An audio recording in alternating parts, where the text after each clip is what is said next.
Alright, welcome back.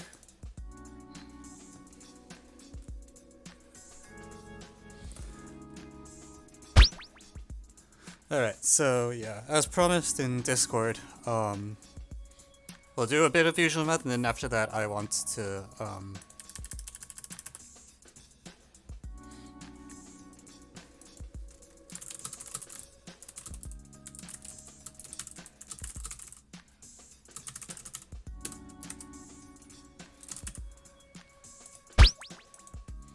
yeah, we're going to go sledding after that in celebration, and this will be the last regular stream of the season.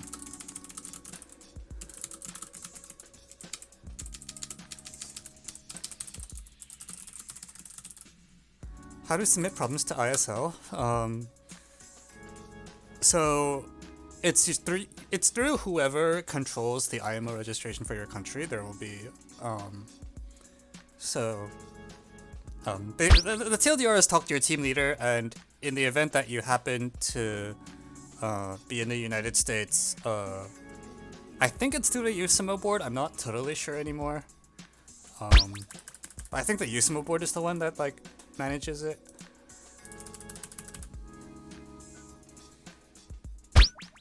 I'm not 100% on that.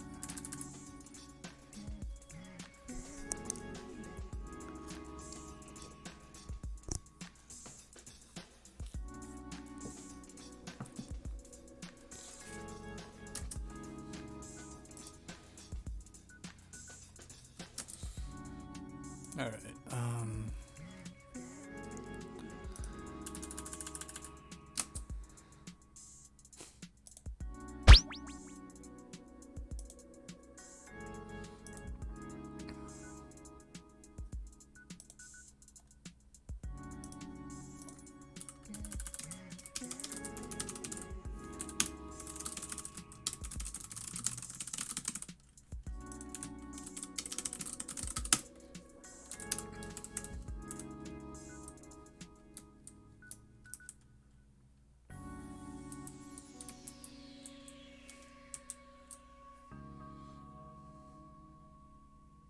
What is Madeline and Badeline?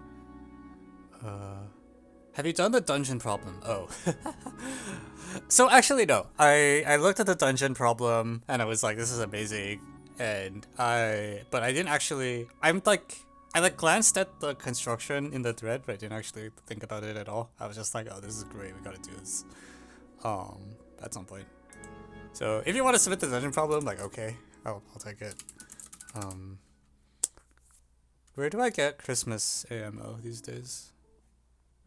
There's more CodeForces. Okay.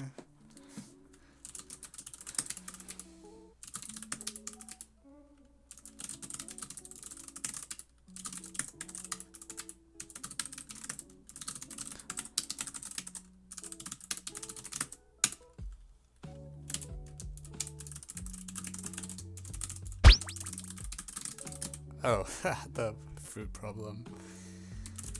So I actually am not spoiled on that problem, surprisingly. Even though I think I've seen it like floating around a bunch of times, but I don't remember how you do it. I don't think I ever knew, actually.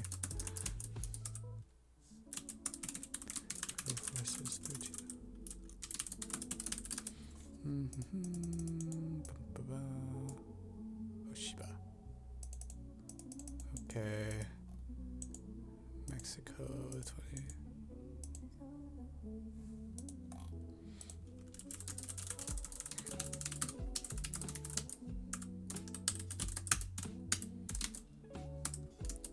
Oh man, nice.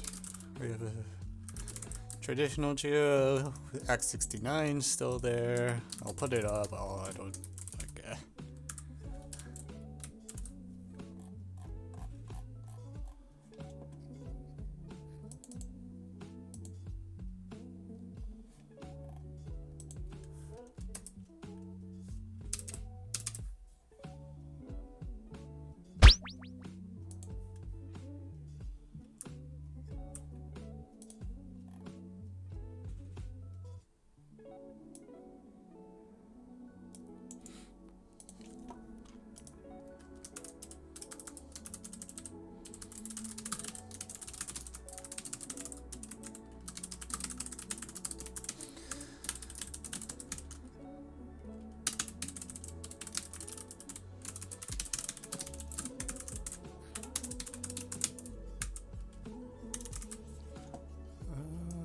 Oh, we have actual polygon. Okay, so, one moment. While I get everything in place.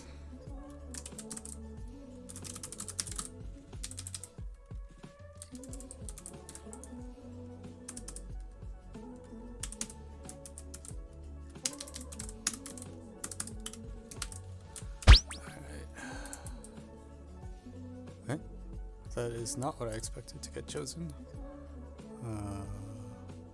There you go.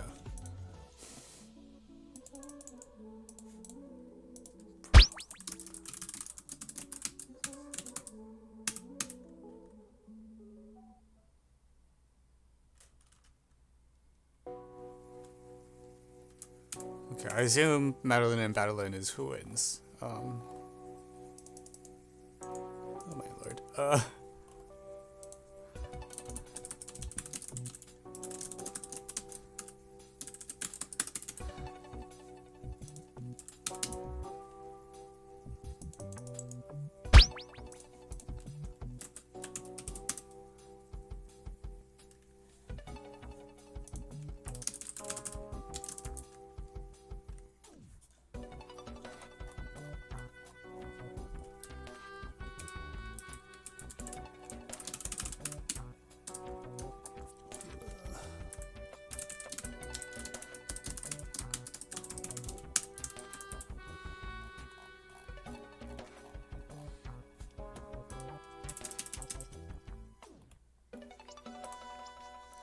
Okay, oh my god, there's actually 11 requests. Okay, I have to veto some of these.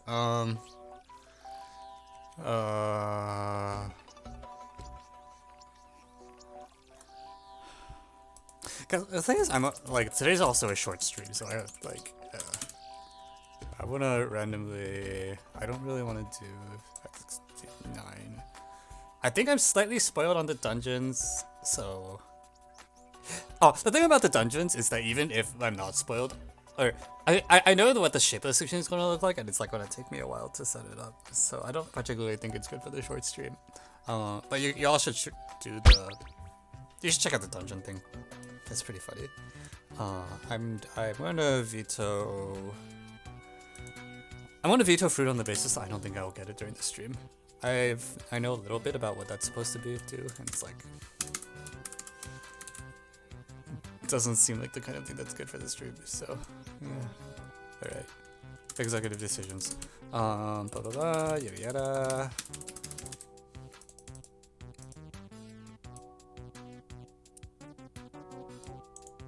Is ABC at coder? Is this another programming problem?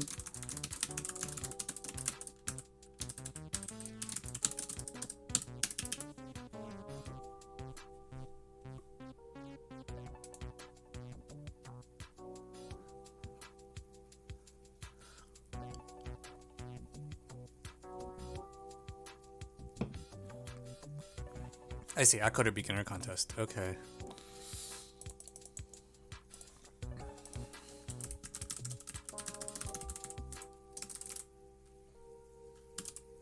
Oh god, it's mod 9.8. Oh, that thing.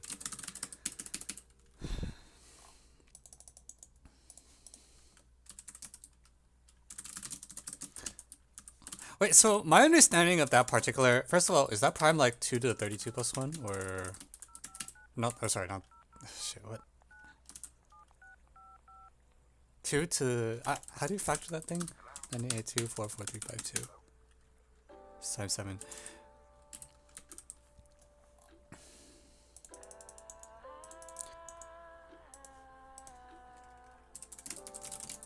Yeah, I vaguely remember that like there was a meta that at some point you always use that prime to conceal whether or not the problem uses the discrete Fourier thingy.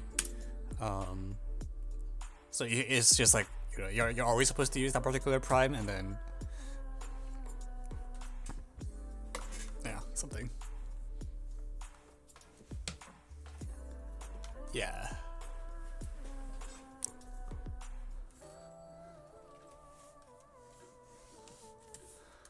Okay. Alright, we'll probably only do like a couple problems today because I promised my sponsors that I would do a lot of sledding. So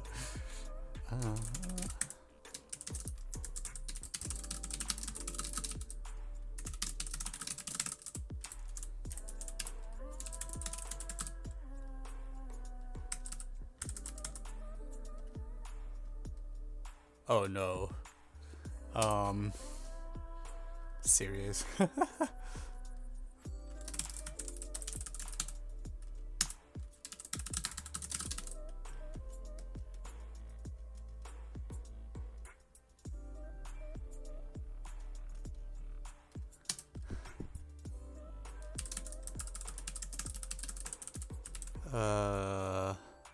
Four thing, and then oh, did I get one more?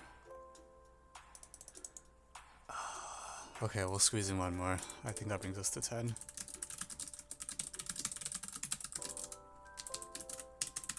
Okay.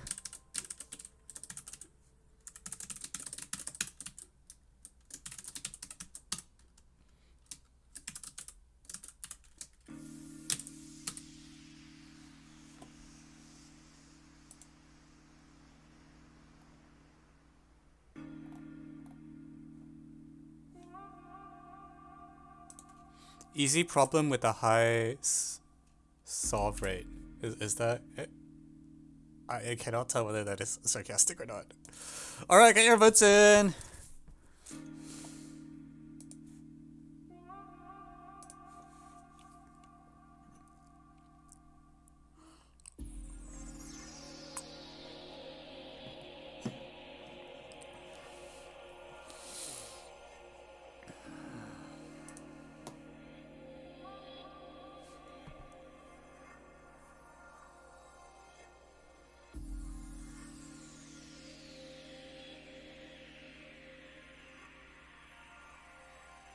Oh god, why does everyone want me to do competitive programming now?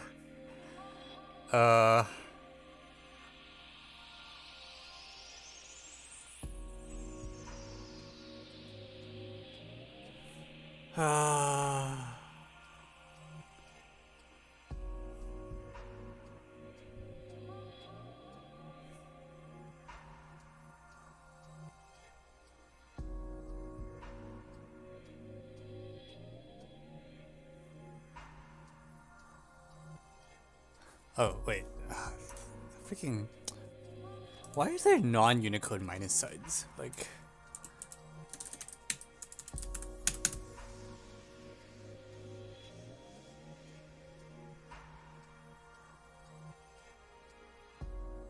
Wait, actually, Chinese TST looks interesting.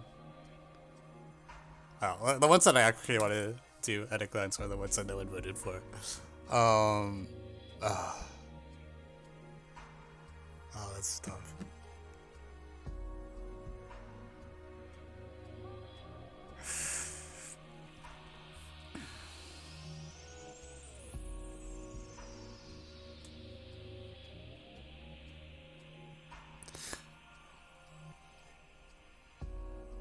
Yeah, like the ones that I think feel like they are the best stream problems, like in terms of like, not being boring to watch me work on, slash pretending to be educational, would probably be like the Mexico geo and the China polynomials is my guess.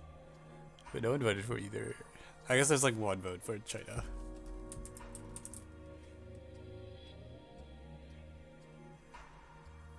One is peak cinema. Alright, alright, whatever, we'll run with it.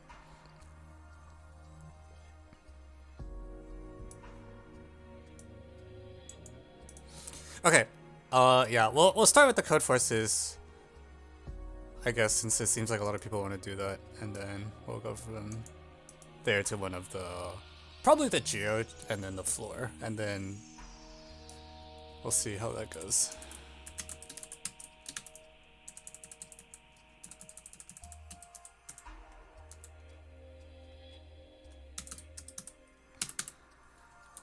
All right.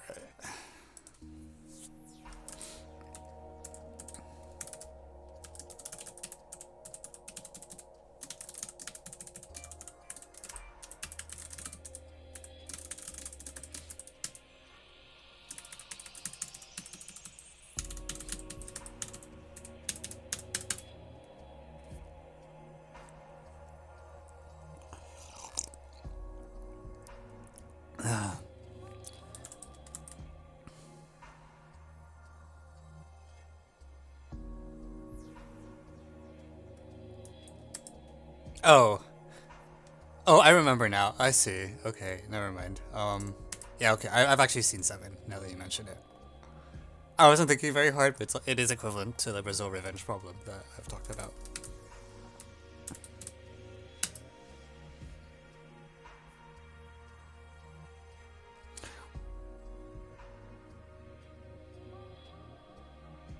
Please, is this an interactive problem?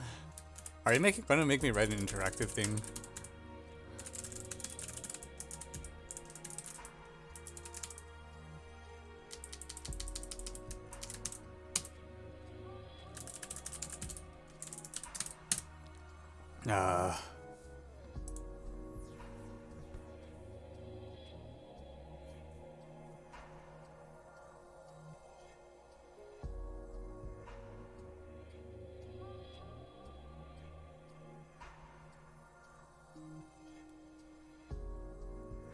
Okay. Do I need my... I probably want an iPad for this, right?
Okay, we'll just go to middle.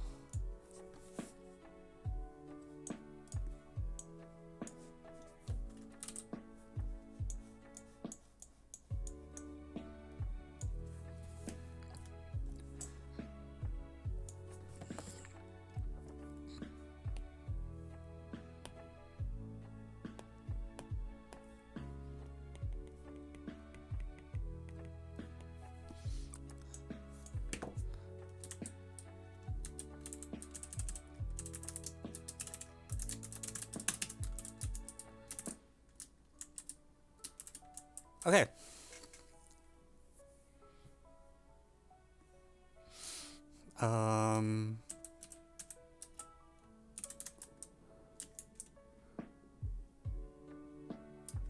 Shit, sorry, F.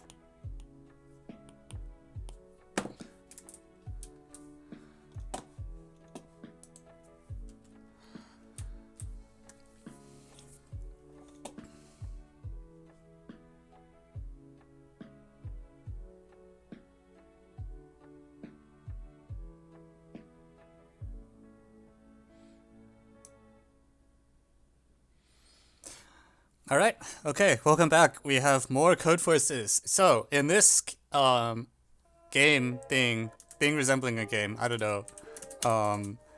You're given 3 piles of stones, and then you have a game where the first player picks a number, and the other player increases the number of stones in one of the piles, but can't use the same pile twice in a row.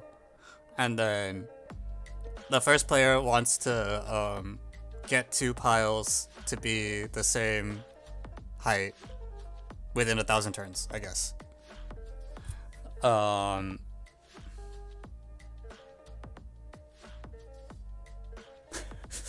Junctor says, shoutouts to when we asked for tester difficulty opinions, and we got every possible inversion between problems C, D, E, F, G. So this is going to be interesting. Oh god, alright. Alright, so what is going on here? 1,000 turns, okay.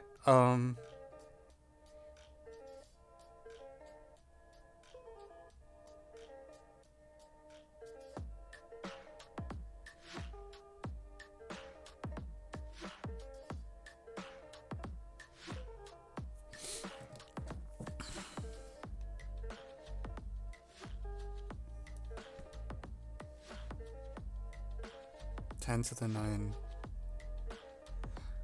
So almost.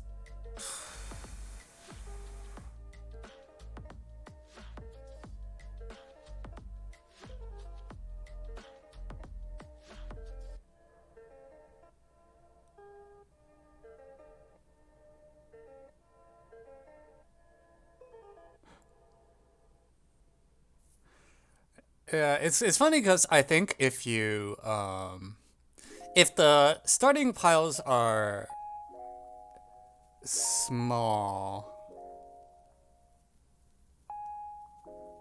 like I feel like the size is doing a weird thing because if you don't have the constraint y's at most 10 to the 12th, all you need to do is like pick y to be larger than say the sum of all the piles, and then your first player will always win. On the other hand,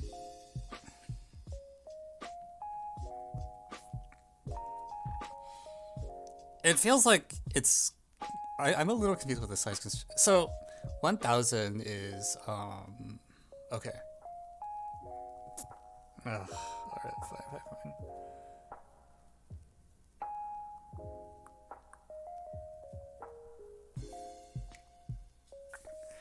fine. The constants is.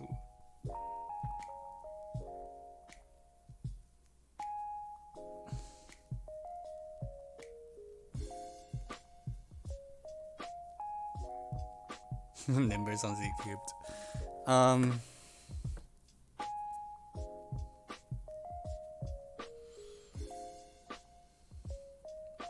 Okay.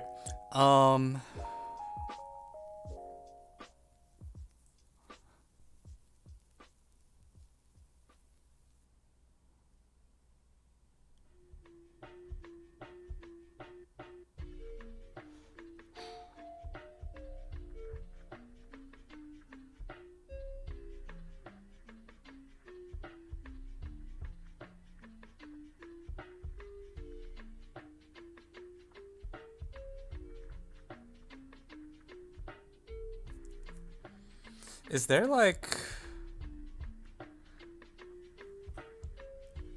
So I don't even see how you're supposed to play if the piles are F2. Like if you have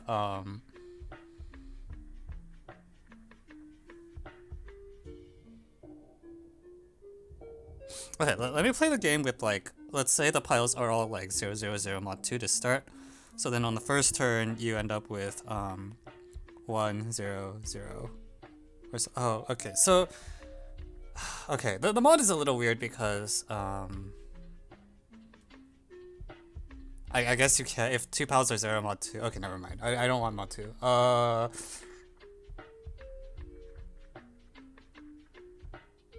But I feel like there should be some. I almost think there should be some modulus for which.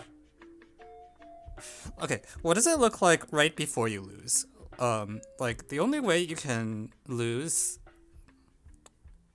is if you like just incremented a certain pile. So you like just did here, you have B, B. Like then like the next person adds B minus A and then you, or A minus B. If B is in fact if A is greater than B. So wait, let me make sure the number is non-negative in this statement. Oh, Y is actually, yeah, Y is positive. Okay. So A, B, C, Y are supposed to be positive in the prompt statement. B minus A. Okay, so that's how you die. Wait, no, what am I talking about? If you have A, B, B already dead. Wait, hang on, what the frick? Wait, how do you die?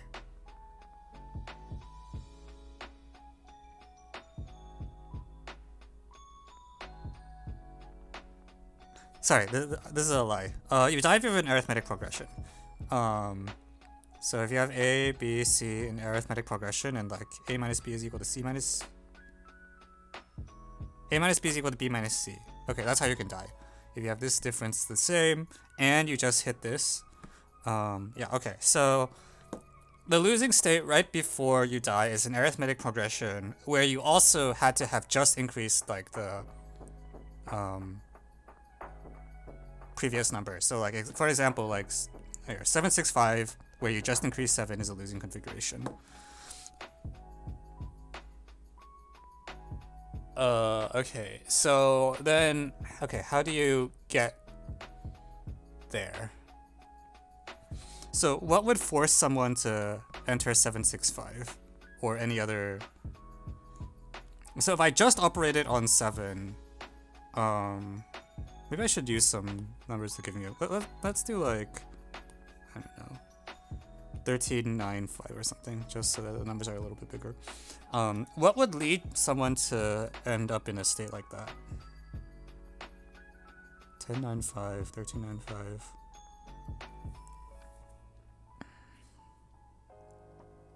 So you did. So presumably you didn't come from 995, because if you do, you already just died.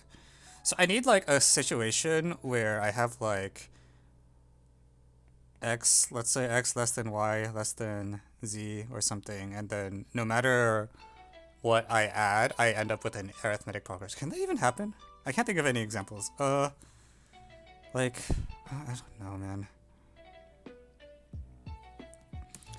Yeah, so I'm using box to denote that this was like the previous operating number. 5.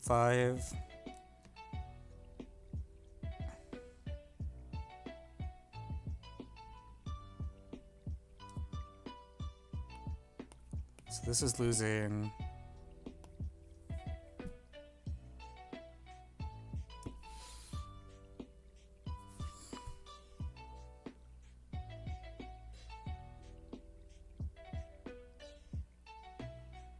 Okay, there's two cases, which is that we started with the 5 or we started with the 9 was the previously operated one.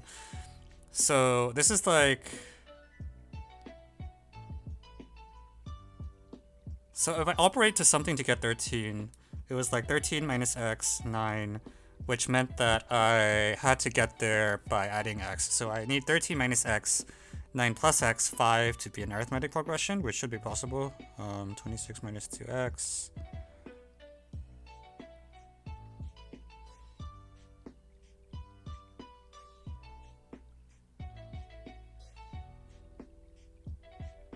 Well, someone solve this for me. Ah, Shiba. It's not an integer. Fuck. Okay, we're gonna scale everything to make everything an integer, just so I can.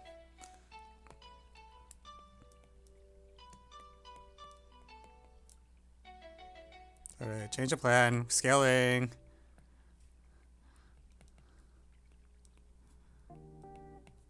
Right, okay.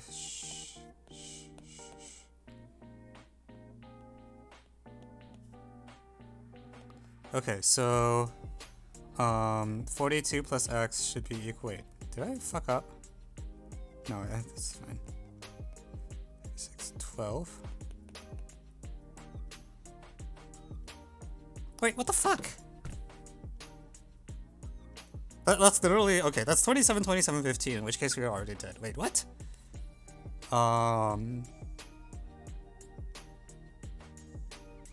Do I, okay,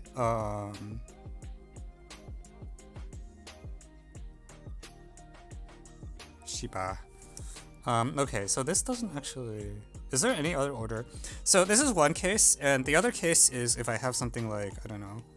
So we know 39, 12, 27, 15 is a death state.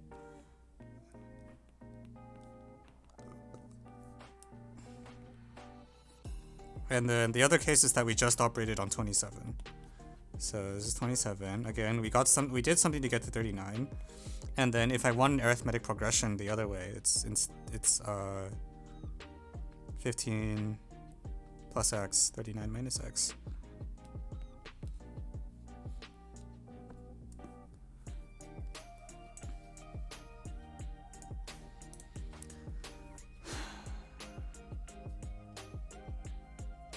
Yeah, I thought there might be a small prime p too, but I want to at least understand what the death state looks like first. But I can't get this to be an AP. like I can't find an example of something where one of the two states, like, yeah, I don't know. I feel like I'm missing a case. It can't be this stupid. Okay, I'm just gonna.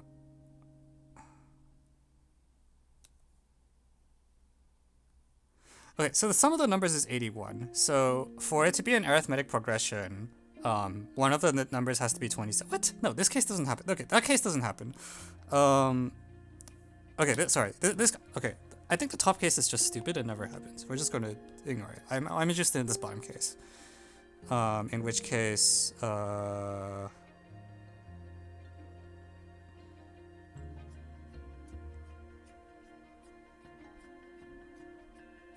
wait a minute. What is going on? Wait, I think I'm high.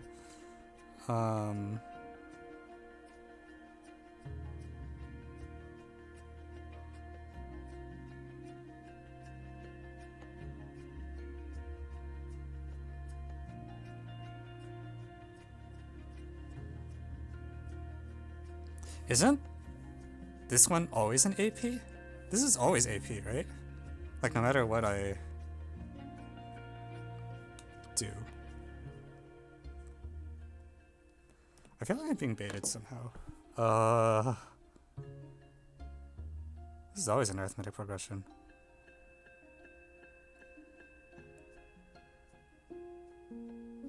But I didn't pick the numbers here at all to be special.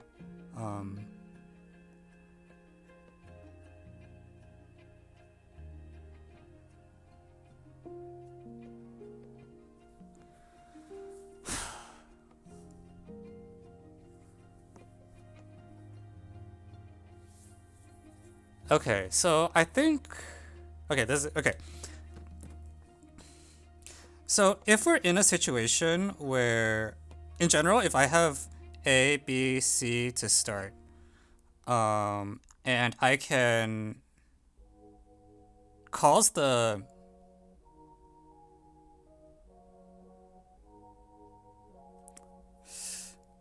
I have to think a little bit about the order, but the idea is that you want to force the one of the numbers to be right. So you can control whoever's controlling y gets to pick the total sum.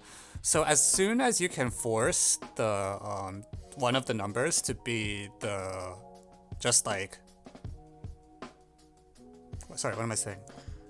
Okay, on any turn, you look at the number that was operated on. And if I can...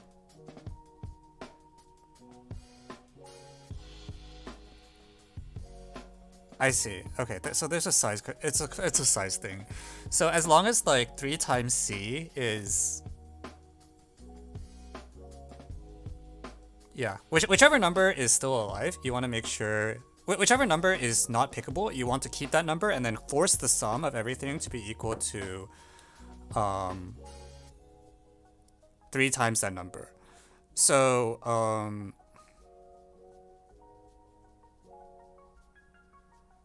yeah, it's actually size only. Like, the only obstruction to losing is based on size, I think. So the mod P thing seems less likely to me than it did at the start of the problem.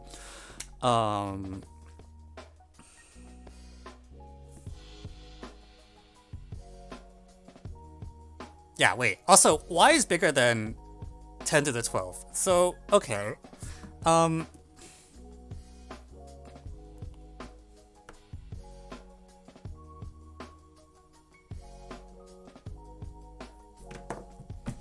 You're baiting me. Is this gonna work? Are you trolling me? Like, if I just pick y to equal, like, 10 to the 10 on the first turn, then, the state of the game will be, like, something large. I'm not even going to name the initial numbers. I don't care what they are. Like, anything, anything, anything, some big number, anything, anything. I apologize for the Chinese. Let me just write big. Maybe to, yeah, it's, I don't know. I have this shorthand where I write da and xiao sometimes because they take fewer characters. Anyways, yeah, big number, and then on the next turn, I make it such that y equals like 3 times big, or 2 times big minus big plus number. Shit, I should probably give them names now. So now it's like big x, y, where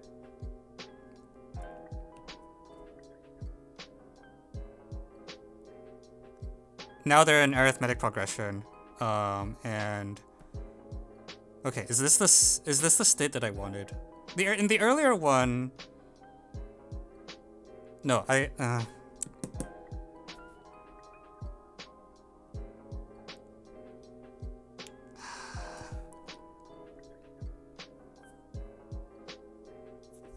on, I wanted the selection to be on big, right?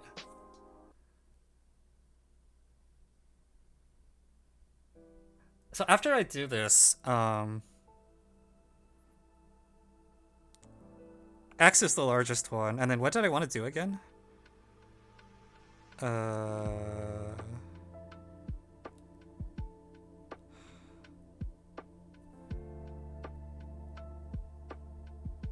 Like, let me do some numbers so I can see what's going on. Let's suppose I have like 1000, 10, and like 1990, and I just operated on the 1990. Oh, then you just use 990. Okay. And everything blows up. Okay. Wow, this is gonna be really short. Okay. I guess. All right. I think that's it.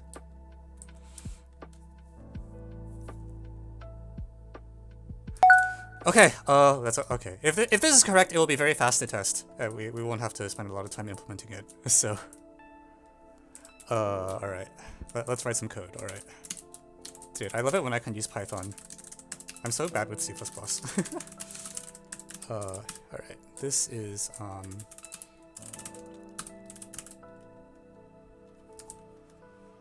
what did we say this was? 1375.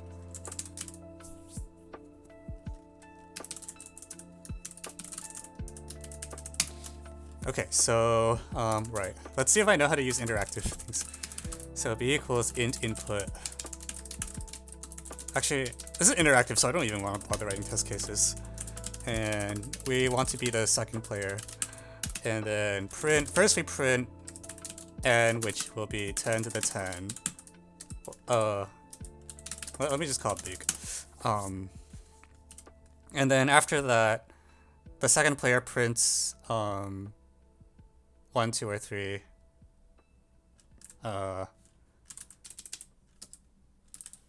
Do I print okay.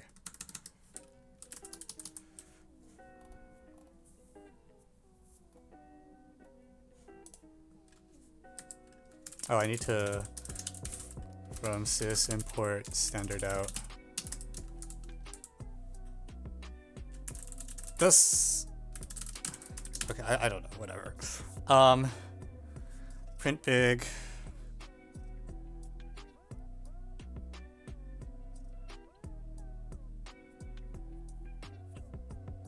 Okay, and then I'll have 3 large numbers.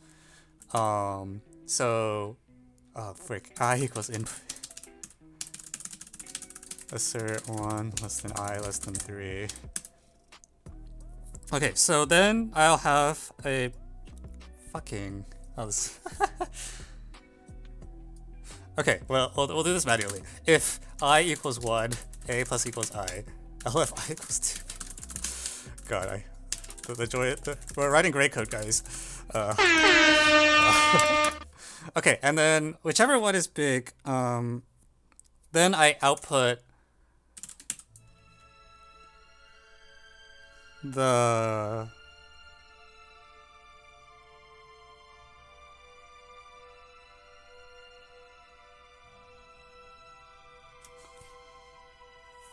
shit. Help.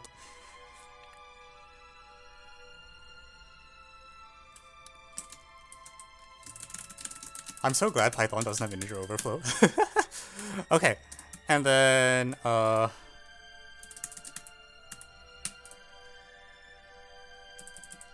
yeah, okay.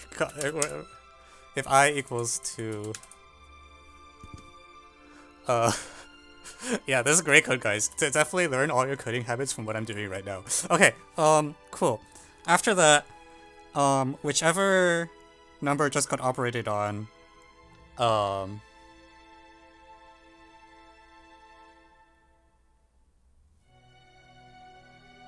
wait, shit, sorry, I'm the first player, not the second player. Wait, the second player is, okay, print first.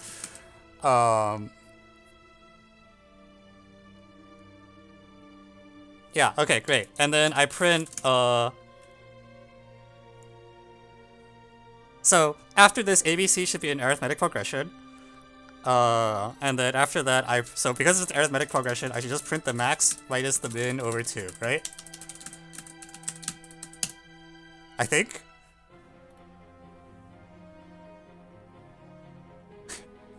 Let's see if this is what I wanted to do.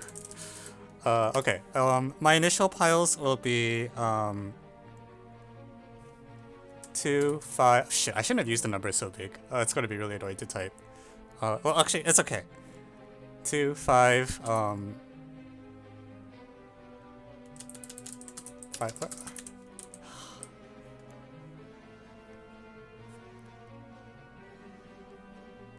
you know, why am I being bothering? Why don't I just submit this as, okay, wait, I should at least, yeah, okay. Yeah, that's a good point.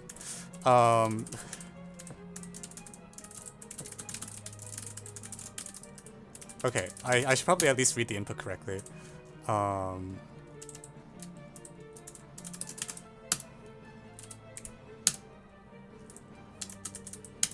First. Okay, I'm playing first, and then like, I pick some pile, and then it's a million. Is that the right number? I have no idea.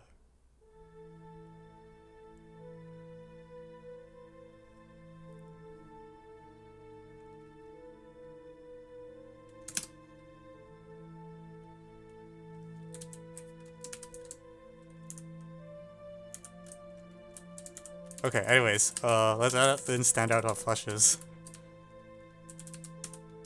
Okay, I'm gonna do this with big equals 100 just to make sure the code actually works before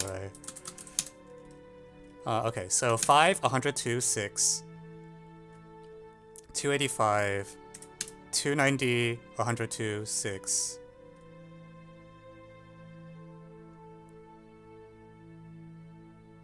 Hang on.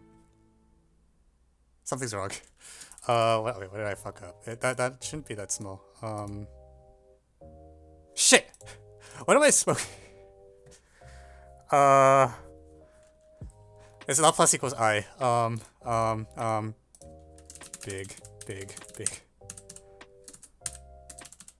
Where? Why?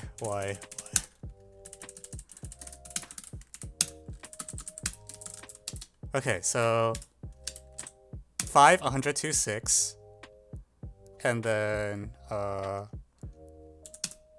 102, 203.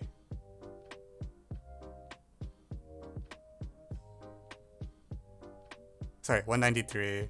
I think that's still wrong. That still doesn't look right to me. How does 3 times big... did I screw up?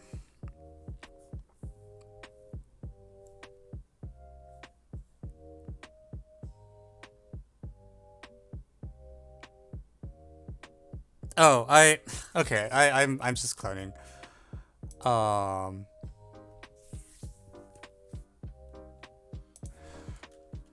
This is the wrong name. We're gonna call this T, alright? It's like A plus equals T, big equals A.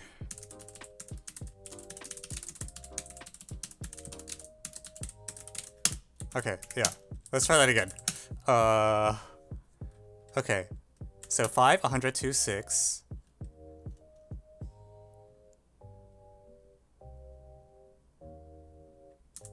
Okay, I think that is what I wanted to. Okay, great.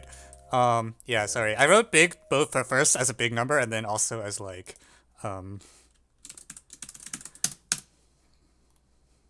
yeah, I'm just sloppy. Don't learn from this example, all right?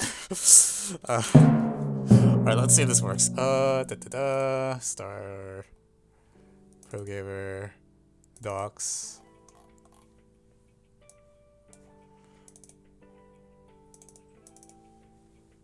Submit.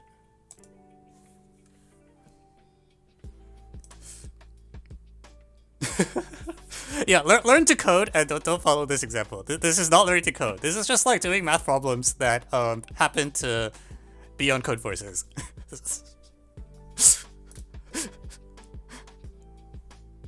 Okay, I passed test 1. Alright, I passed test 42. Shit. Yeah, accepted! Okay, we did it.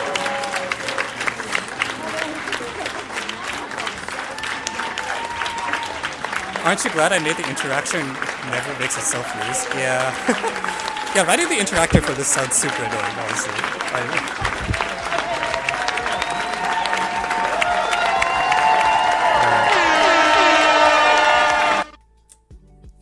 Alright, cool. Alright. So that's your daily dose of CodeForces.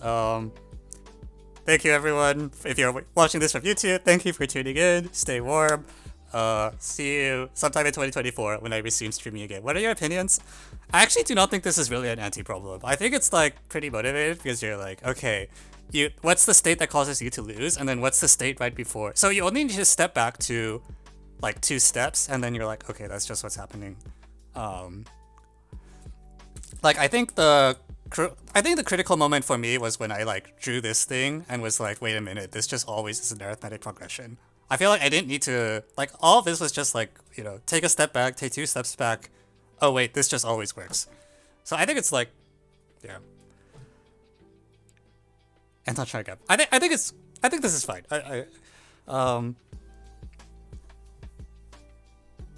I think the statement is like actually reasonable, and then the solution is like, you have to take 2 steps back. If you take just 1 step back, it's not enough. But if you take 2 steps back, you're fine.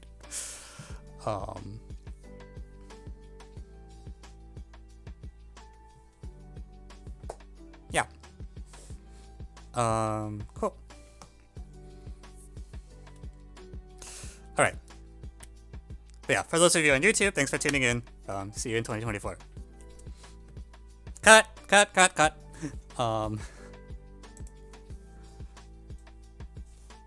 Alright, what else is on the list?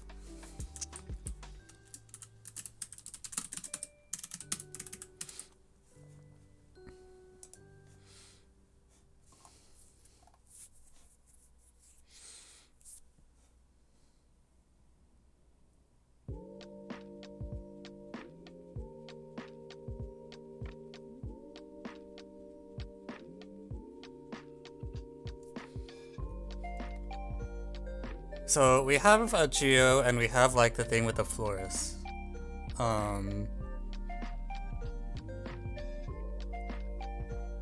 What is this floor thing anyway? Like, do I just characterize the function? That looks like I'm supposed to just characterize the function.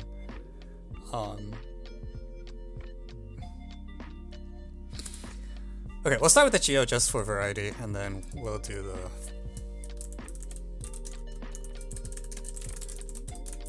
Yeah, the geo looks like I don't know. Well, it's hard for me to tell without looking at the diagram what's going to happen.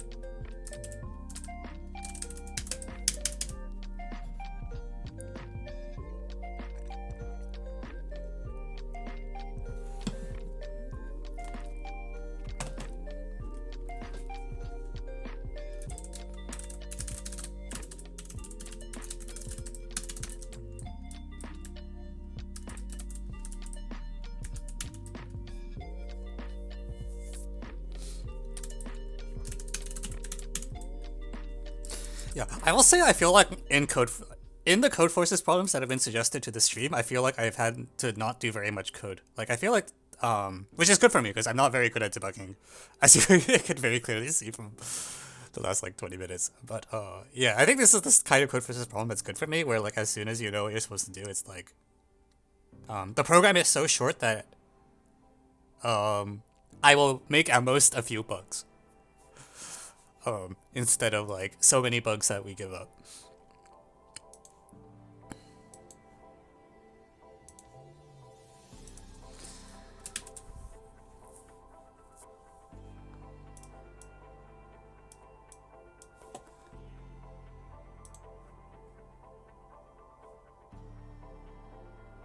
Quick point names can be existential horror. Yeah, that's probably a quick reaction. Alright, let's get started. Alright, welcome back everyone. We have more triangle geo. Okay, triangle center A, B, C, 4, one is triangle center A, B, C, 3. And D was intersect, line CH, line A, B. Oh no.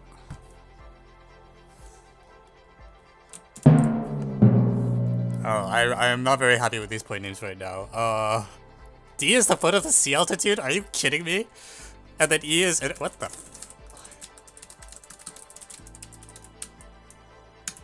E is AH and A... Oh, intersect. What the frick?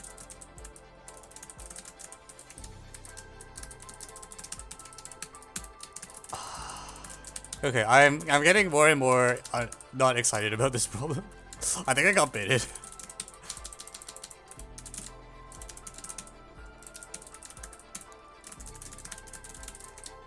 Okay, so 10 million lines got drawn, and then FH intersect CO is P?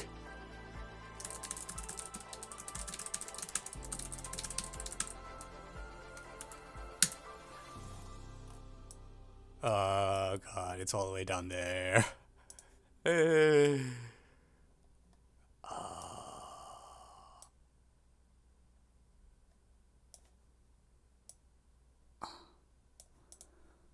Lovely. Okay, and then DE intersect P. What the f...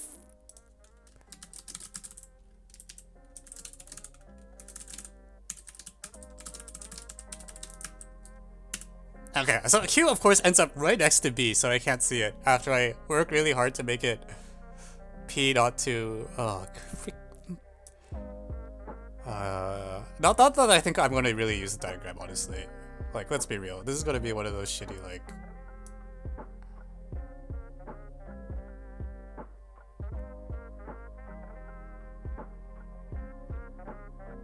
Okay, here. I got a diagram, kind of. What the freaking...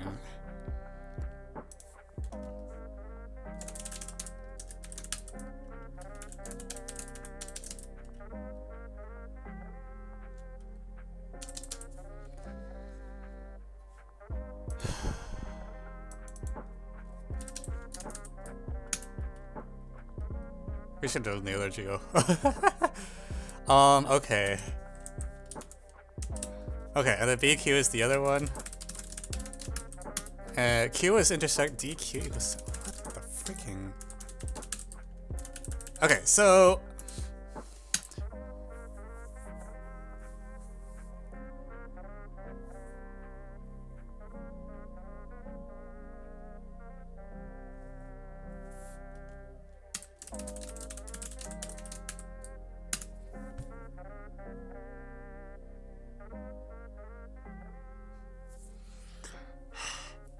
Oh my god. So, either this is going to be DDIT, or it's another one of those crappy conic problems. Sorry, not conic, cubic problems. Conic slash cubic, one of those things, where it's a really convoluted application of Pascal, or it's a really convoluted application of Cayley-Bacharach. I think those are like... It's going to be one of those three things. DDIT, conic, or like Cayley-Bacharach, given the fact that this was suggested on this stream. I think it's probably not cubic, because, yeah, there's not enough things. I also want to do the following. We're going to redefine O to be... So what are we trying to prove? BAP equals CAQ, right? BAP... Freaking... Of course it's... PAB. Alright, we'll use that angle. I'm going to redefine O to be the intersection of the reflection... I'm going to redefine O to be the isogonal conjugate of H, because I want to see if that matters... If it matters that AH is... like H is the orthocenter, or it's just purely projective. And I have a pretty good guess which one is going to be.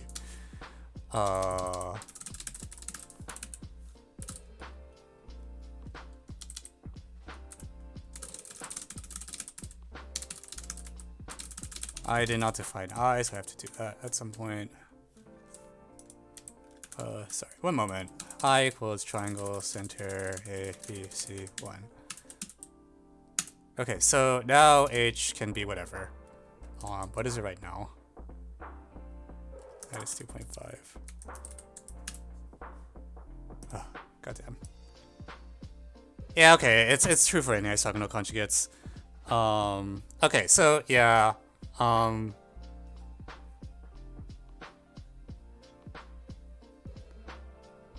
Yeah.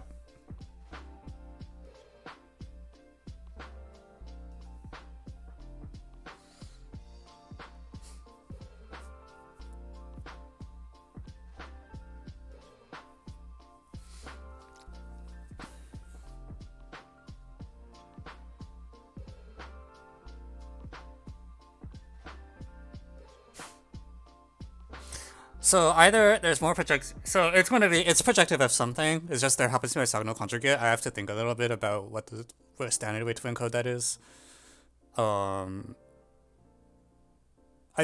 conjugate is it's just like some sort of conjugate kind of relation. I don't know this fancy projective crap right well enough to know. Yeah, involution is probably a good. Well, you need a little more than just like H can't be any. You know what? I don't even care. We're just gonna use Bary. However, because it's the incenter, we're gonna use trilinear coordinates instead.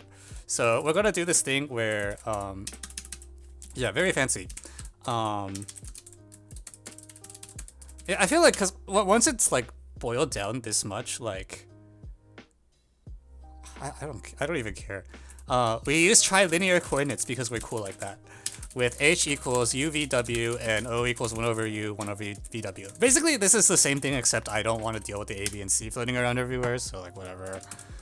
And then we're just gonna compute all the points, okay? So D is like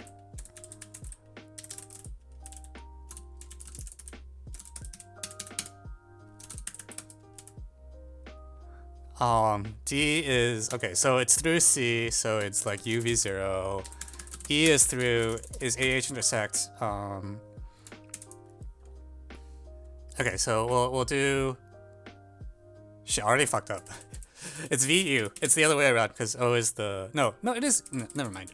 UV is correct, and then for E, VW, and then it's through CO. So 1 over U, V to U, V to U ratio.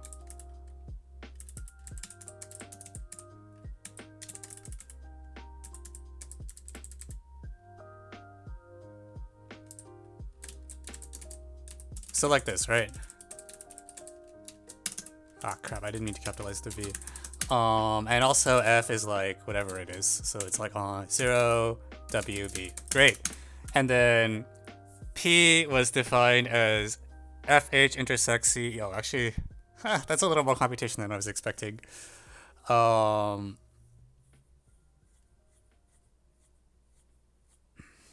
Ah, man. I mean, does someone want to just compute it for me? Because I don't really feel like it. Okay, I'll compute it. So P is going to be like, it's like E, U, some constant, K, where PH, F has to have determinant 0. And,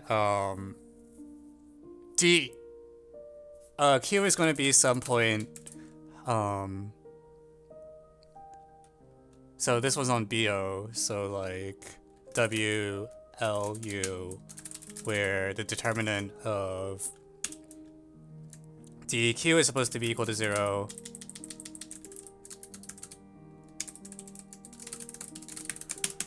And then I want them to be orthogonal conjugates. So it's like kind of if I solve one of them, I should know what the other one is going to be. And it's just I need to solve a system.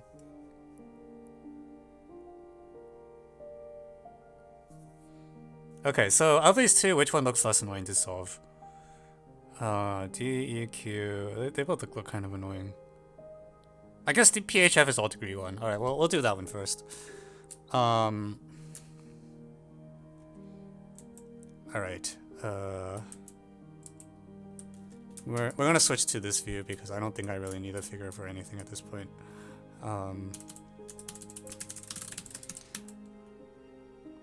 Okay, so PHF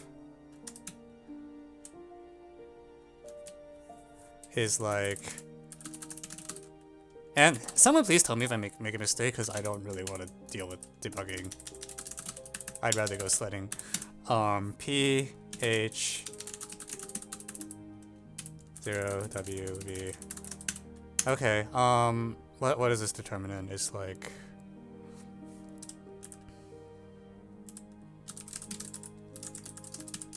WK minus UV. Oh god, it's like degree. Okay, so the V factors out. UW. So it's like W squared minus V squared plus U squared over UW. I'll just solve these independently just so that it's kind of split, and if there's a mistake, I can try to debug it in two halves that don't talk to each other. In theory, I could try to in theory, I should be able to reverse engineer what L is, just from the fact that I know they're supposed to be orthogonal. But I'm gonna do it this way just because I am the kind of person that makes way too many mistakes, and this way I'm less the mistakes do not stack on each other.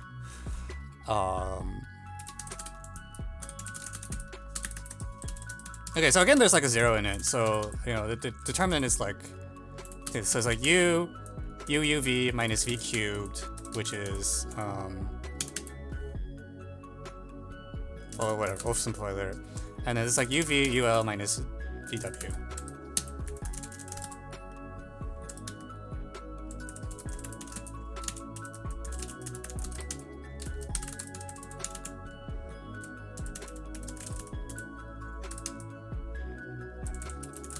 Okay, so again, so it's like a UV U squared minus V squared minus U squared, plus UVW squared. So there's like a UV thing that factors out, and the denominator is whatever it is, U squared W. So U, and then factor out the V that's everywhere.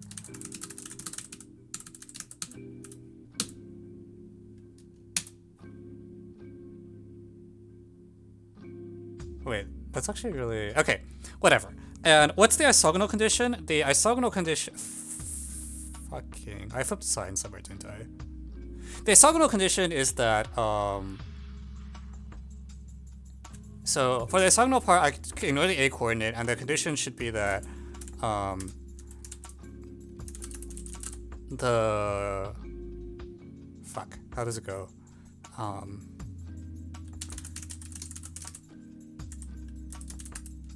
Like, UK times LU is supposed to be equal to, like... Actually, it should be equal to 1, because we're using yeah, it should just be that K equals L. Is K equal to L? Nope. Okay, where did I flip? U... Okay, where's the sign flip? Okay, this one is definitely minus U as written. This one is definitely plus U as written. So that means I flipped something when I was evaluating a determinant. UV minus V cubed, that's fine. Squared. Either that or I flip... Wait, no. Ugh. Yeah, orthogonal suffices. Yeah.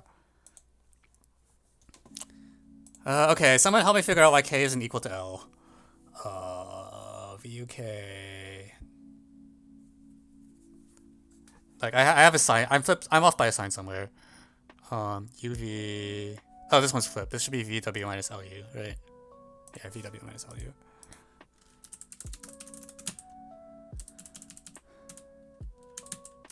Okay, so then once I flip all that... Okay, cool. We're done.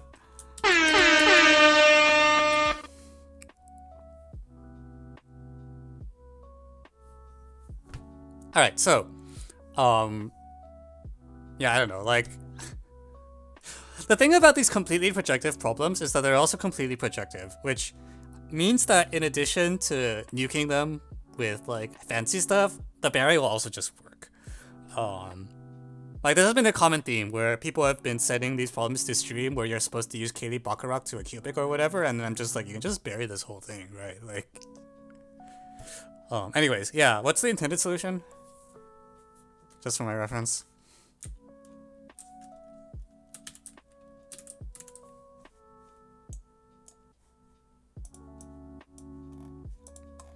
Fuck.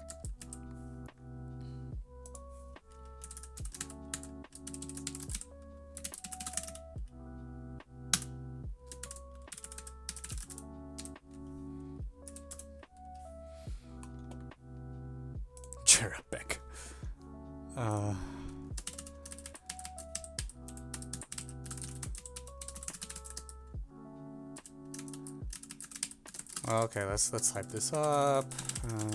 Thankfully, this is because we did the calculation on the slide.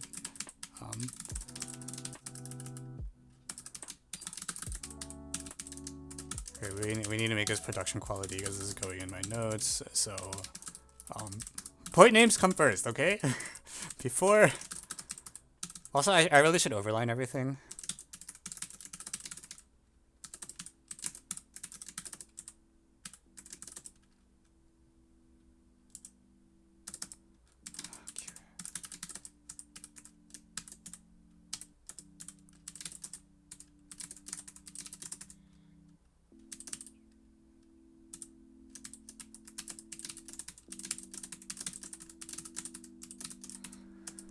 Okay.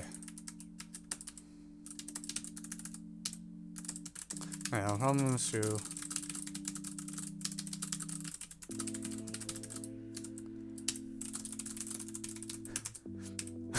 Someone, oh my gosh, it's on the thread. Someone's already like better than Evans because they haven't had the time to finish typing this up yet.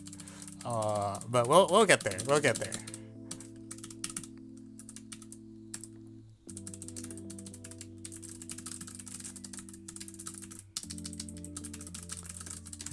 And of course, I'm going to use curly L for the actual.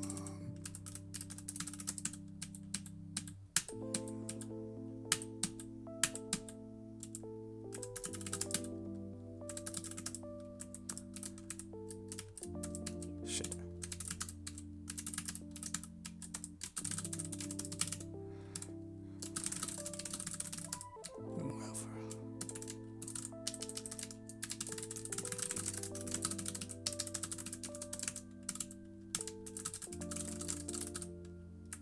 K equals L.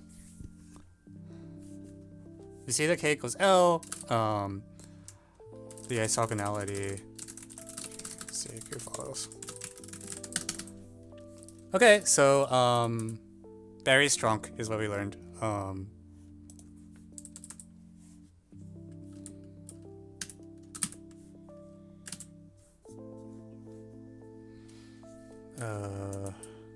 Shoot. No, you go here. You can go there. Yeah.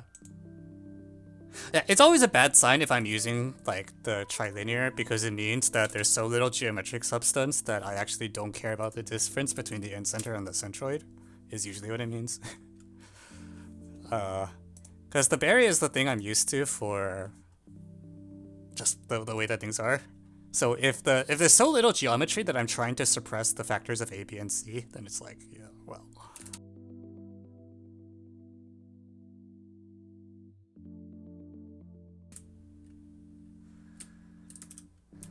Right, okay. Today's episode.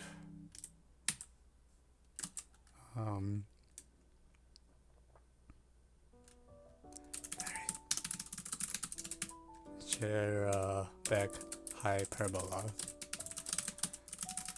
Very trivial. Will be the text that we put on here. And oh yeah, very important. We make sure to include a diagram for the sake of the graders. Actually, hang on. Let me move the point labels to reasonable places. I don't need the point I for this. That's just there as a.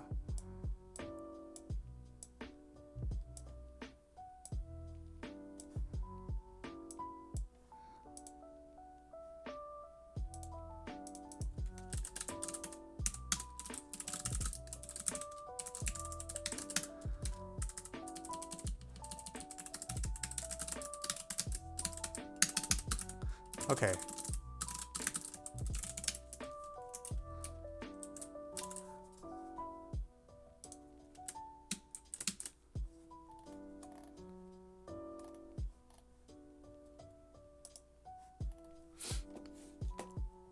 Yeah, deal with this arg. Yeah. Yeah, gotta make sure this diagram, you know? You can't make the reader draw their own diagram, that's just bad manners.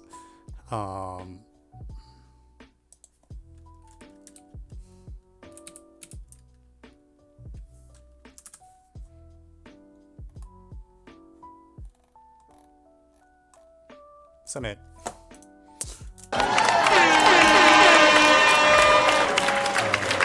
Yeah. Hey, Ops, hello, hello. Oh no, it better not. Okay, there we go.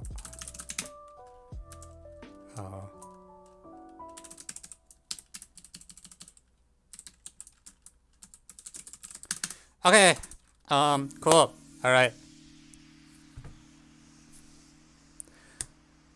Trilinears are very useful in 60 AMO3. I believe you. Yeah.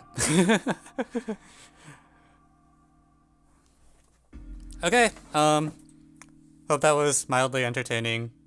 Yeah, this is just how you use trilinear. This is just how you use Bary, okay? For those of you that don't. But anyways, yeah. Very good. No hyperbolas today. Thank you. See you next year. Yeah.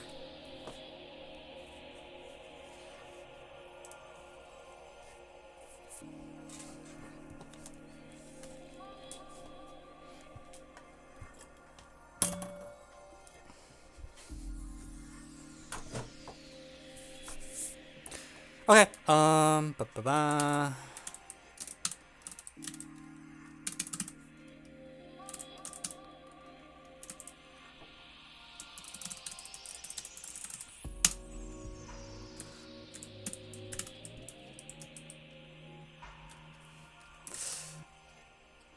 Okay, FE!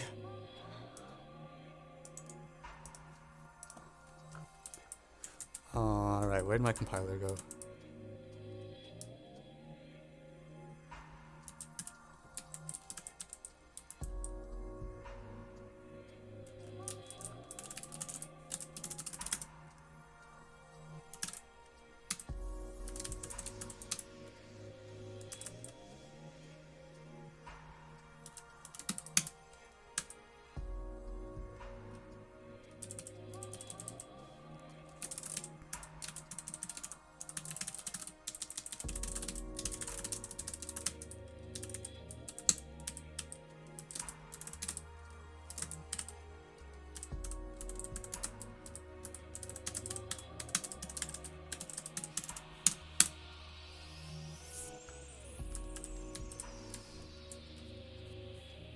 Yeah, the floor thing, which I'm assuming is like the FE.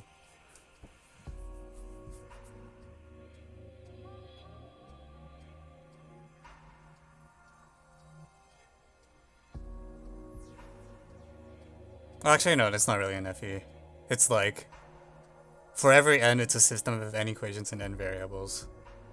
Okay, let's just see what happens.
Alright, welcome back. To more problems from Thomas Jefferson's Proof TST. I just can't believe there's schools that have their own team selection test. That's just so alien to me. Like, wow. Anyways, yeah. So we have,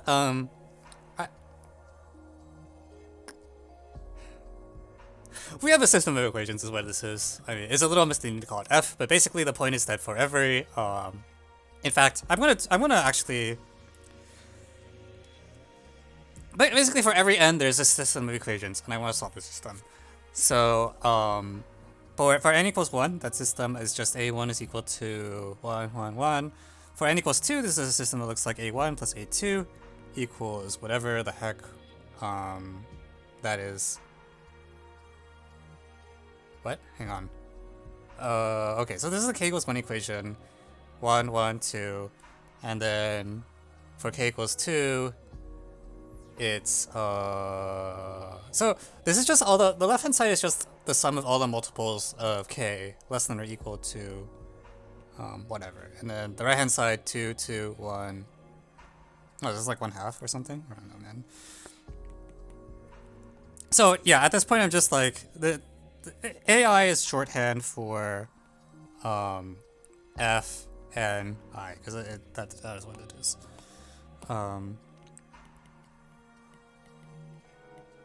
All the even ones, all of these things. Yeah, I'm just gonna write down like the first like few examples. I don't know. I think the thing is that if you have, I don't know. I get the notation is gonna look really annoying no matter what because you have like a doubly indexed. I would probably have just said like let a sub k comma n or whatever, but then the problem is that you're squeezing like a k times 4 n over k into like a subscript, and it's like it's really hard to read on the typesetting, and they're like, yeah, whatever. Yeah, okay. Anyways, 1/2 of floor 3/2. What the heck is the right hand side? Like these right hand sides are. I understand what the left hand side is trying to do, but I don't see what the right hand side is trying to do. 1/2.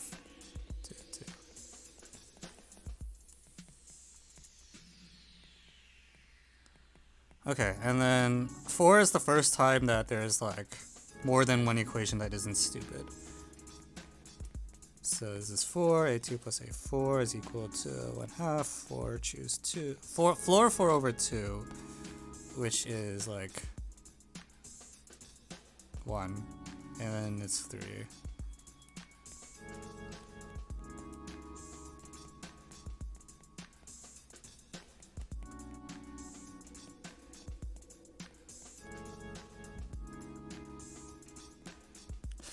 Yeah, so the thing that's awkward about this is that literally like half the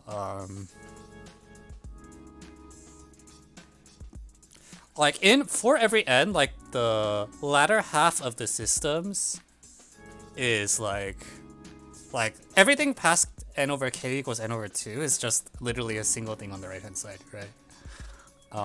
And then it's like, I don't know. So well, we'll just see what's going on. I want to write down the explicit solution for 4 and see if I can guess what's going on. So here's a2, here's a4.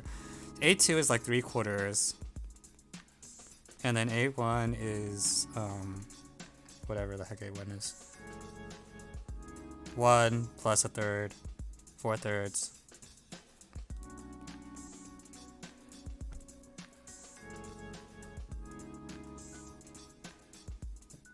That's not correct.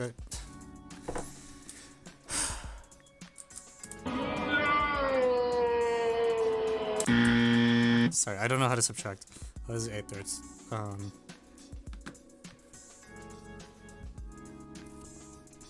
I really should do 6, I think, next. Because I think 5 is not that good.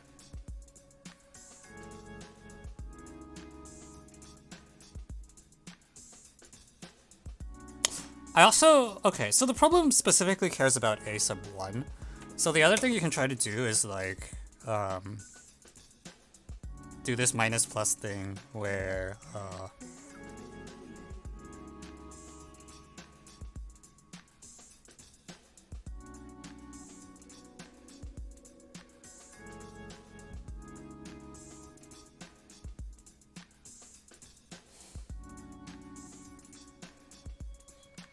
like for n equals 4, it's like first equation minus second minus.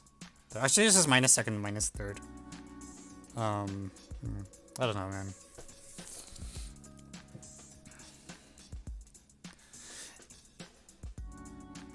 Mobius out the existence of... No, I think the point is that this is, what do you call it? The corresponding matrix, like the reason it's unique is because it's a system of equations for which the corresponding matrix is upper triangular. It's specifically an upper triangular matrix, with ones on the diagonals. So it will always be invertible. And then the question is just like, well, like something. The other things I wonder whether so I initially thought that you would just like solve each individual system, but it's not clear to me that's the way to go either. Because if you write down the actual like content for 999 and 1000, I think they look pretty similar. Like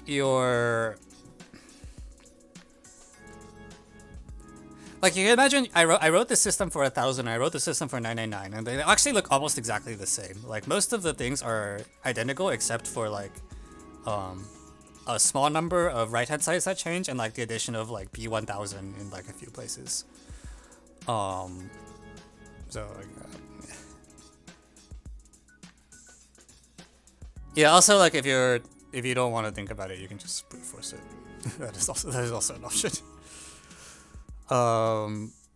Yeah, I don't know.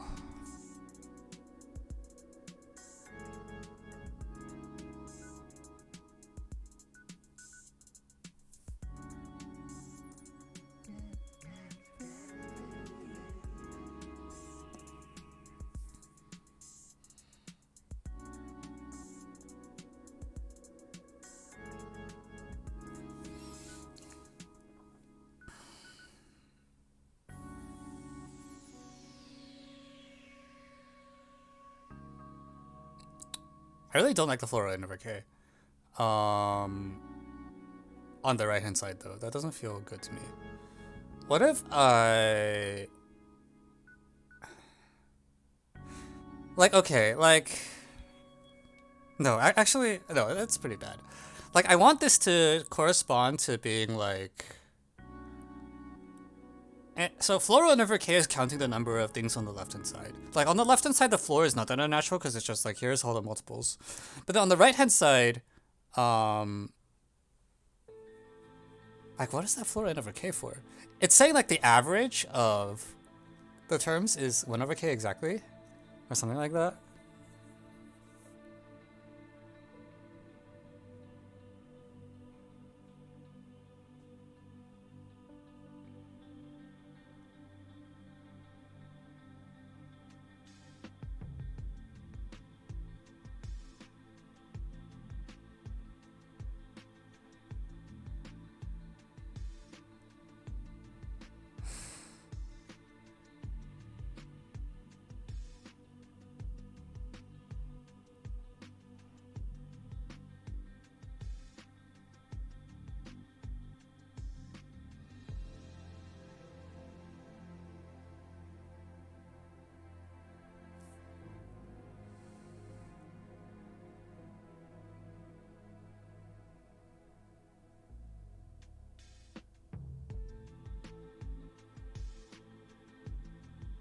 Okay, let me write a little bit about 6 and see if I can push it a little more in general. So for n equals 6, I think this is like an interesting case because it has some random, like,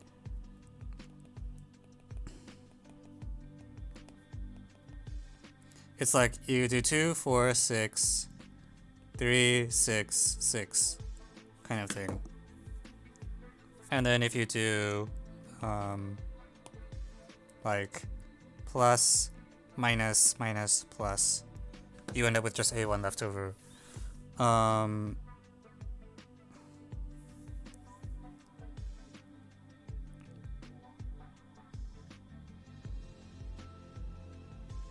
Yeah, it's possible I don't need most of these equations. Maybe that's what's going on. It's just maybe I only need the ones for K divides N, and then you just run it over.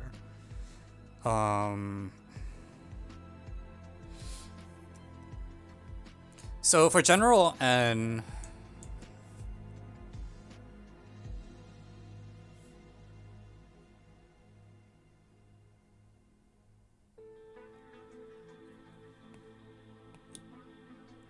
okay, for 5 I need like, oh no, 5 is actually a better example than 6, I think, because for For 5, you need like 2, 4, 3, 5.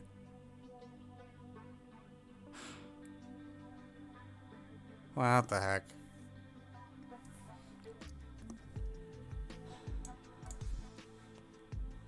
Like for n equals 5, you have 1, 2, 3, 4, 5. It's like 2, 4, 3, 5. It's like plus, minus, minus, plus. Sorry, no, it's just plus and then minus, minus, minus.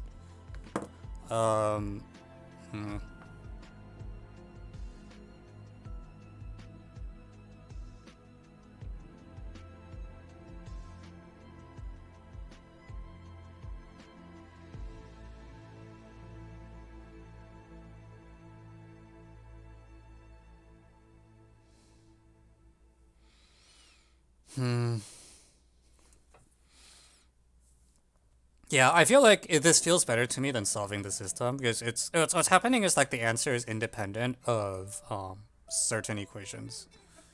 Like for example, for n equals 5, we don't need the equation for k equals 4. So it's like only some of the values are being read. I think you can even do just plus minus 1. Maybe.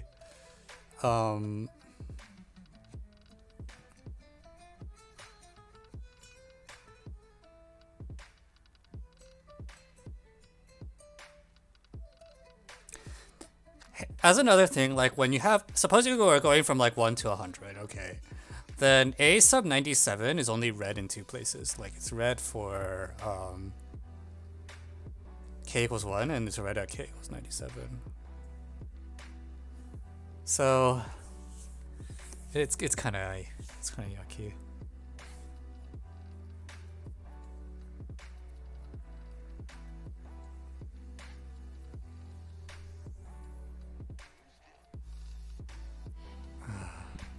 But like, I don't want to add harmonic things. Is the thing. Okay, I'm convinced the answer extraction matters, because when I'm thinking about what like a sub 1 is for like the equation that goes from 1 to 1,000, that denominator is going to be horrendous. Like there's like plus 1 over little primes for like a ton of large primes, every prime between 500 and 1,000.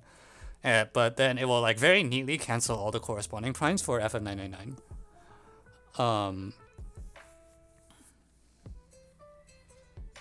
So I definitely, yeah, like the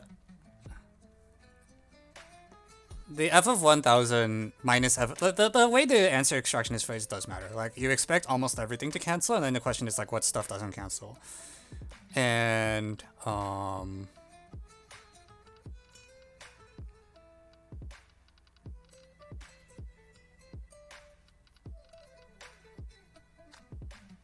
okay, all right.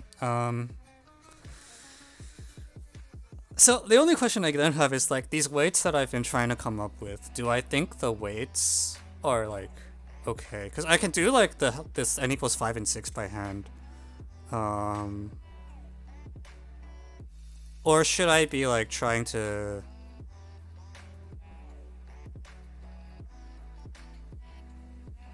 How do you do the weights?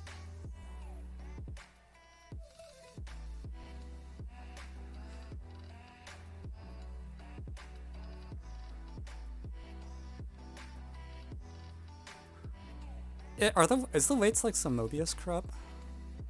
So for a given, if I do this algorithm, the weight for a given AD,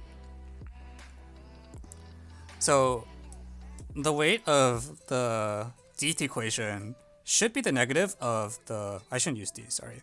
Let me use, oh fuck, k's already taken. Shiba! We'll use r, alright. Should be the negative dr of wd.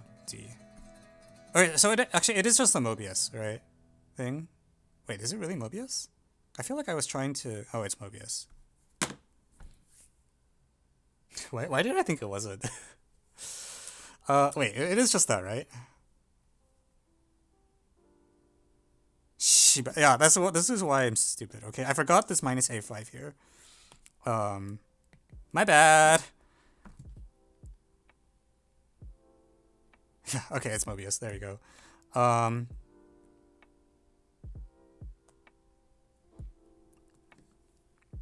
So, so for n equals 1000, okay, sorry, this is just the explicit, how did I not notice this earlier? Okay. For the 1000 thing, it's like the sum of the, how do I write this? It's like, alright, let me get this right. K less than or equal to 1000 of the Mobius function of K times, sorry, this is probably all negated, isn't it? And this is like less than, no, not negated.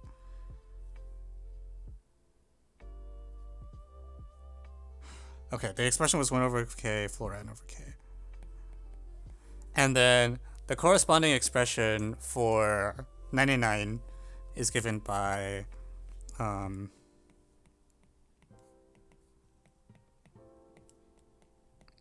very similar thing, except, well, okay, sorry, I should fill in the 1000 here.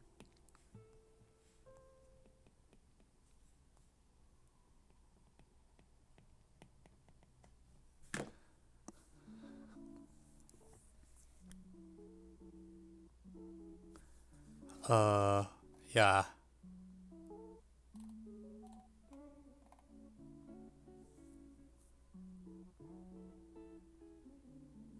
Yeah, like what's happening is that the way you determine the, let me walk through the weights for the people who haven't seen it before. The way you determine the weight is you put the weight plus 1 on the first equation, and then for every equation after that, you put a weight that kills off the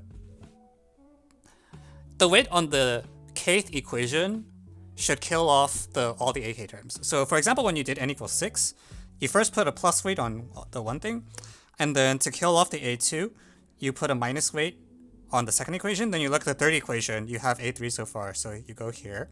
For A4, there's no weight because this thing and this thing already cancel.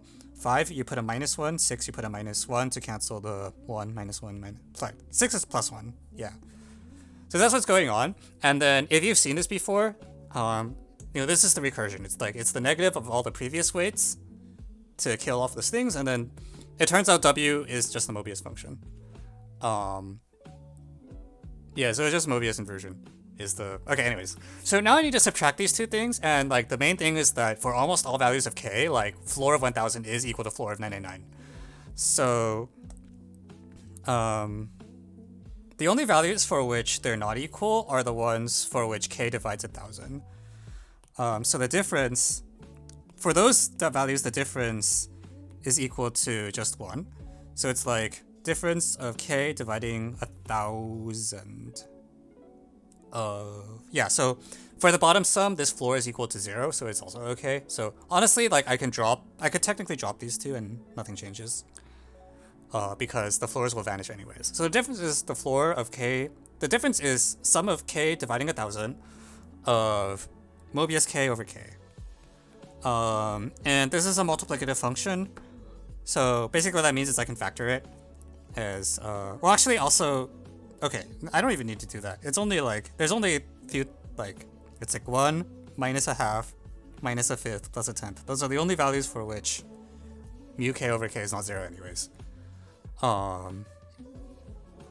Which you can, if you want to be fancy, it's like 1 minus a half times 1 minus a fifth. Doesn't really matter, answer is 2/5.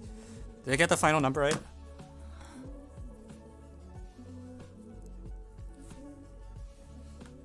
Cool. Alright, we're done.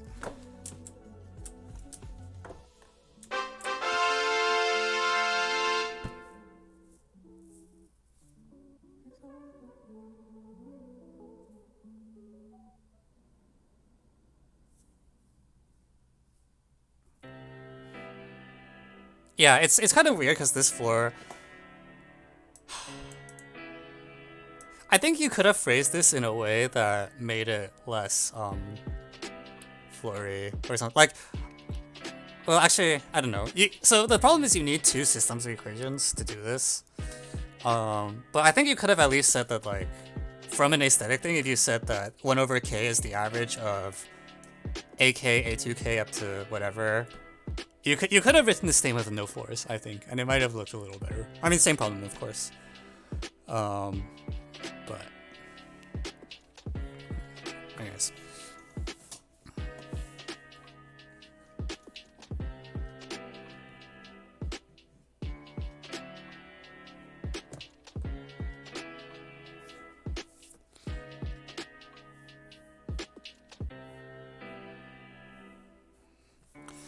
Okay. Yeah. Yeah. It's probably not how I would have set up the notation. Well,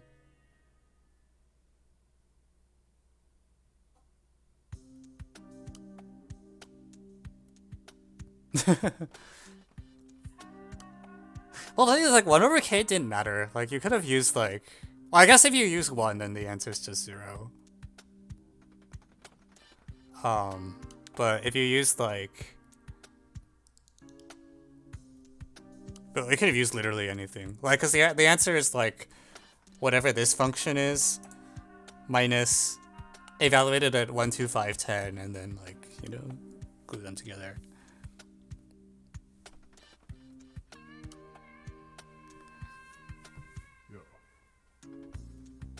So then I have this question, which is like, why have I not seen this before? Because I feel like I should know. Okay, whatever. I probably just didn't recognize it. I'm sure that somewhere someone has given me like a system of n equations where the weights canceled out in Mobius fashion. Like I think there's no way this is the first time I'm seeing the left-hand side of this system. I just didn't recognize it. I can't think. Do people know other problems that have that same system on the left-hand side? I don't care about the right-hand side. The right-hand side doesn't matter.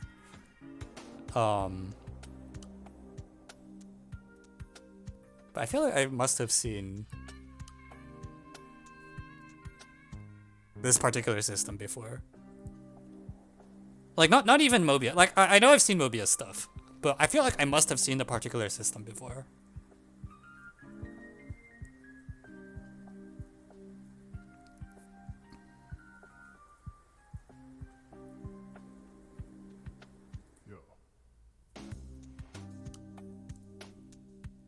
Okay, whatever. Let me write this up.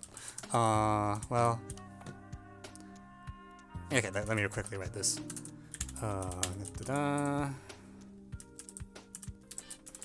don't think this will take... I'm gonna just sketch it because I don't really want to write out the full details, but...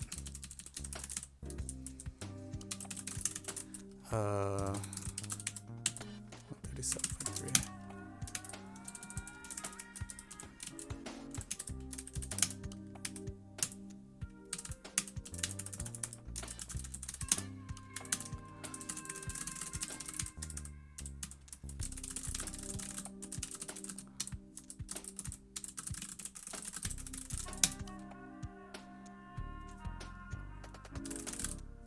So the basic claim is that fix an integer n at least 1.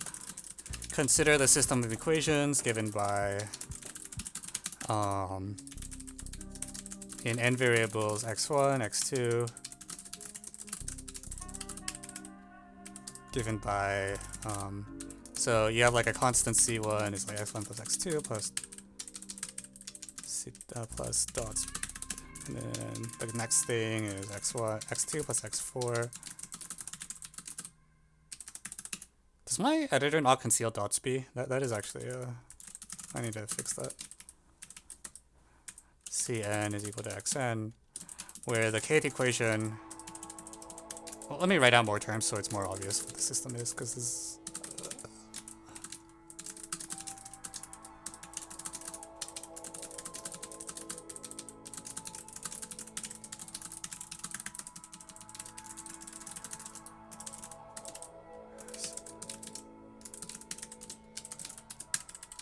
X, n, k for n over k on the right hand side. And the claim is that sum of a Mobius k less than or equal to n, uk, ck, where mu is a Mobius function.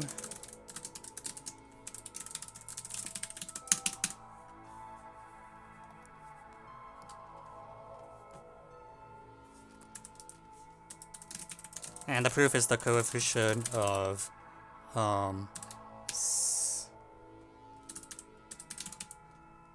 if we substitute in the expressions for ck, on the right hand side, the coefficient of xi is the sum.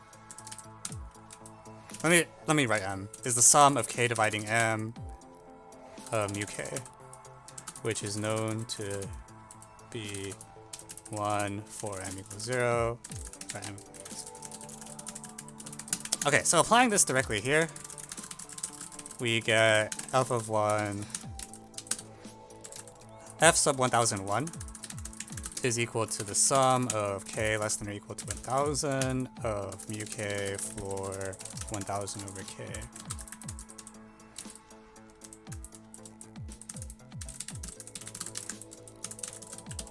And the same thing for 999.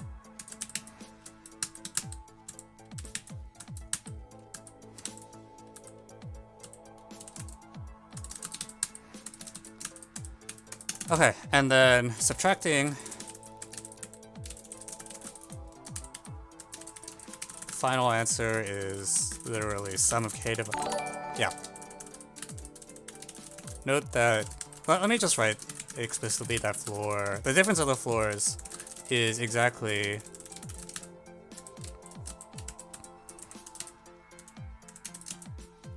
okay, I think this should be displayed.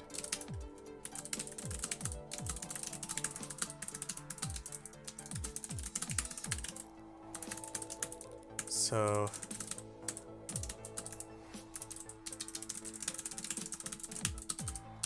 and then, yeah, 1 minus a half minus a fifth plus a tenth equals 2/5, and we're done.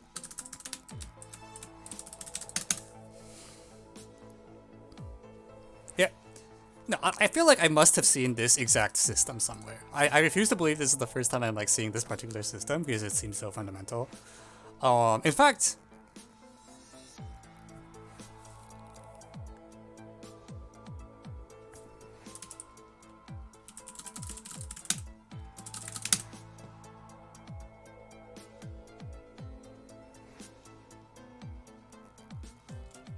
gotcha. Ta-da! This was a little different. I don't think this one actually... This one's a little more complicated because there's a lot of non-trivial analysis involved because if you try to apply Mobius directly to this, you will burn yourself because none of the things involved are absolutely convergent. But yeah, I was like, I must have seen this exact system somewhere, and this is one example where you want to determine whether the infinite version of this has a non-negative solution, where the answer is no. And not only is it no, this version actually has like this nice interpretation where you can ask yourself, is there a way to assign a probability AI over the positive integers such that in this probability distribution, the even numbers have weight 1/2, the multiples of 3 have weight 1/3, etc. Yeah, and the answer is no. But yeah, so yeah, a measure. Yeah, it's like, is there a measure that for which the multiples of n have weight 1/n? And the answer turns out to be no. Yeah. Okay, cool. So I'm not crazy. I was like, I must have seen this somewhere, but I was trying to remember where. Amazing. Okay. All right, so that's that. Yeah, Mobius function shows up again. Thank you for tuning in. And yeah, I don't know. How do you do this outro thing?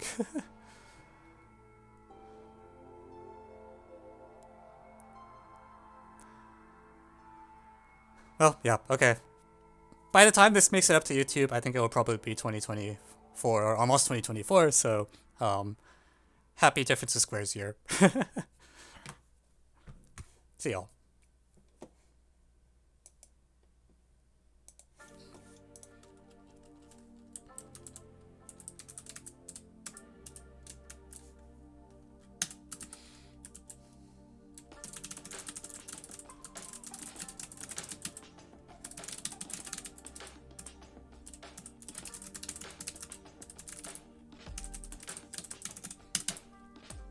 Is there a thread that I should be posting the solution on?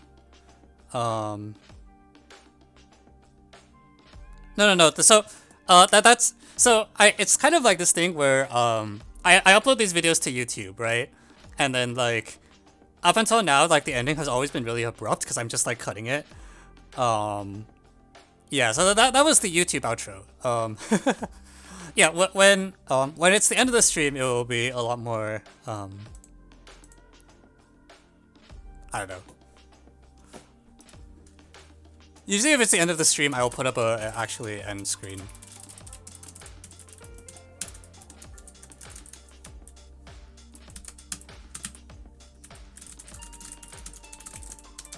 Yeah, I like the endings have been something that I want to work on because I've been watching, like I've been kind of like occasionally like when I'm like putting the cuts together, I'm always just like, wow, this ending is really abrupt. And I can't do anything about it because the stream already ended. But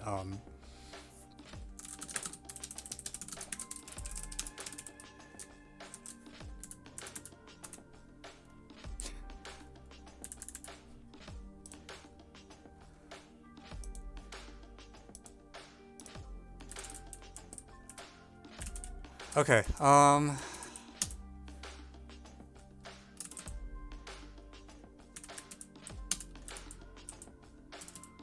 yeah, meanwhile, let me post this.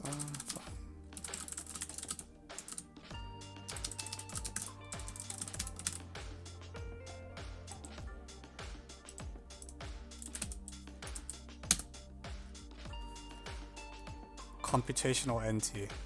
I don't know if I would call, I guess it's kind of NT. I put it in the algebra section in my database.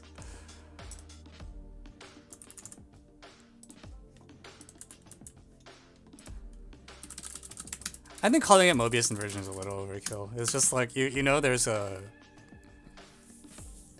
sequence of ways to define recursively, and then you look at the sequence or something. I don't know. All right.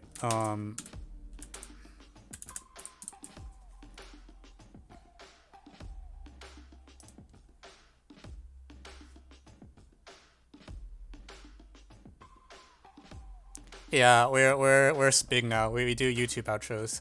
Honestly, it's actually so just like the endings have been so abrupt up until now. It's just like.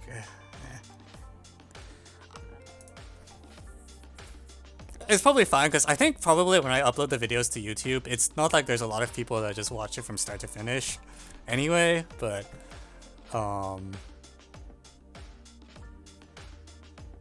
don't know. It's like as long as I'm going to upload it to YouTube, I might as well put a proper YouTube outro.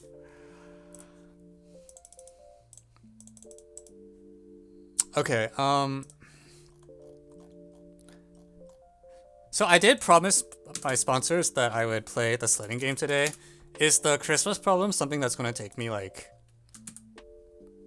Well, it's also a Christmas tree.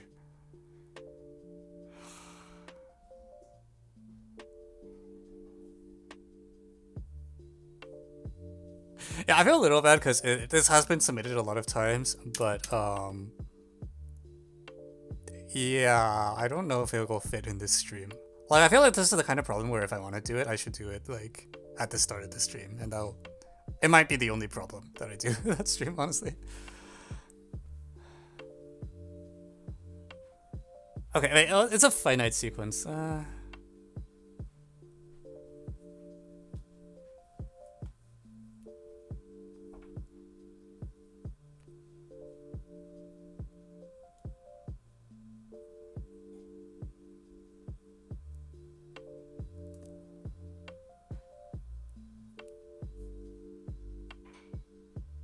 You're going to submit the X69 anyway, right? Like, I don't see what that's supposed to do.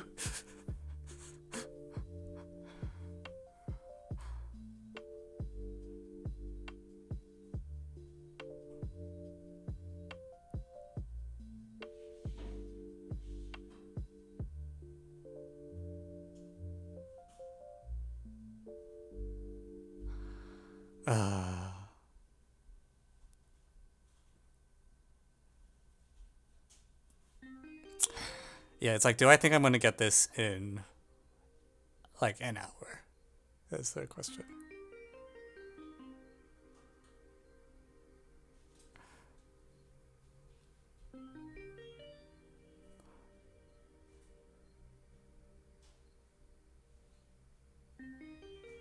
Yeah, so okay, I guess the choice is I can either do the problem now, but time box it to an hour so I still have time to go sledding, or I can do it on a different stream and then take as much time as it takes until I get bored of the problem, which will... I think a problem like this seems like the kind of thing I'll go for it for at least like... If I had the time, I'd go for at least a couple hours before I cut it off. Sled and solve at the same time.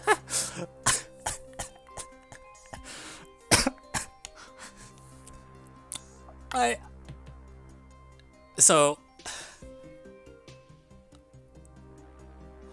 I think that would be really thematic and also hilarious, but I'm not sure my sponsors would be very happy with that. Yeah, drive and solve. Yeah, that's totally my bread, right?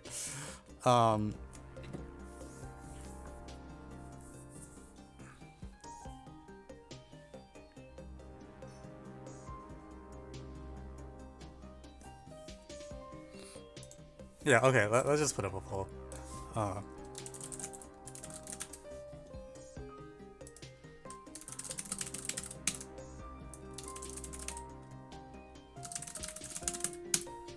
It does look like a really, it does look like a super cool as well. Like I'm.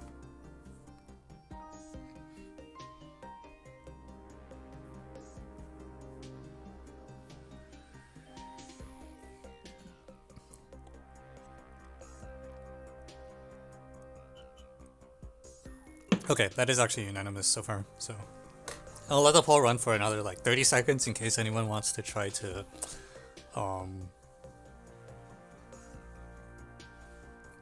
Alright.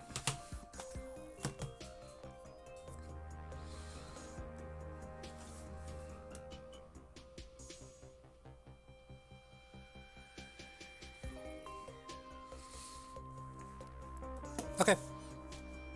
Alright, that is in fact unanimous. Alright, let's do it.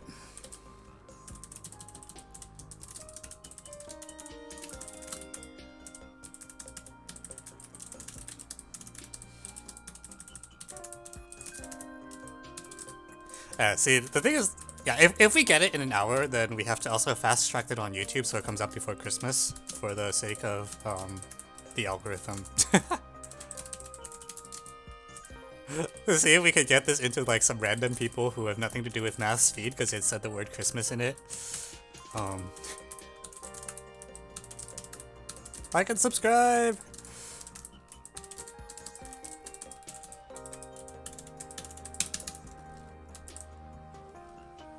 Okay, where did...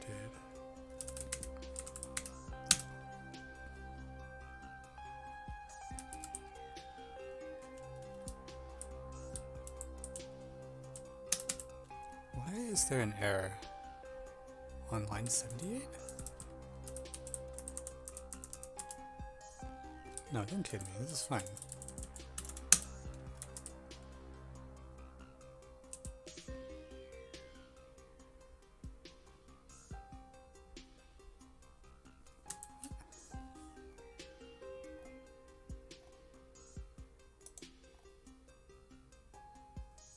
I'm just gonna comment this whole thing out. Something's weird. Oh.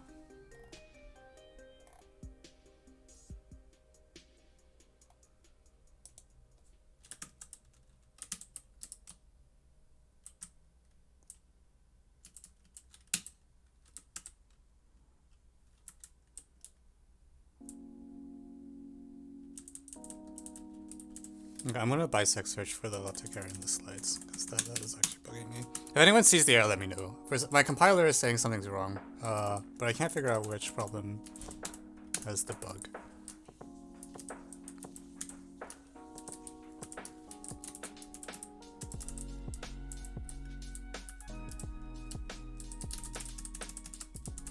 Dun, da, da.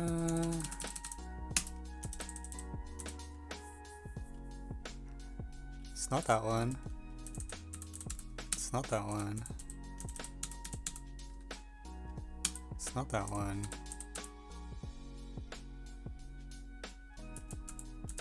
Something in here?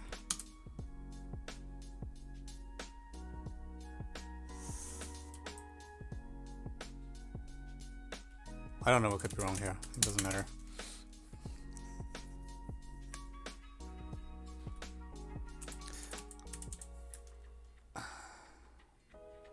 Oh, it's the C dots that's outside.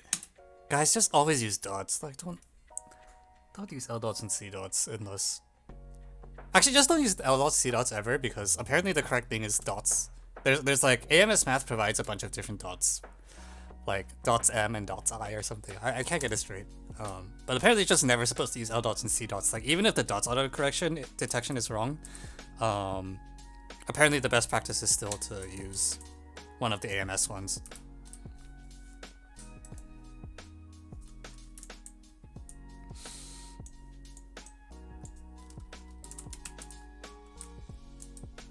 Which I will fix here actually too. Dots B. Dots. I should just use dots. This is the auto detect the correct one. Smart latte commands. I don't know. Like on rare occasions, dots will not do the right thing because which does happen. But in that case, you're supposed to use one of the AMS ones and not the built-in primitive.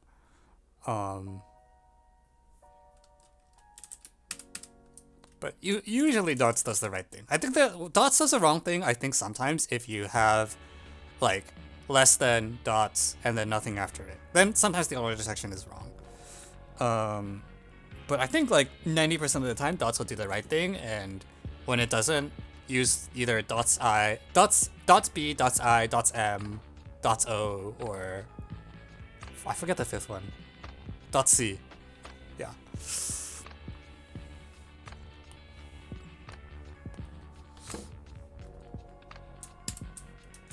Alright, let's do it. Oh shit, wrong problem. Wrong problem. Why? The frick? Where is it getting that from?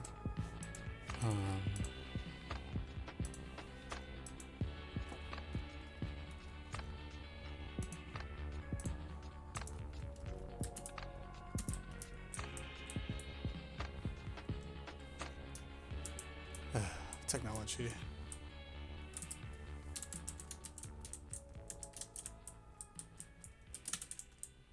Why isn't it refreshing the... Okay, that's better. Okay, cool. Let me enlarge that just a tad.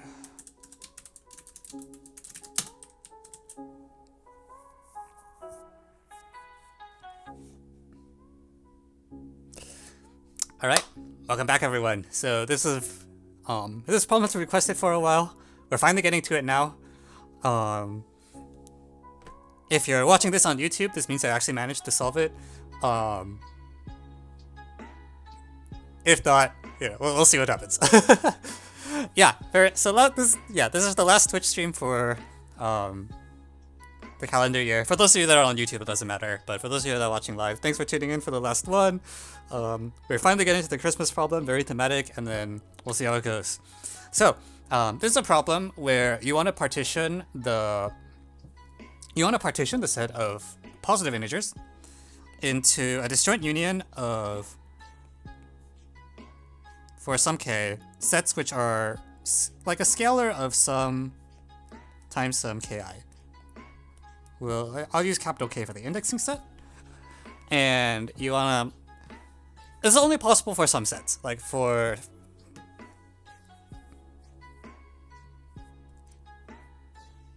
Yeah, and the problem is to show that for any set for which this partition is possible, the largest element is a multiple of all the other ones.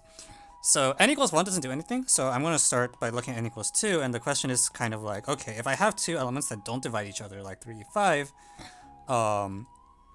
what blows up, I guess, is broadly what's going on. And we don't care about any of the other primes, like, I'm just going to look at the things that are multiples of, like, 3s and 5s. So... we'll put like 1 here, 3 to the 1, 3 squared. So it's kind of a lattice like this, all right? And the question is, why can't I partition this lattice into, wait. Oh, 3, 5 is stupid because I can't cover 1. Okay, maybe this was not a great example. Crap.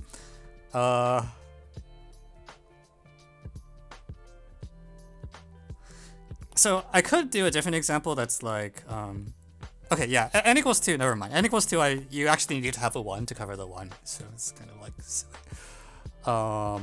So we'll do like 3, and then I think for the first example I want to draw, I want to do something like,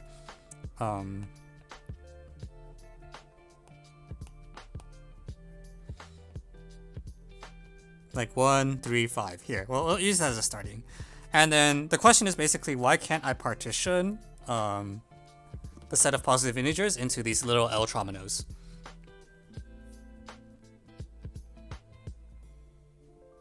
And the answer is that, well, you know. Okay, so the small cases might not help me very much here, actually, because the small cases are actually too easy. Like, you kind of look at it and you know exactly what to do. What are some other examples of 3-element sets for which I don't have, like, if I want to restrict myself to 2 primes for now, just so I can draw the picture. So for that matter, you also can't partition it into trominos that look like this, even though this satisfies the divisibility condition. You can also consider things like,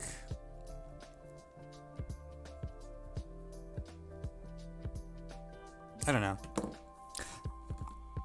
Like if you consider something like 1, 9, 125 or something like that. I don't know. It's just as an example. This is a set that looks like dun dun dun dun dun. And the question is like, can you partition positive integers like this? The answer also turns out to be no, but I think it's less obvious why the answer is no. But it's kind of like once you start trying to do the tiling, it's kind of like for n equals 3, it's kind of like yeah, so yeah, if you only focus on z to the k, or I shouldn't use k. I'm doubling k. Well, okay, I don't care about the k in the problem statement. Honestly, we're never going to touch the value of k. But it's kind of like I have this lattice, and yeah, I think that's the way to think about it. You have a lattice, and you want to ask like, can you partition this lattice into certain shapes and their translations? And probably not. Fuck. Oh god. I do not want to. I don't really want to. Can I even do that? Okay, here's the question. Can I even do the 2-dimensional case? Because even for the 2-dimensional case, like, you know, the question, can I partition it something into something like this? You can have large n for which the problem is still interesting, even with only 2 different primes. Like, you know. So I want to just. I almost want to only do the 2 case just because that way I'll actually be able to draw it, and I feel like once you can do 2 dimensions, then 3, 4, etc. might not be. Or here's a different question. Can we even do 1 dimension? Because for 1 dimension, like, technically the problem is vacuous because you'll always have divisibility, but you could still ask the question, like, for which things can I do this shifting thing and cover it? And I think, I don't know how much it'll help us if we can classify in 1 dimension all the valid sets, but the fact that it doesn't seem that hard, but it also seems not obvious. So it's kind of like this obvious, like, if I'm not sure what I'm doing and I want more things to prototype against, that seems like a good prototype to play with. In fact, I want to know the answer to that. What is the set of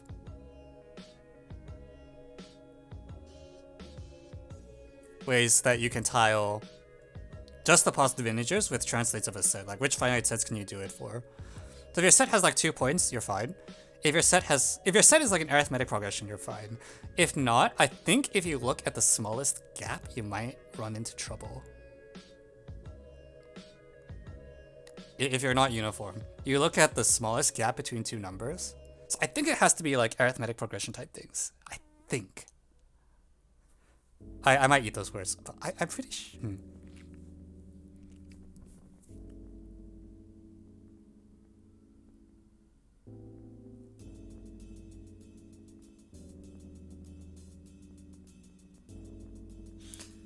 But also you can do it recursively. Okay, well, the point is that for 1 dimension, you can do it recursively because you don't have any freedom. Well, actually, you can do recursively in any dimension.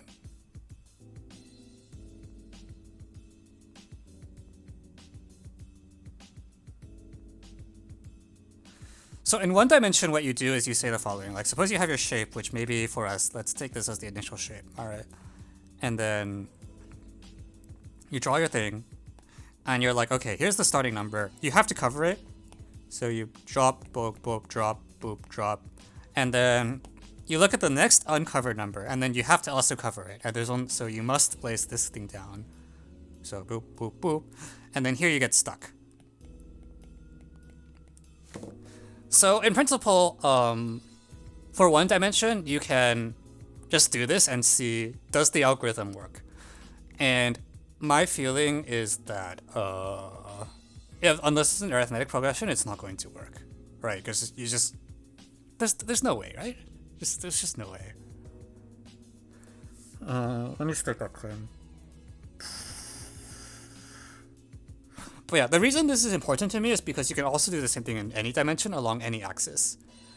Sorry, not z. Yeah, like when I put down my domino or tromino or whatever, if I look at any particular axis, like after I had put down this L, I have to put down, to cover this thing, there's only one place I can put it. So in this way, you can get the tiling of the bottom or something like that. Like this axis with the 3s is fixed. Once you tile everything that doesn't have a factor of 5 in it, you move up to the next row, and then you also, again, everything is forced. Like whenever you have a minimal by inclusion, or just any minimal by anything element, you have to put a domino there. Yeah, so for any set, we basically have an algorithm that will tell us either like it's gonna work or not. And then the question is, okay, like, sure. So then I wonder, like, what does the max thing say? The max thing says that,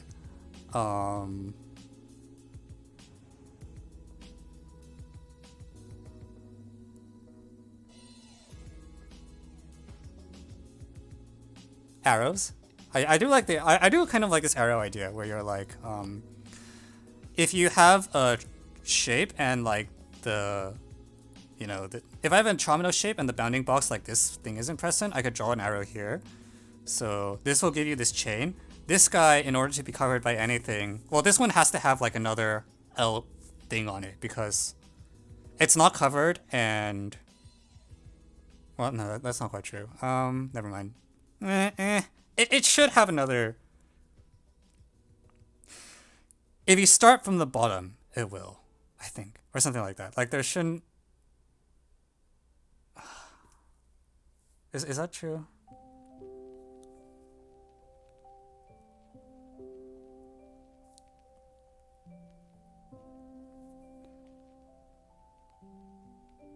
I have to think a little bit about that.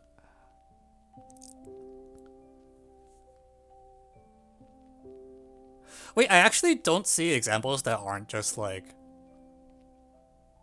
rectangles or like products of two. So here's a question. Even in 2 dimensions, is there an example that isn't just like arithmetic progression, Cartesian product, arithmetic progression? I feel like there isn't, but I'm not 100%. Young tableau is not the right buzzword here, I think. Like, young tableau is too general. Oh, actually, no. Young tableau is just wrong. Because, like...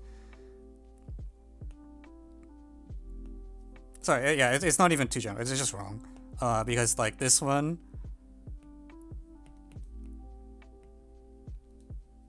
So this 4-element set you can tile squares with. And that's not young tableau because there's like a gap here and a gap here. But I think like every example is like arithmetic progression. I think for at least 2 dimensions that I can tell, every example I've seen so far is like arithmetic progression, Cartesian product, like arithmetic progression. What does it mean it becomes a young tableau? Like if you take mod, it tessellates a young tableau. Oh, I see. Yeah, maybe. Okay, fine. Fine.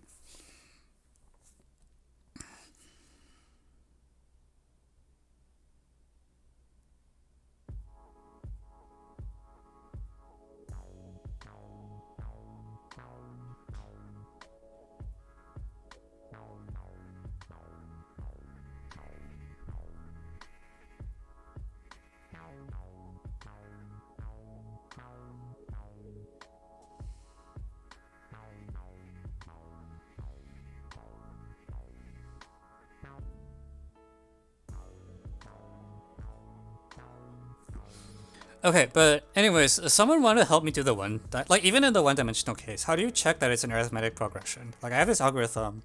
I'm very confident that it has to be an arithmetic progression. And okay, it's like you look at the gap at the start, and then however much of a gap at the start you have is, it's just so annoying. Like I can't write down. I'm sure it's true, but I cannot write down the actual proof. Where if I have a one-dimensional thing, you put the next few copies in.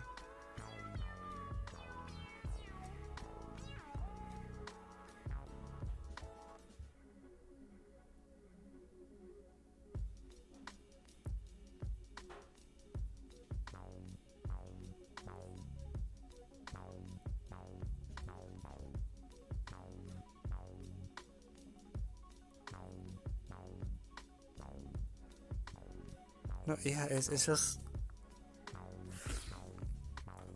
Okay, I have to do the 1D case. I think I'm not gonna get anywhere if I can't even do the 1D case. So suppose I had like something that's like gap 1 and then like I don't know something out here, and then I fill this in shoo, and then shit, I need to pick a number of holes. Let's do like 2, and then you die. Right away. So maybe I need more. Maybe I need like a lot of holes. Maybe that's what I need in my life. More holes. Bom, bom, bom, bom.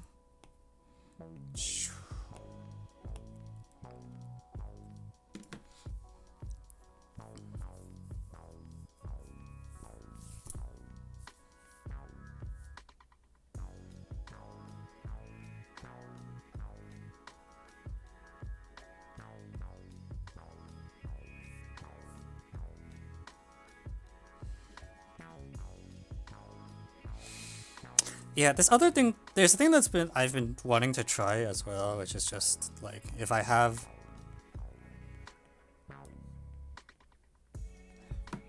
it is a generating function, right? Like, in principle, it's like this times the sum of like some things has to be equal to 1 over 1 minus x.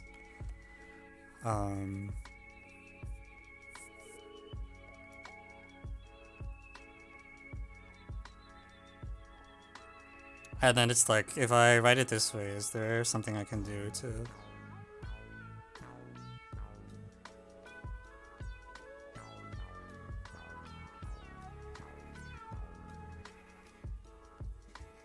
Like, do I believe this? And I think the answer is not. Super. So, like, there's this thing where it's like, if I had like 1 plus x squared plus x to the 4th, which is an arithmetic progression, this is going to be like 1 plus x to the... It's going to be every 6, right?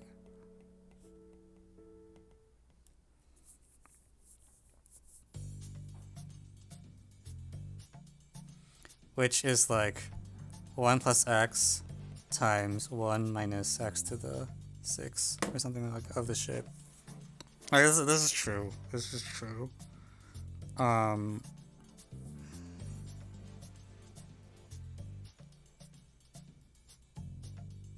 I don't really know what to make of that.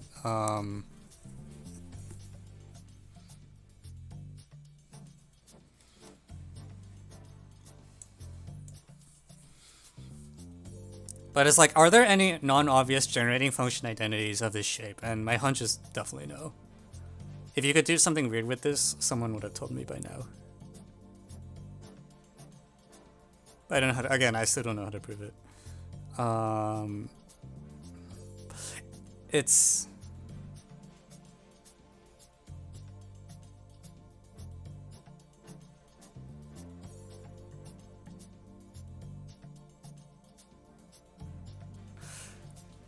So here's an interesting question, actually.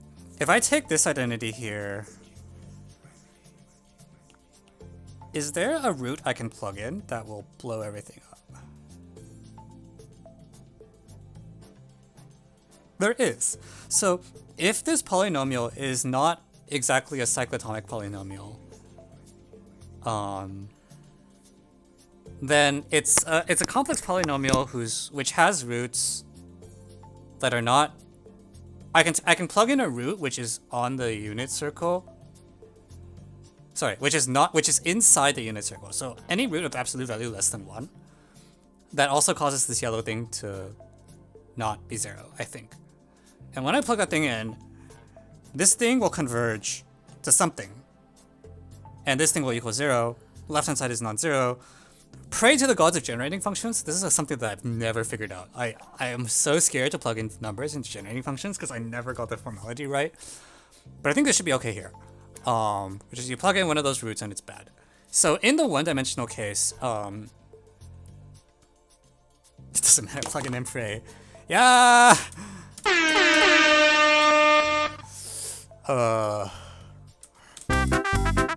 We vibing!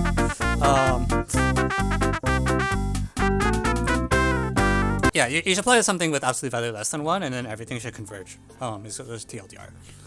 So in the one-dimensional case, what this is telling me is that my thing should have every root of it has to be on the unit circle. I think.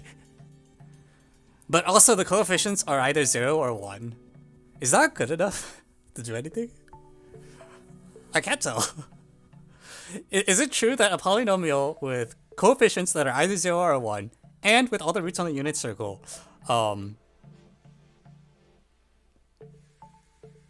needs to be just an arithmetic progression? Is that a true fact?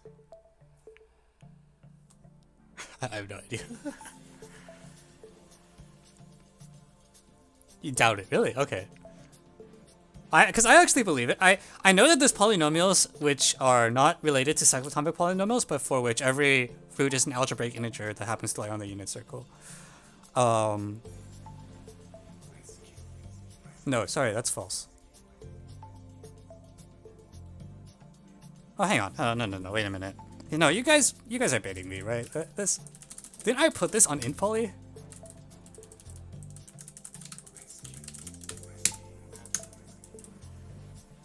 This is a true fact, right? If any integer coefficient polynomial has only roots on the unit circle, then those roots are all roots of unity. Those roots are all roots of unity. And here, because your constant coefficient is 1, all of the roots, like, the roots have product 1. So either they're all on the unit circle and it's cyclotomic, or one of them is inside the unit circle and you bust the whole thing immediately by plugging that one in. So, good. We know that the polynomial has to exactly be a cyclotomic polynomial. Moreover, the coefficients are 0. So what I'm trying to rule out now is, like, you know, are there cyclotomic polynomials? If the cyclotomic polynomial, all the coefficients are either 0 or 1, is an arithmetic progression.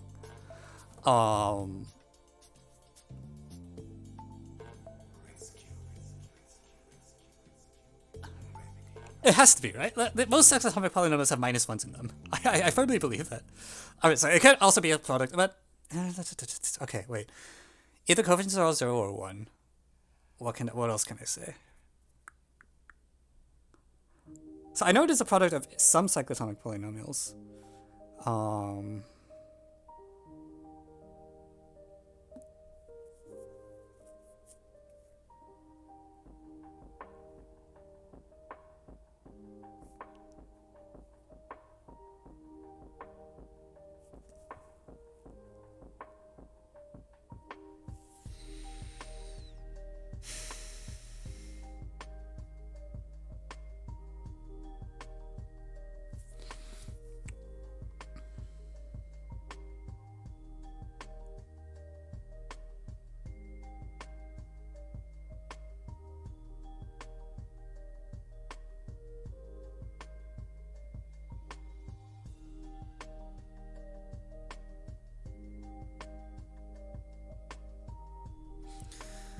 But also, if it's the product of some cyclotomic polynomials, then it's also true that all the roots are exactly nth roots of unity.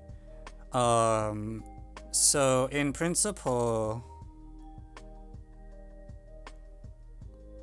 do you get like some sort of periodicity of some sort?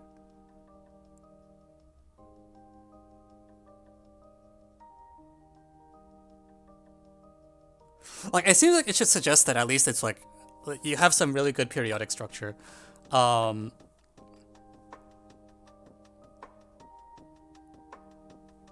Cyclotomics of non-prime power n have negative coefficients. Ah, there you go. Right, because their value at 1.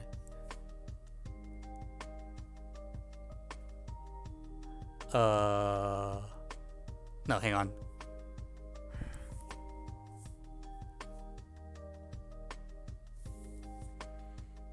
Wait, yeah, what do the cyclotomic polynomials evaluate to at when you plug in 1? I actually don't know off my head.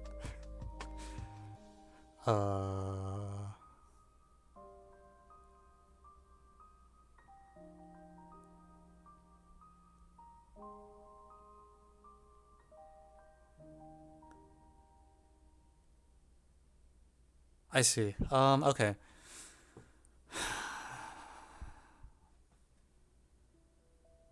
Okay, but I guess the broad strategy is that we think that... I see, okay, but it's like products of multiple cyclotomic polynomials. Okay. But in that case...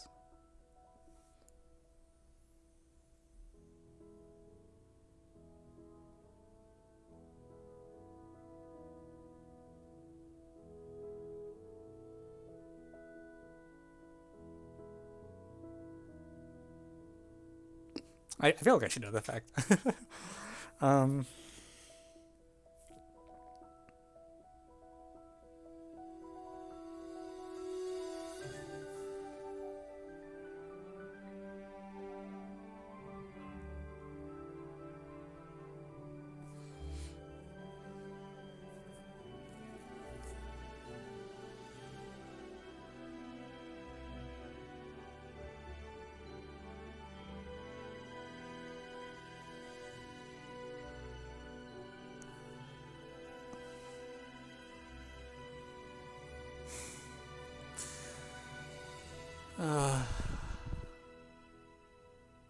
Okay, I needed to...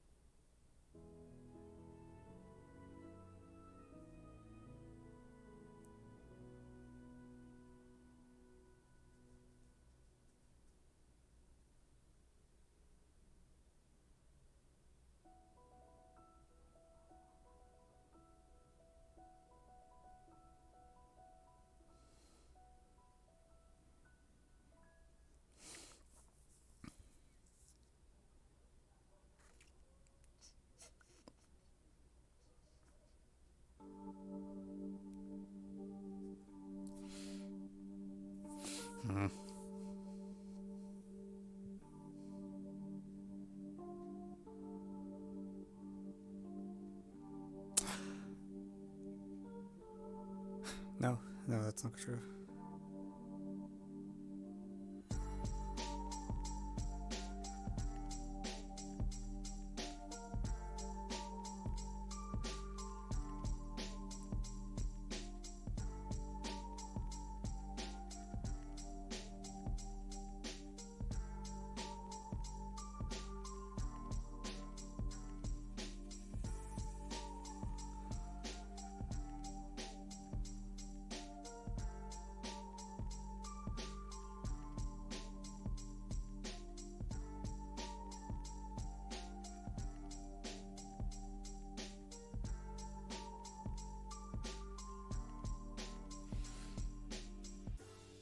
Let's try. Yeah, Youtube does that work. Yeah, I like the polynomial thing. I think the generating functions are just unusually.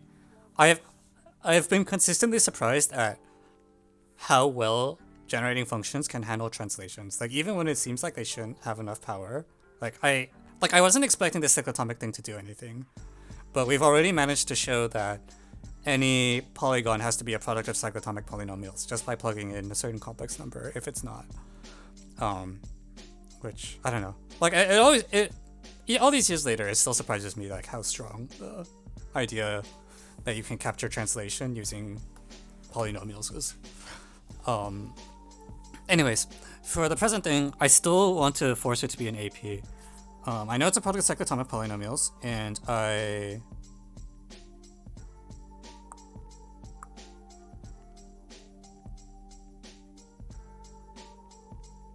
want to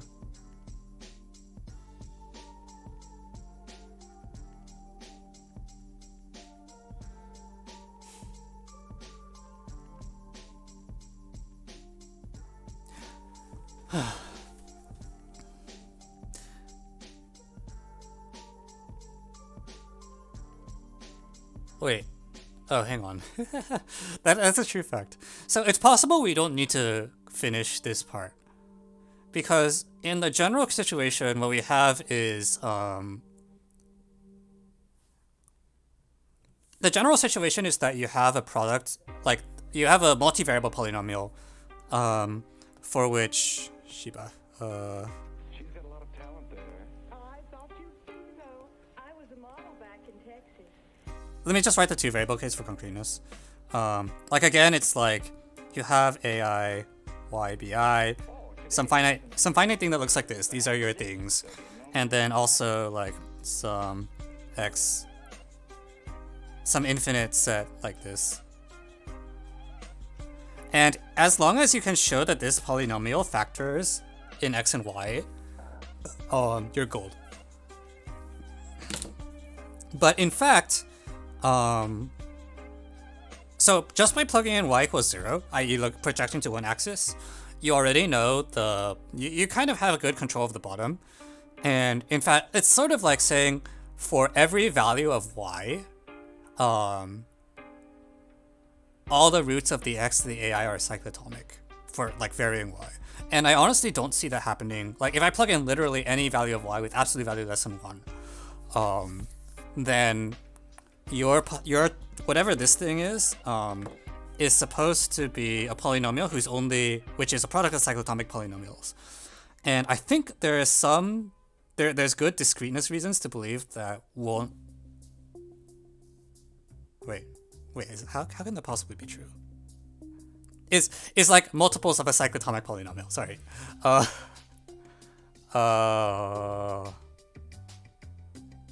Yeah, hang on. Yeah, something sus here. This shouldn't happen unless like it really factors, right?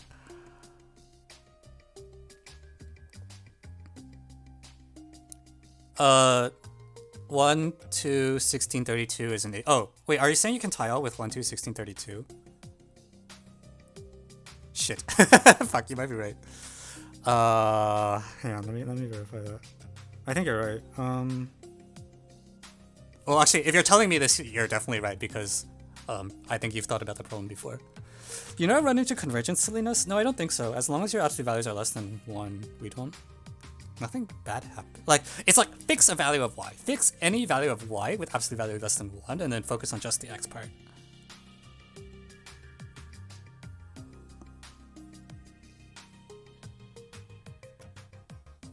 No, you don't have to plug in a root for Y. Wait. What's the issue?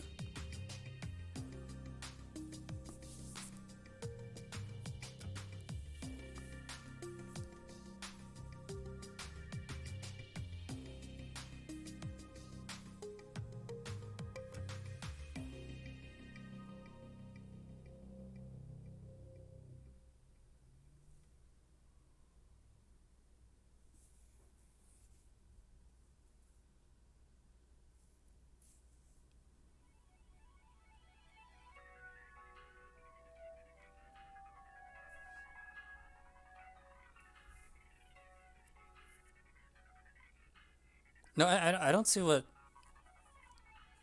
Well, I haven't done anything yet, so I don't know if there's anything to be wrong about. But I feel like this must. Like for example, when I plug in Y equals 0, equivalently project onto the bottom axis. It tells me that my bottom, the Y to the 0. Okay, here. This thing is some finite combination that's like y0 times some polynomial in x, y1 times some polynomial in x, and something here. I don't know.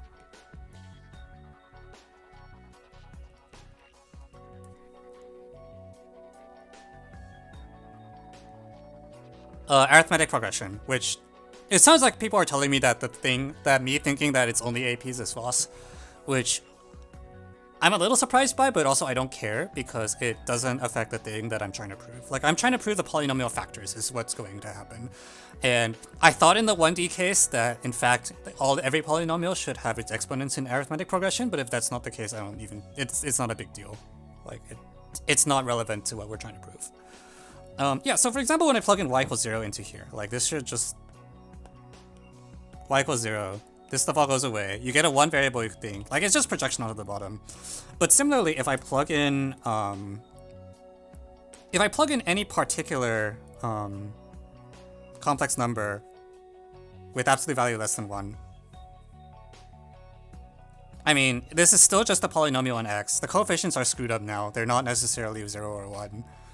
But it is still oh, hang on.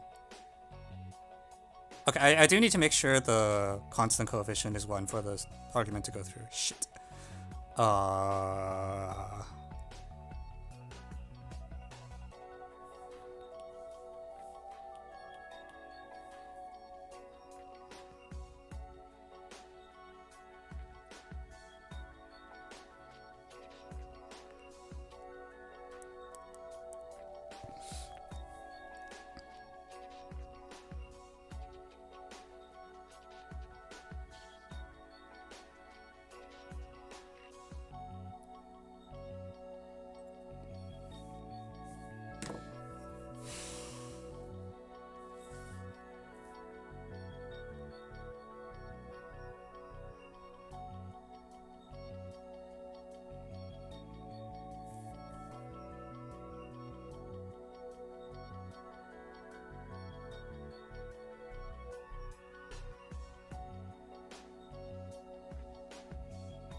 Yeah, but the thing about y is that when I'm picking this value of y, I have a ton of choices.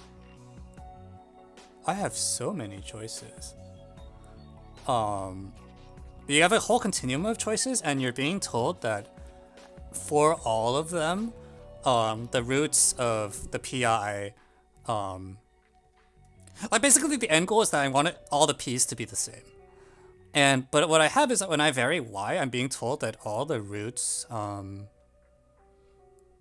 always lie outside the on or outside the unit circle. Because as soon as I can find a single pair x comma y, which is both inside the unit circle, I can plug them in, and if it's a root of the bracketed term on the left, everything blows up.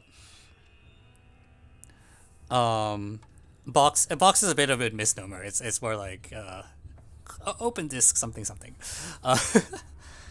But it's there's no way, right? Like, so plugging in y equals 0 tells you that this is a polynomial, all of whose roots are on the unit circle.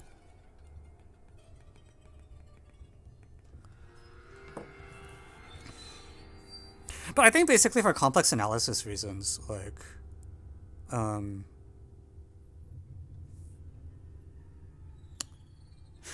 imagine plugging in like y equals epsilon or something. Like if the PIs are different, I can't imagine this ever working, like just at all. It's a little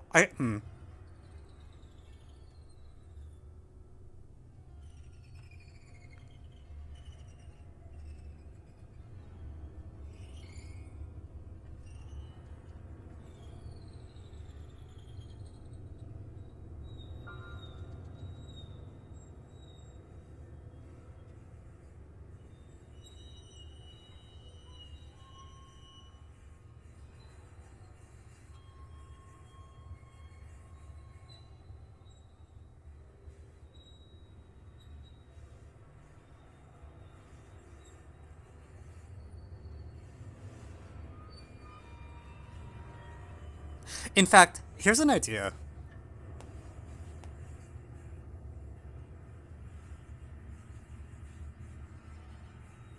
What if I let y be like something on the unit circle times x?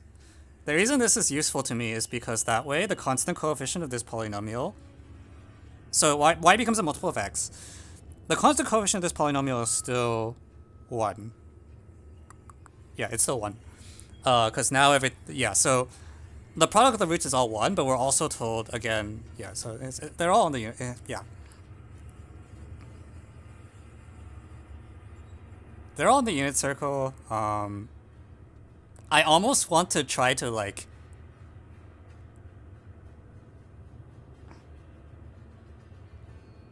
do some sort of continuity shit. Like, or in fact I can, so y equals r times x or something? I don't know, man. Who knows?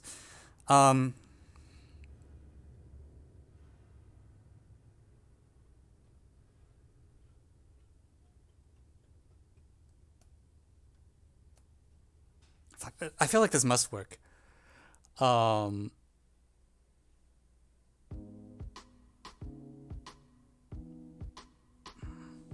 god, you want me to quote Putnam problems?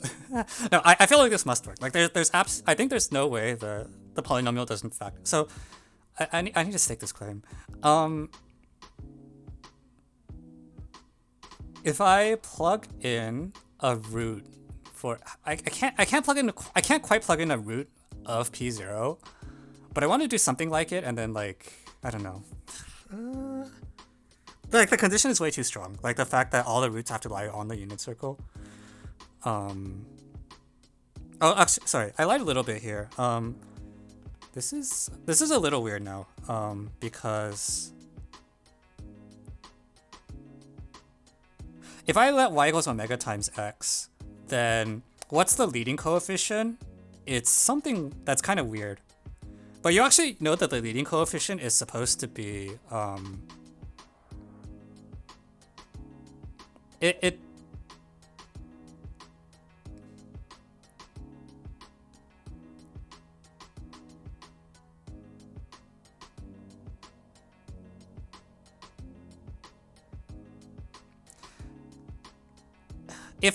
so in the case where the problem is true, the leading coefficient is some power of omega.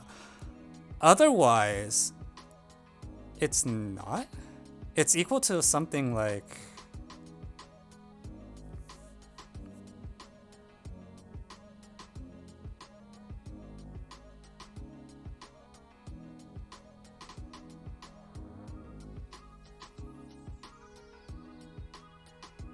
I feel like I keep doing these random substitutions with I can force the coefficients to not talk to each other, right? If I just put like some big number here.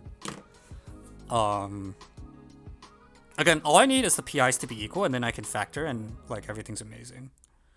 If I can factor, it implies the problem statement. So if I put y equals like x to some large power, none of these things talk to each other.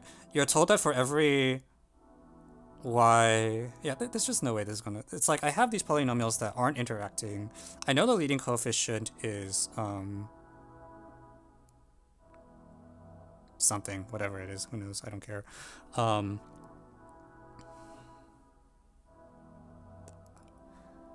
Fuck, I have like 20 minutes. I feel like I must be able to do this. Yeah, the problem is there's so many parameters that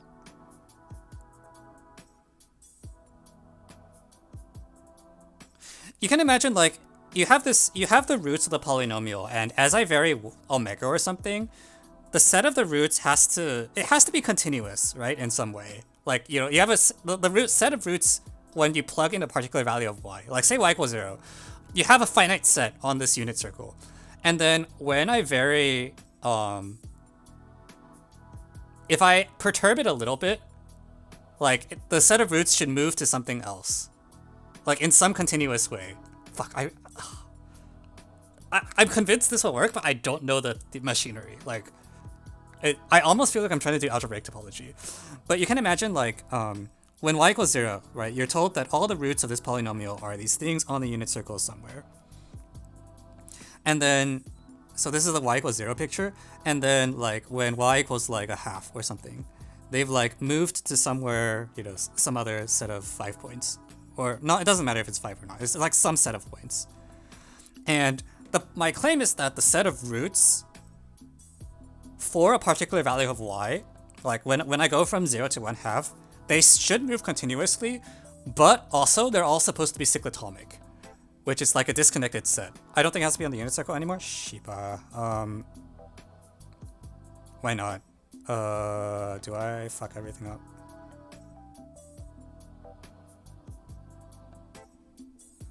So what I need for that to happen is I need to, sorry.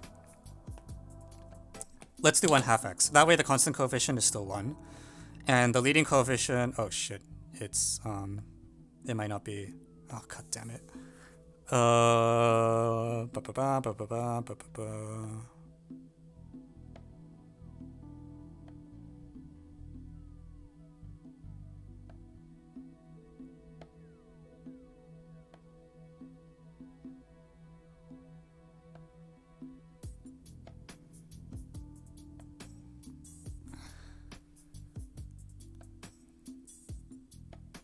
Yeah, but the problem is the leading coefficient isn't necessarily 1, so the Vieta argument no longer applies.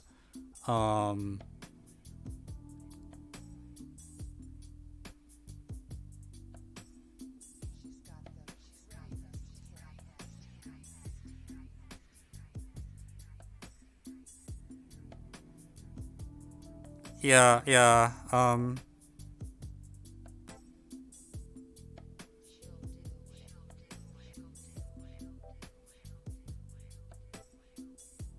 Yeah, but the problem is the leading, when you do y equals omega x to, actually, hang on, do I need omega to be small for this to make sense? Like ostensibly if I fix, but the problem is like if y has large absolute value, my convergence of this thing might mess up. Like it,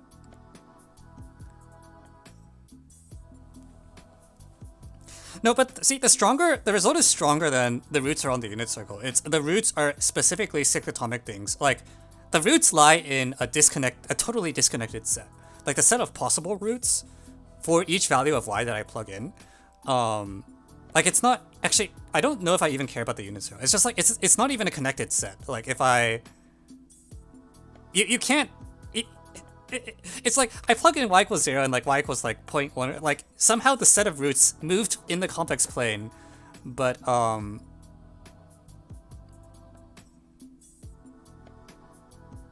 it's, oh fuck, no, I think the polynomial factors you win because then like the maximal term is there. Like the problem only asks us to show that the term of highest degree is a multiple of every other term, so as long as the polynomial factors, you're okay. It's like basically what I want is the set of roots of a polynomial to not change when I like poke y a little bit, but I can't quite force it to work.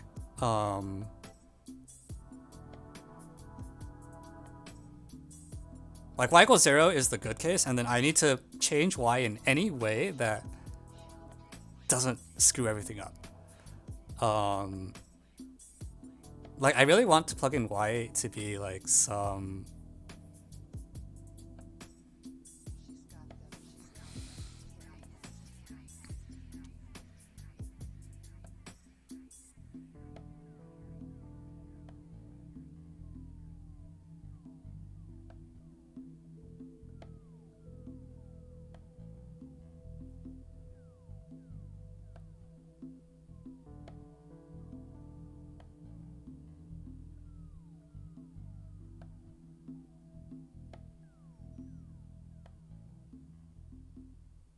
But there's just no way. Like, I can... I really want the... I know that the constant coefficient will be 1, kind of, as long as y is really tied to x. I really want the leading coefficient to also be 1. However...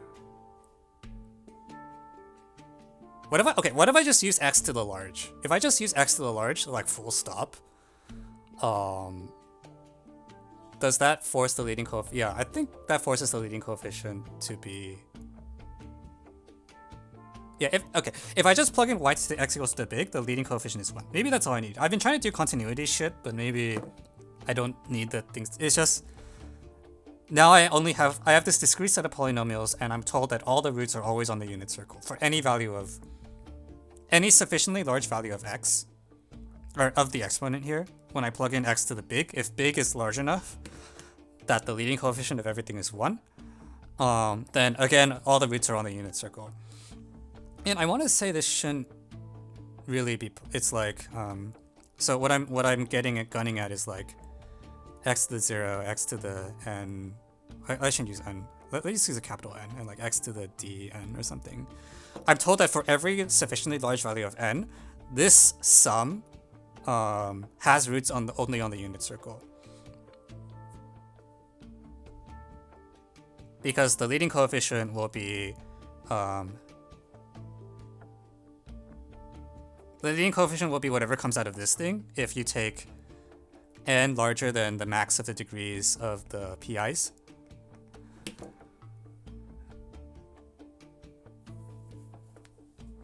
And yeah, so the claim is that in order for this factorization to be possible, I would want all the roots to always be cyclotomic, which I want this to force the PIs to be equal, given that they're supported in 0, 1 coefficients.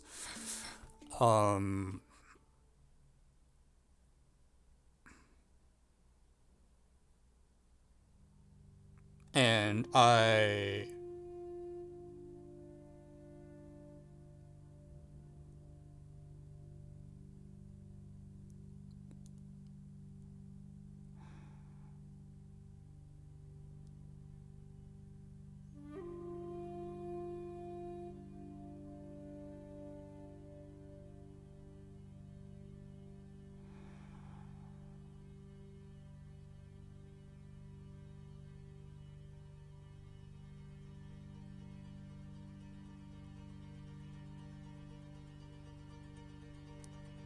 sorry, I might be smoking a bit. It's not true that the PIs are all equal, right? Like, it could be that... I want them to either all be equal or 0. I want each individual PI to be like, either 0 or P0. It's not true they're all equal, I mean, because you have like 1 plus x squared times 1 plus y squared, for example. But I would like to not have two different non-zero PI. Can I force that to be the case?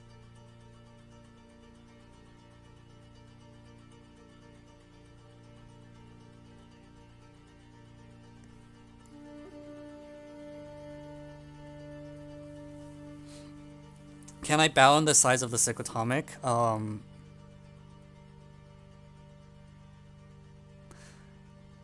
I guess, but I think it's like as n grows large. Frick. There is kind of a bound, but it's not a good one.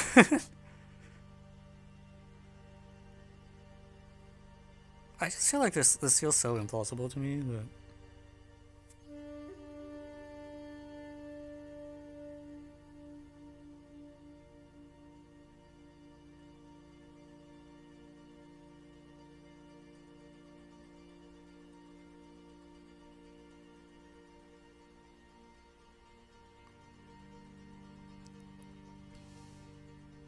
Okay, maybe I should bring in the scale. So the other thing, I could scale like, you know, x to the n. I could put like a zeta in front of it. That way we still have the continuous parameter while we still have control over the leading coefficient. Maybe that's the idea. So I put some epsilon such that absolute value of epsilon is 1. And now I have like epsilon, shit, right, wrong pen. Epsilon, and then like an epsilon to the d here. And then, yeah, the claim is, okay, now I think the continuity. So for each epsilon equals 1, so this has, okay, the constant coefficient of this blob, let me write this down. Constant coefficient is 1, and the leading coefficient is epsilon to the d times, yeah, it's just epsilon to the d, which also has absolute value 1. But I can vary epsilon around the unit circle, and this is some polynomial,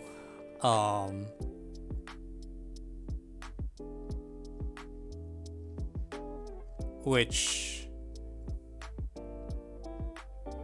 yeah, basically the roots aren't going to change. This was going to happen.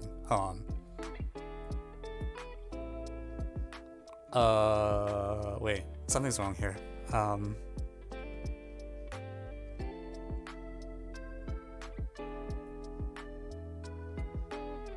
Sorry, they're not cyclotomic if okay, sorry. The discrete thing is never going to work. The reason it's never going to work as written here is the Kronecker thing only works if the coefficients of everything in play are integers, which is not true. So I can't just do discrete things. Nevertheless, even then, just when I imagine moving epsilon around the unit circle, I feel like I can't imagine the set of roots staying on the unit circle unless the polynomial is like very special and factors nicely in some way.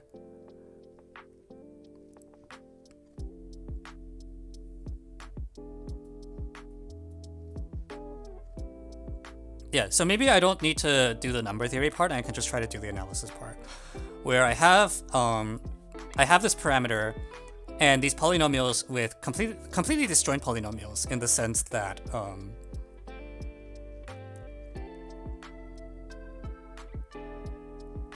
yeah, and then I'm told that no matter how I vary epsilon, the roots are moving on the unit circle, and that seems like super strong, but I don't know the complex analysis required to pull this off. Shiba.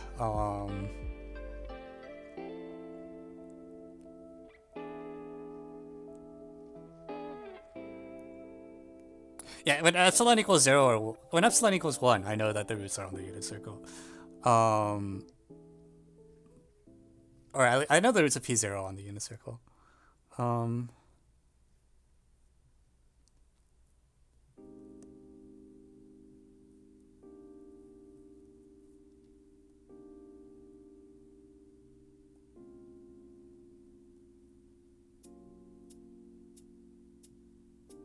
Ah, damn.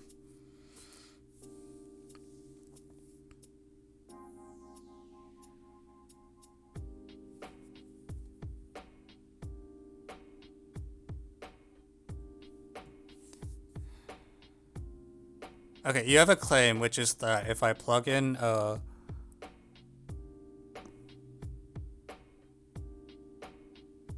root that's close enough to 1, something breaks? I'm not sure.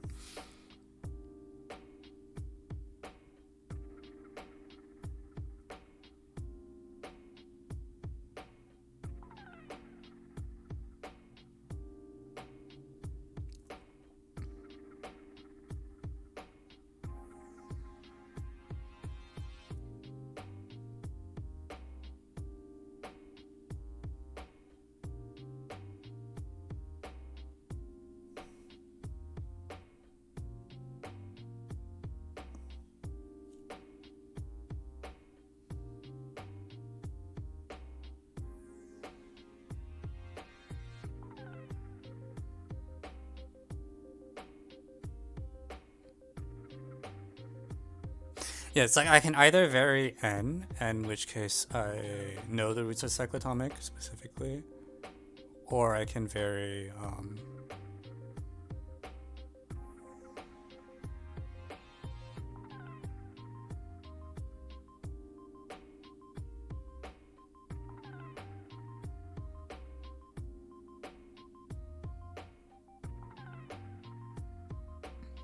like I have this twist by epsilon. Still roots are on units.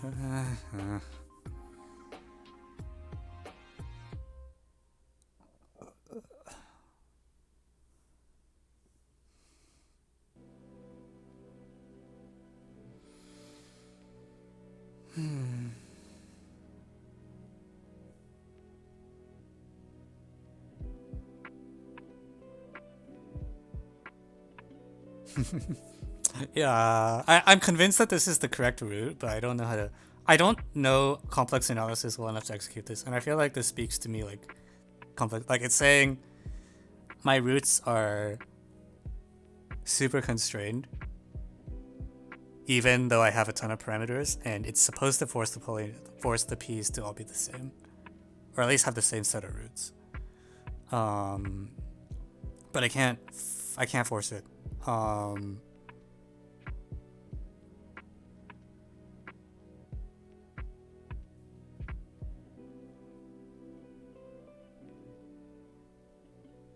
I don't see how to force it.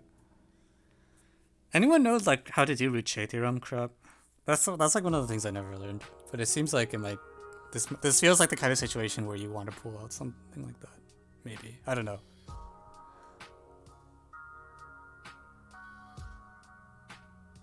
Ricci, yeah, that's one of the techniques I never actually learned. So, but I would.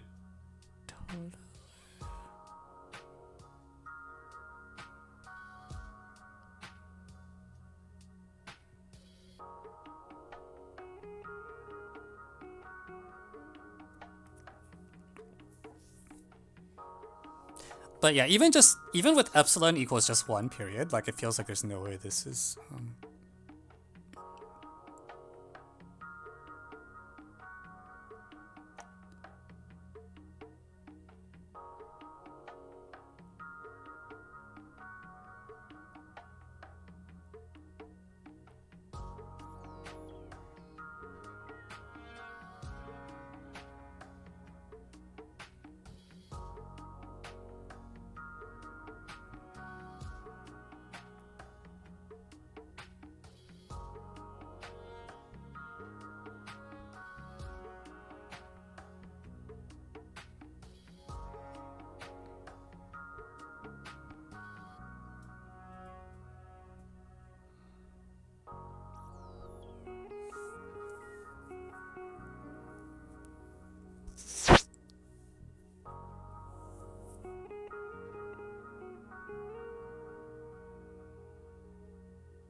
Okay, I'm gonna look inside.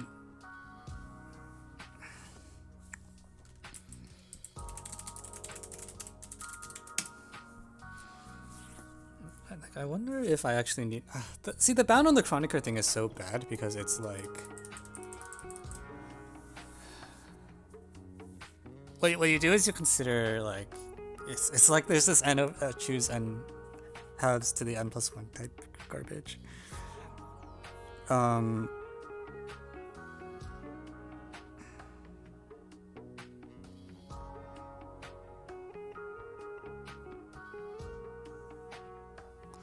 I almost want capital N to be like a large prime or something. I feel like if you take capital N to be a large prime, you can try to force a factor.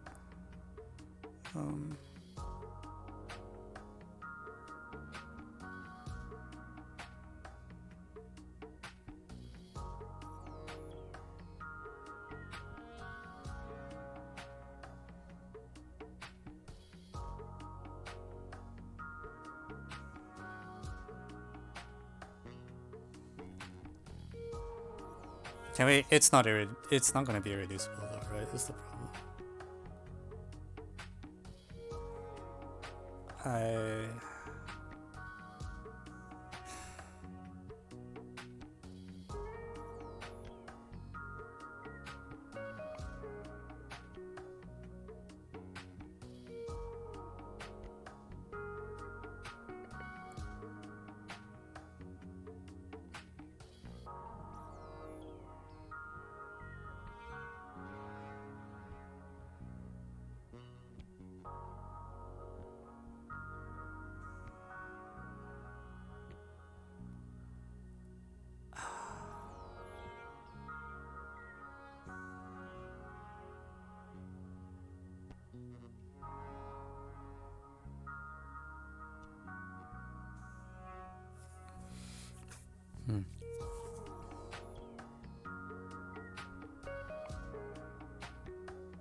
No, I feel like it has.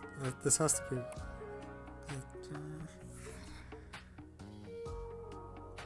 When I plug in a root, like when I plug in a large capital N, let's say capital N, I have some integer division with some cyclotomic root of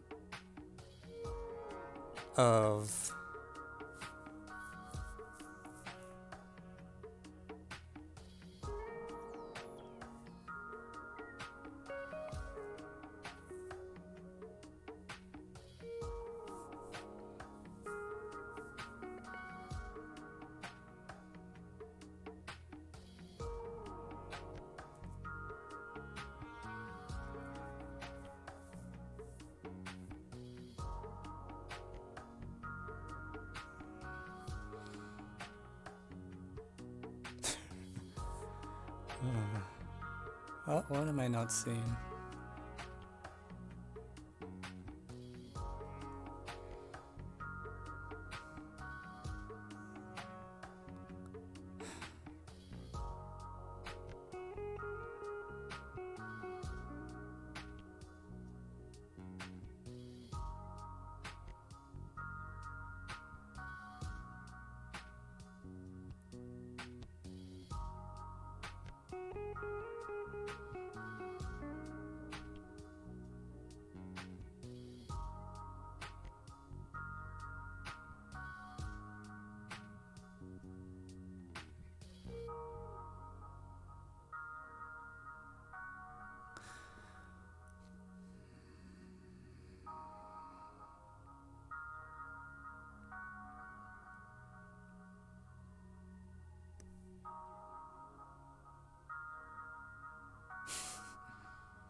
Yeah, I don't know. I feel like that's a little. I feel like if I need to use that, I'm screwed anyway.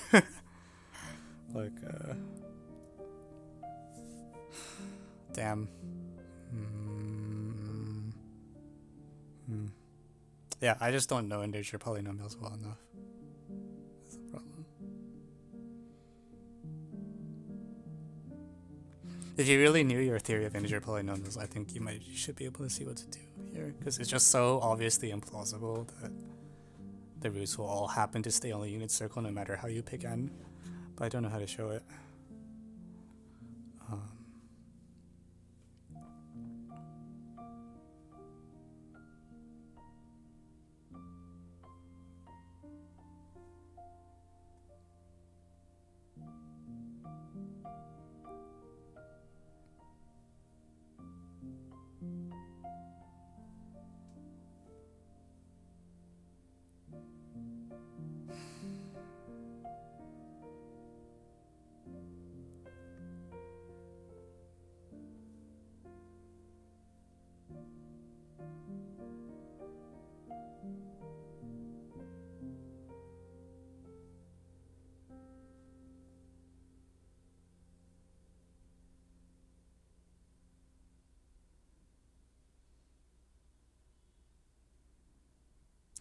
So if there's a let's say there's a root.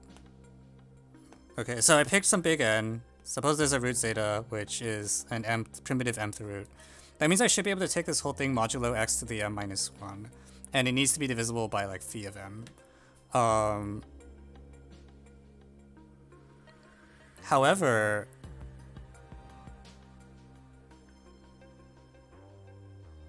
dn, are there even enough terms or something? Like I feel like, so I do this reduction and phi of m, so there's like some finite degree that I can have, n plus 1, it's like n plus 2 up to...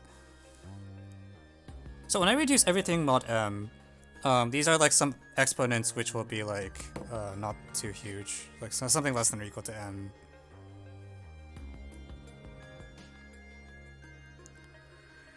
The second atomic polynomial in M has degree at least root M. No, that's not. It's like N is. Yeah, I don't. I think I'm fighting two different growth rates. Like.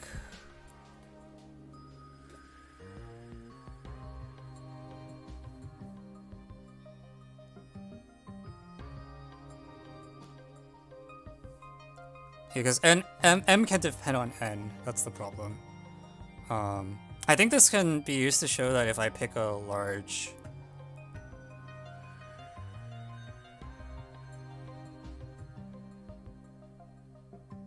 I'm not sure where I'm going with this.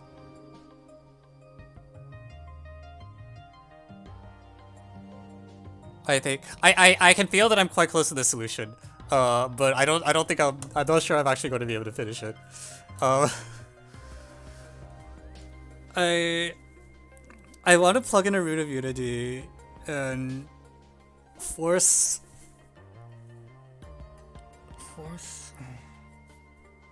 like, cause I have control over capital N. In addition to making it large, I could also do stuff like make it a prime number, and try to if I make capital N to be like a large prime, I can try to force it such that any root of unity has to be... Because if you plug in something that's off... I'm not sure.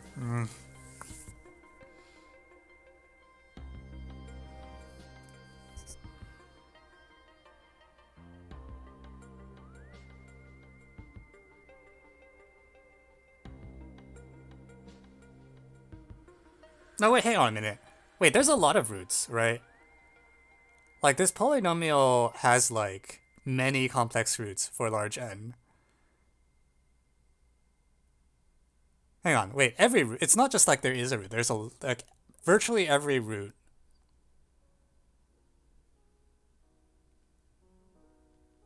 Does that do anything? Okay, that's strange. If virtually every root... Like, actually, well, not virtually. Like, literally every root is a root of unity.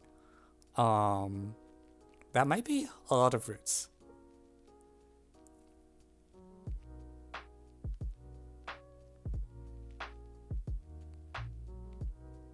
And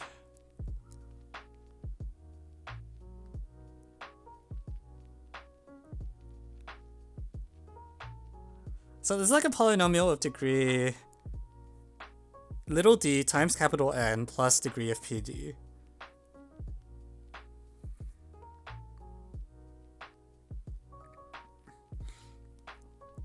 And it needs to split as the product of like lots of cyclotomics.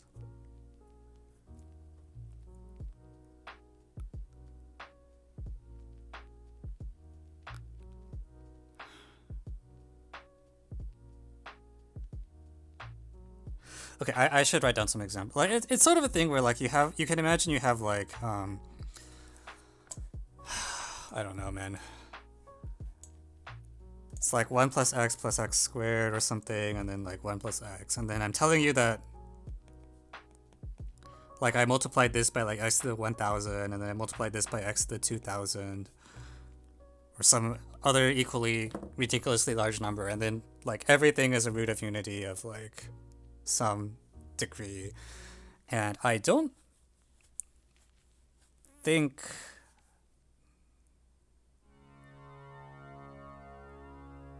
something feels wrong, but I can't say exactly. It's like I need to.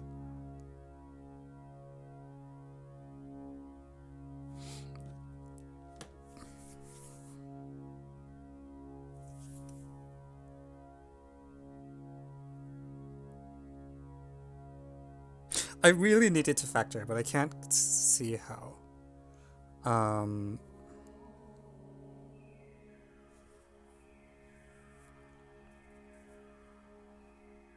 Maybe I shouldn't use 1,000. Should I use like a prime or something?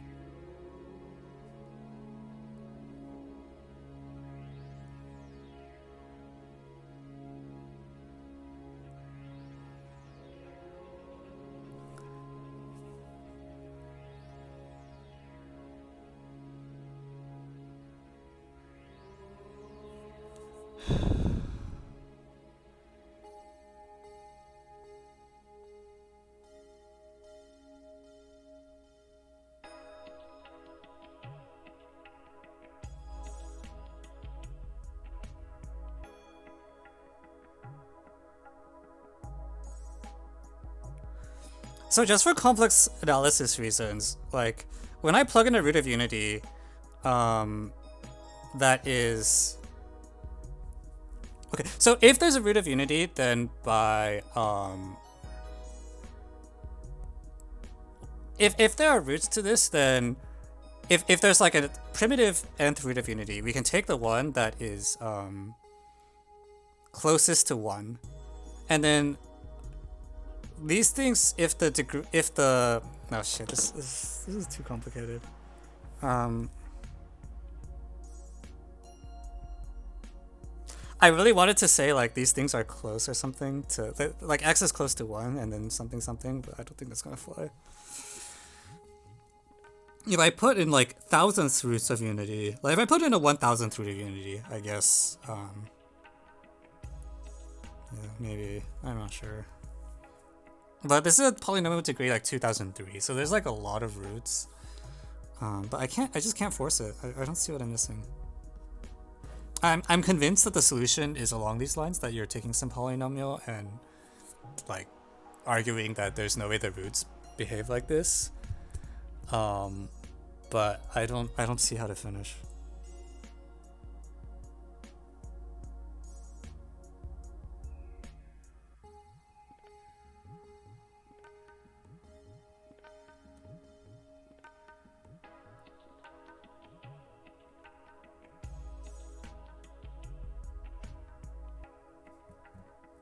Like, why is it that this can't plausibly always have cyclotomic roots?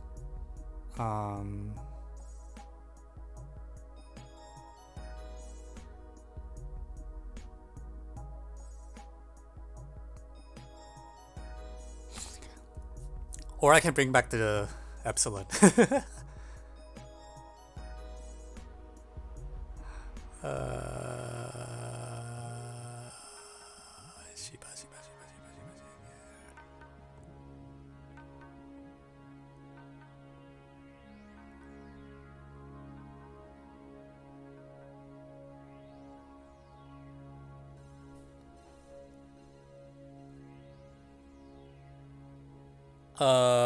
Yeah, okay.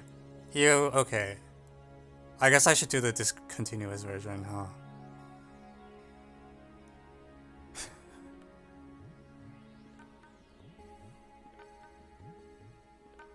Prove from the fourth direction? I don't know that. Okay, so you're telling me that I'm not supposed to do the integer version, I should be doing the continuous version. Okay, fine. We'll do the continuous version, in which case we're definitely bringing this epsilon back. So, I'm sorry, I'm a number theory PhD student, alright? I wanted to not do complex analysis. Okay, so we bring back epsilon, and now we have an epsilon factor to play with. So in exchange for losing all access to number theory, the claim is that for any epsilon such that epsilon equals 1, this thing was supposed to have only roots on the unit circle, and I want it to factor. In fact, if I pick n large enough, I can cause these to be 1 if I wanted to, which is fine.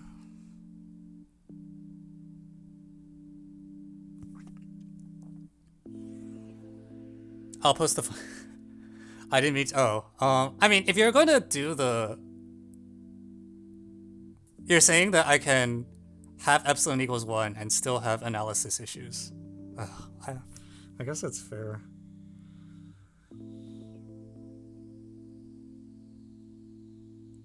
Oh, I'm so sorry. I finally realized what you were saying about the reciprocal thing, which is that when I... So in the integer version, it is actually a reciprocal. Oh, okay. I see what the reciprocal thing is saying now. Which is in the integer version, if you had a root, then its complex conjugate is also a root, and ergo the polynomial should read the same forwards and backwards or something like that, because 1 over x is also... Oh, hang on. Okay. I don't know. Okay, I'm being told I shouldn't be using the epsilons, but do I just have analysis issues? It's like for every n, all the roots lie on the unit circle. And then I don't see where I'm supposed to go.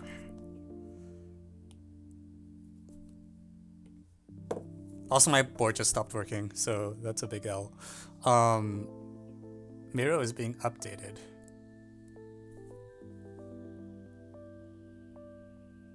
Okay, we're back.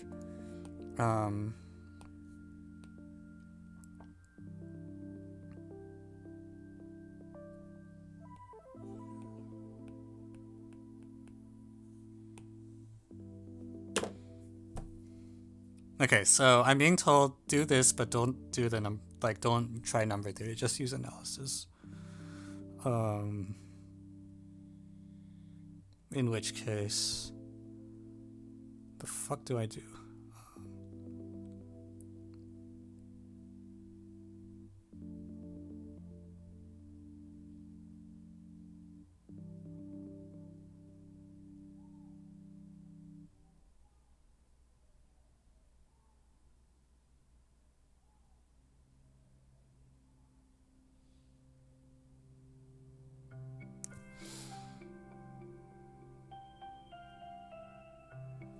Yeah, no, I can tell that I'm almost there, and it's driving me nuts.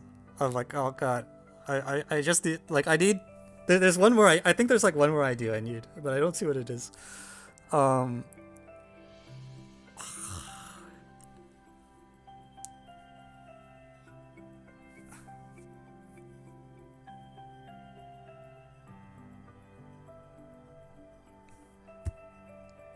Twitch chat, help me out.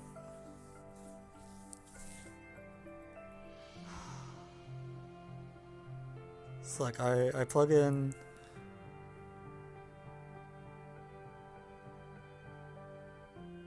What do I do with roots on the unit circle?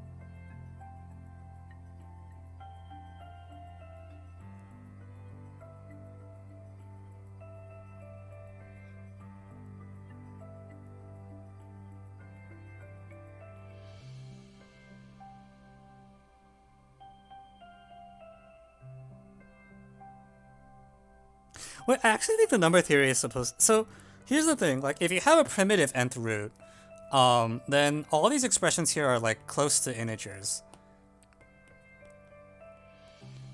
So the only way for if I plug in a large n and there's a primitive root, there's like a cyclotomic root of like close to 1. These are things that are practically integers. So in order for it to plausibly vanish, even for analysis reasons, these integers need to be pretty close or something like that. I'm not, I don't know. No. Fucking.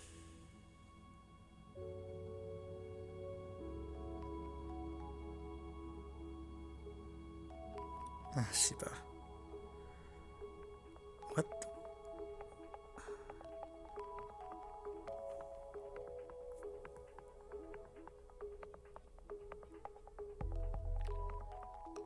It's just so weird. It's like I have I know the complex numbers in play are on the unit circle, but it's like when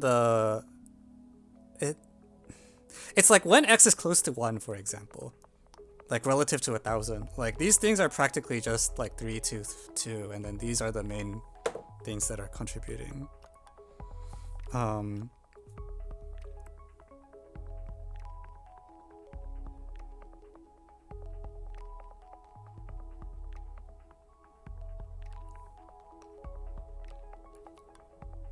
We're not supposed to consider the units. Wait, what? Wait, what are you supposed to... Wait. No, the whole point of the power of the argument was that you could say that I can plug in... Okay, are you saying that I can just plug in x and y directly? Like find a pair... If it doesn't factor, the claim is I should be able to find x and y such that x has absolute value less than 1, y has absolute value less than 1, and this thing is 0.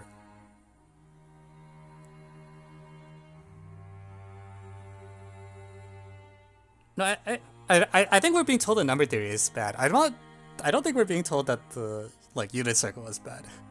I don't know. I don't know the solution, but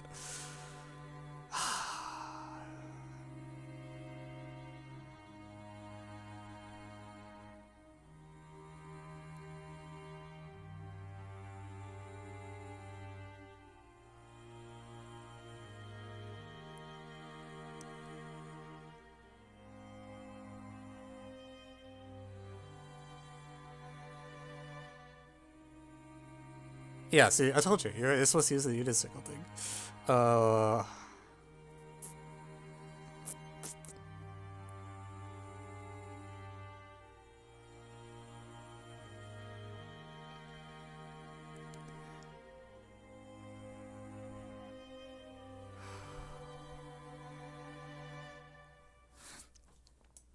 I'm like looking at this and it's just like...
I mean, the point is that like you have like 10 million parameters, and you're being told the polynomial always has only roots on the unit circle, which is like in every like, you know, like especially with the epsilon. Like with the epsilon, there's just absolutely no chance that the like a random polynomial will somehow all the roots will magically stay on the unit circle as you vary both epsilon and capital N.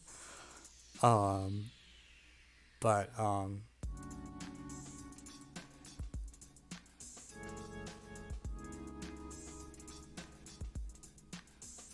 frick.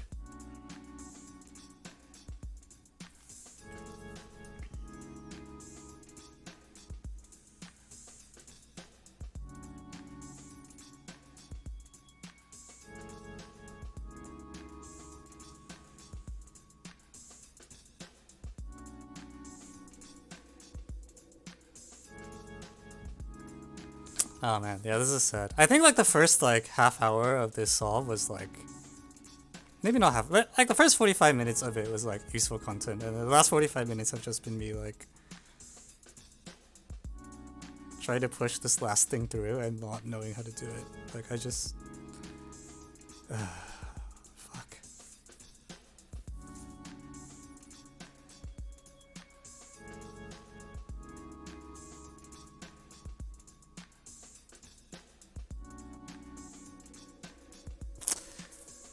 Yeah, like I know that this is what, like it has to be this. Like it feels so right, but I can't get the last. I can't get the last move. I don't.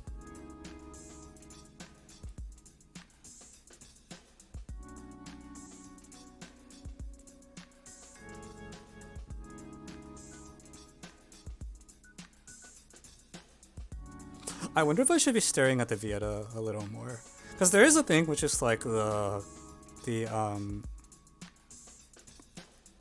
a lot of the symmetric coefficients don't change. Like there's a lot of roots. Actually, no. The problem is there's so many roots. Like every root is supposed to have absolute value 1, and if I have 2003 roots with absolute value 1, and there several of the first however many symmetric polynomials aren't changing in the whole time. Like for example, like I have these 2003 complex numbers in this example, and the sum of the reciprocals is still -1, and the sum of the squares of the reciprocals is still -2, and so on. Or sorry, sum of the squares is whatever it is. But they all have absolute value 1, and like I.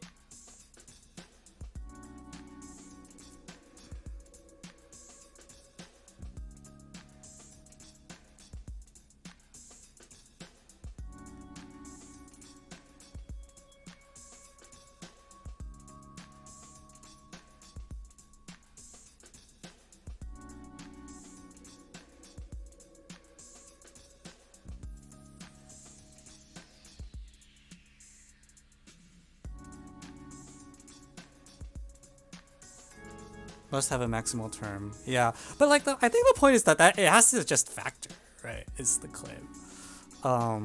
So okay, how do multivariable polynomials work? Does anyone have any idea? Because I don't. Like we're in the square.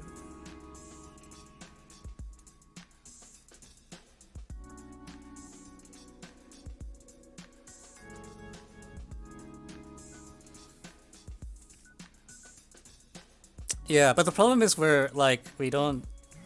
I had the same combo null thought as well at some point, but the problem is like I don't. The set of roots keeps changing, so it's just kind of like I don't know. But I feel like we should be doing the continuous version anyways, because we keep dying. Every time we keep trying to do the number theory thing, it doesn't really get us anywhere. Especially since we think that like the 1, 2, 16, 32 example or whatever from earlier, like it's not. It's not great.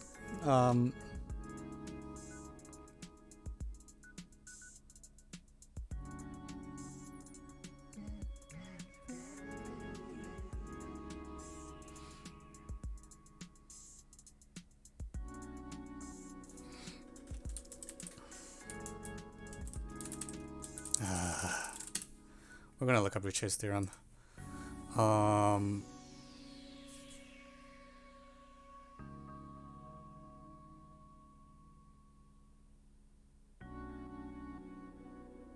Oh wow, this looks really relevant.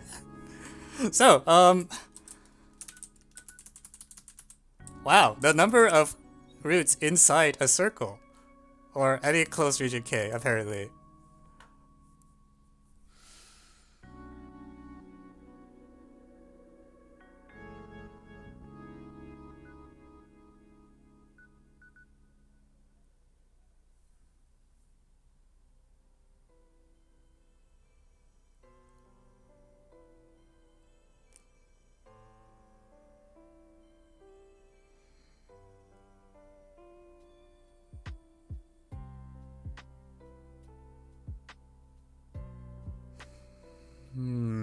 Okay, so it's like if you have a small offset, so I don't know if I have a small offset.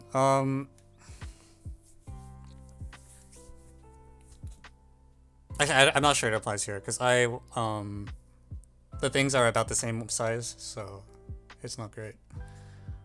A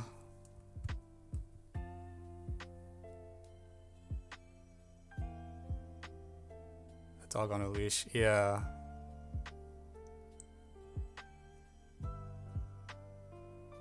But see, if I had the epsilons, then I could. Yeah, but the problem is if epsilon has absolute value less than 1, then the unit circle no longer helps you because you're not. Then you don't get convergence of this thing when you plug in the small things. Wait a minute. Sorry. No, if epsilon is less than 1, the problem is that Vietta's for. Yeah, Vietta's formulas don't work anymore. The roots can be. You need the low leading coefficient field absolute value 1 for this to go through. Okay. Well.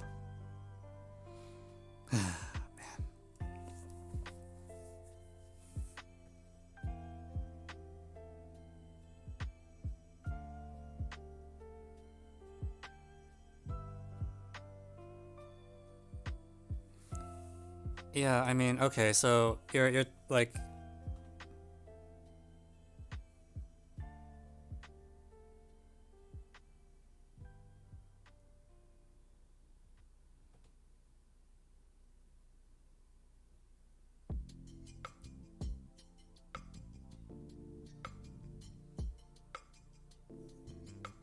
Yeah, I don't see it. Okay, I think.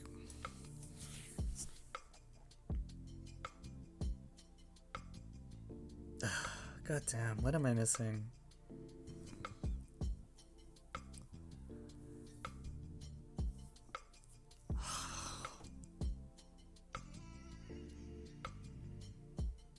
Shiba.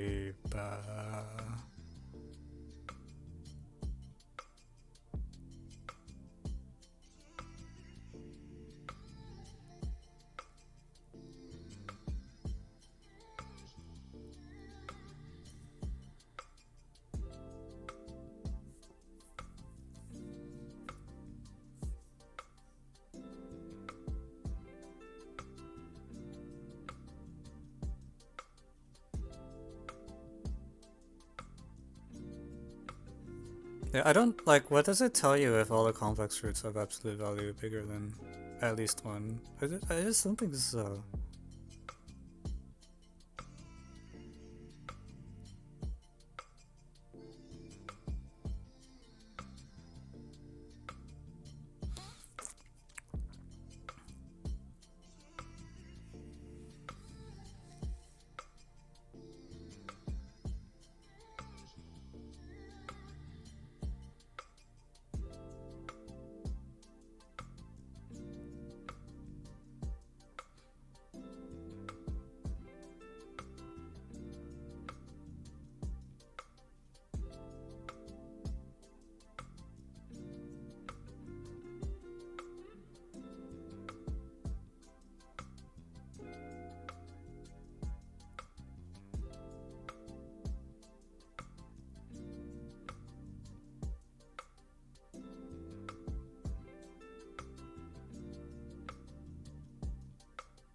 Yeah, no, the variable, yeah, but wait, I don't see where you're getting at. Like, we know this, that part we've figured out, right? So we know that in this reduced polynomial, the constant coefficient is 1, still, leading coefficient is still 1. All the roots are on the unit circle. So, I mean, yeah. We've been there for like an hour now. Am I missing something stupid? All the roots are on the unit circle. Yeah, like.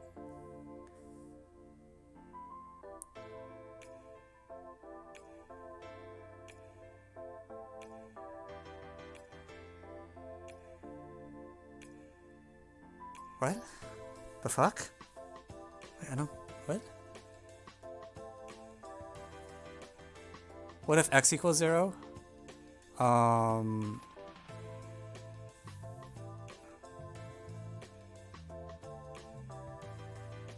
I don't get it.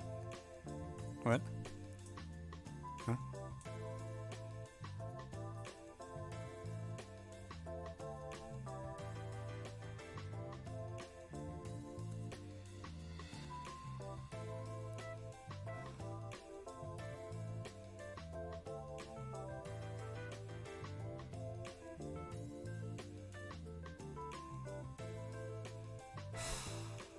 What?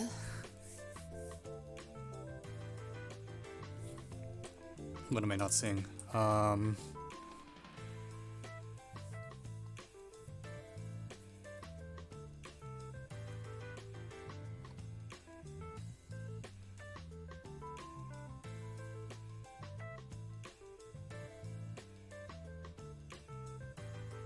Every root should also have its reciprocal, as a root says a lot. I think the reason I didn't push this is because it only tells you that, like, this and...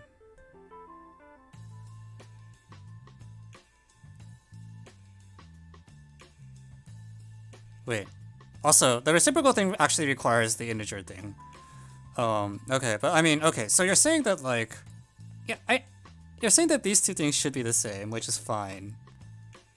Like, that's part of the palindrome thingy majiki that I... But I don't... Like, what does it do for... Does it do anything in between?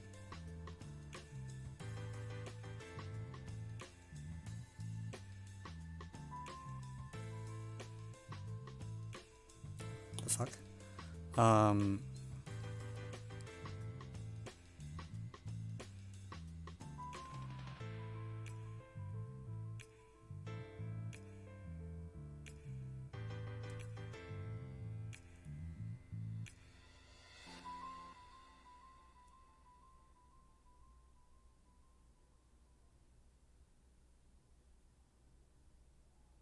It should be the same forwards and backwards.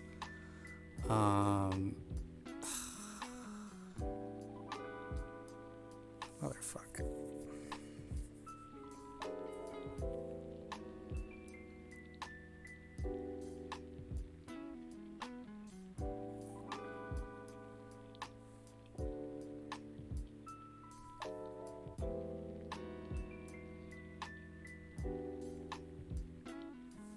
No, but the palindrome only helps you with P0 and P... wait, okay, what? Okay, now you... Now...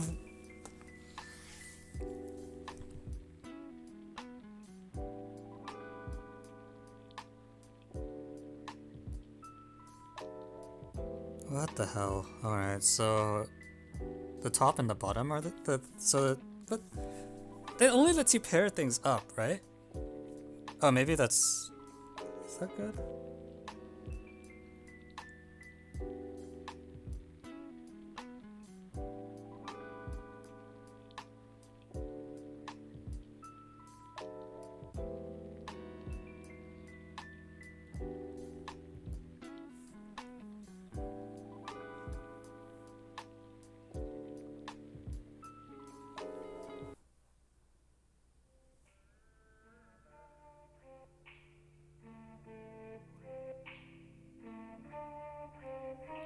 Okay, well...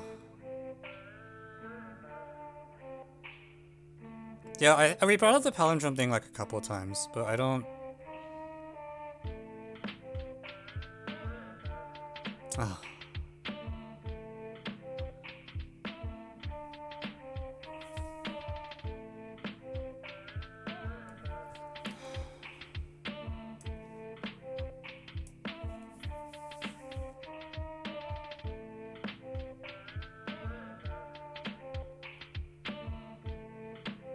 Do I want it to be palindrome? Oh.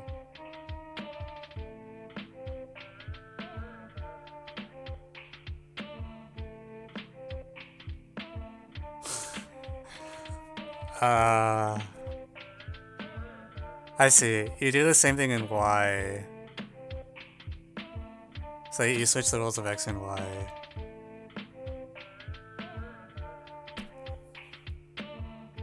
God damn it.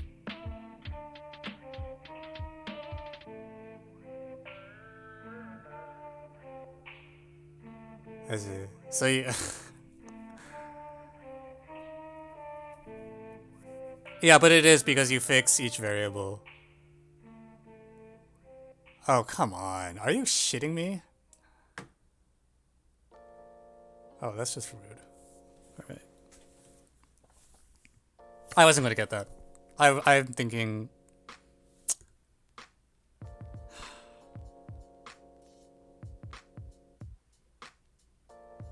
I see, okay.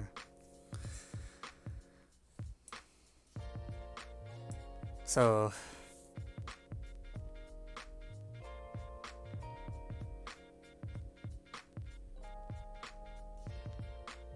for fixed y, yeah, for y equals x to the n, it's a palindrome.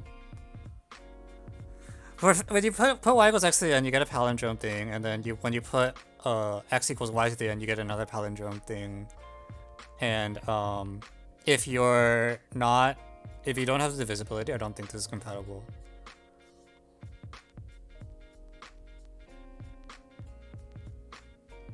Well, for that matter, like P0 is itself. Yeah, it's. Oh, you're not getting the intermediate ones at all. You're just ignoring the center.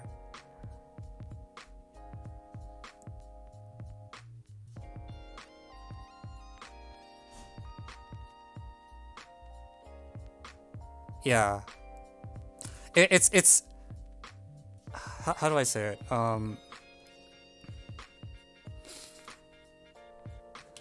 Like the palindrome argument is that if you look at like the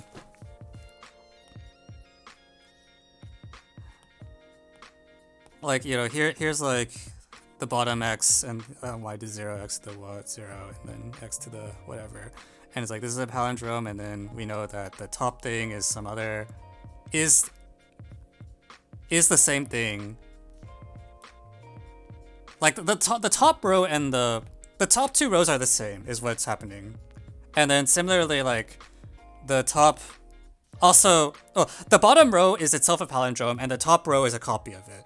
Similarly, the leftmost column is a palindrome, and the rightmost column is a copy of it.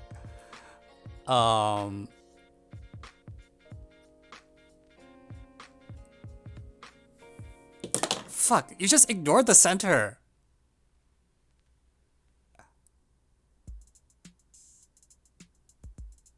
You actually just ignored the center. Oh my god. That's so rude. Here I was trying to like classify the polynomials. Wait, okay. Is it true that it has to factor? Do we know if it's true it has to factor?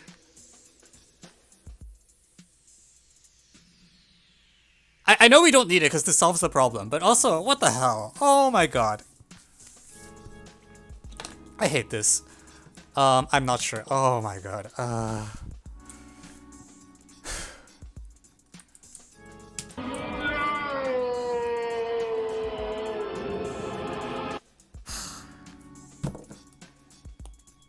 We don't care about anything in the center.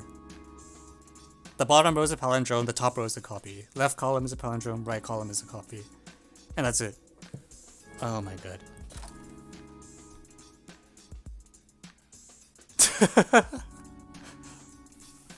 Well, yeah, the palindrome thing says central. Oh my lord. Oh, it's you were trying to prove. Oh.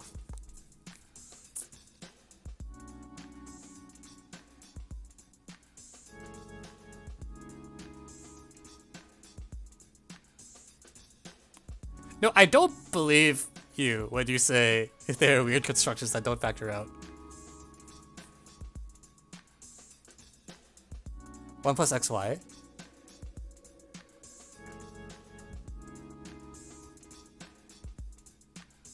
Ah, shit, you're right. Okay, never mind.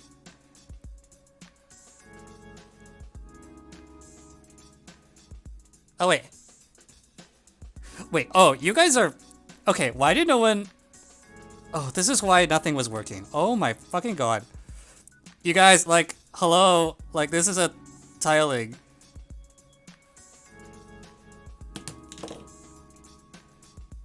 Oh my god, that's why nothing was working, because we thought all the examples had to factor, and there's literally 1 plus xy where, oh my...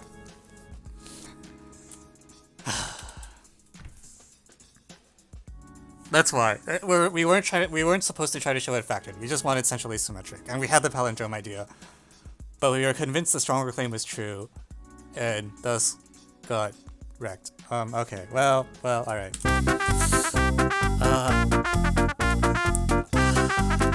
No, why did you tell me about 1 plus xy? We could have been done like an hour earlier if you had mentioned this fucking counter example. Holy fuck. Oh, okay, we'll play it.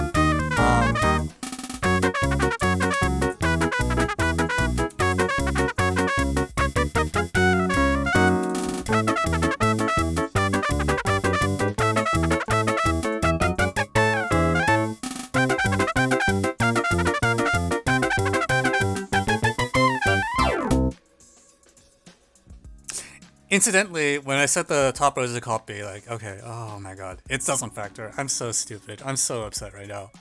How did I convince myself it had to, I convinced myself it had to factor. Oh no. Oh, terrible damage.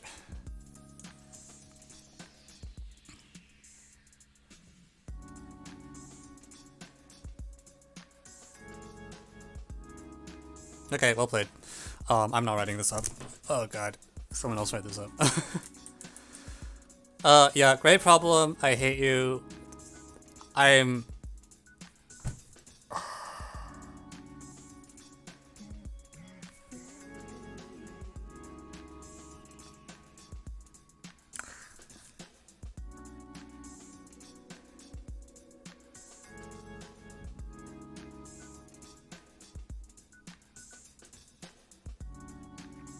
Wow, that was terrible damage. Oh my god. Like, if we had known that this thing existed, I think we would have been done a long time ago. Because we kept trying to prove something that was... I was just like, this has to be true. There's no way it's not true. Oh my god. Literally, like, 2-term counterexample. Oh my fucking god. Alright, well played. Alright, I don't... Well... Fuck. See, now the problem is that, like...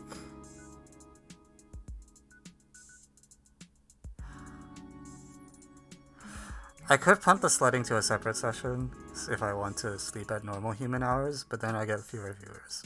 So I don't know. No, we'll just do it now. I don't... Well played.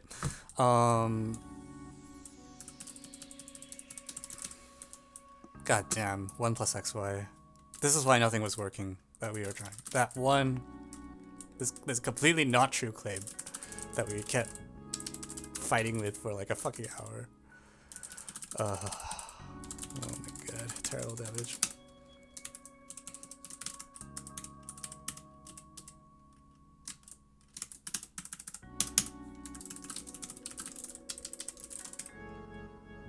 Yeah, okay, yeah. Well, no. I think I had this problem where, like, I don't know, like, I'm in a stream with, like, 15 other people, and, like, no one brought up this counterexample, so I don't know. I think what this says is I have too much faith in Twitch chat. I'm gonna blame Twitch chat for my failure to solve this problem, because that's definitely the very mature thing to do. God,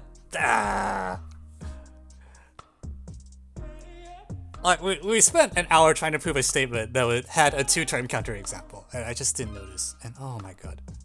Wait, hang on. No, hang on. What?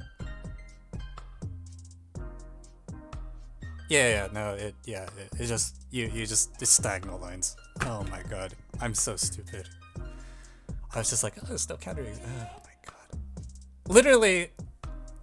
Okay. I'm done.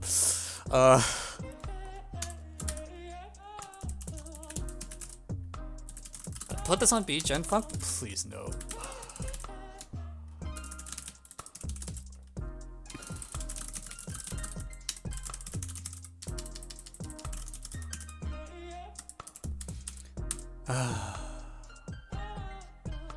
I don't remember whether we found any. Oh my god. We got baited so fucking hard. And, okay. Also...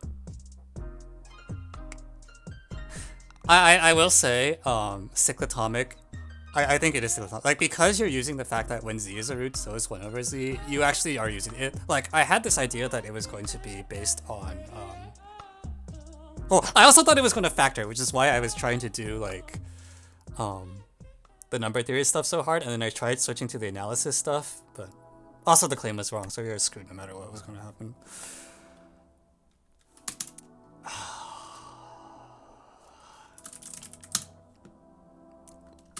I'm so upset. Oh my god. No, I'm assuming nobody solved this in your contest, right? Like, I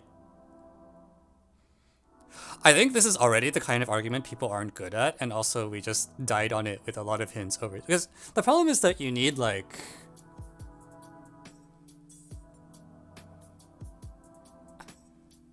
Like, first you need to have the polynomial idea, and then you need to notice the unit circle, and then you need to have the palindrome idea on top of that. And like, if you go in the wrong direction on any of these steps, there's not much to stop you, I think. So I think I would always have I don't know. The polynomial thing is the kind of thing that I already feel like I'm naturally like inclined at.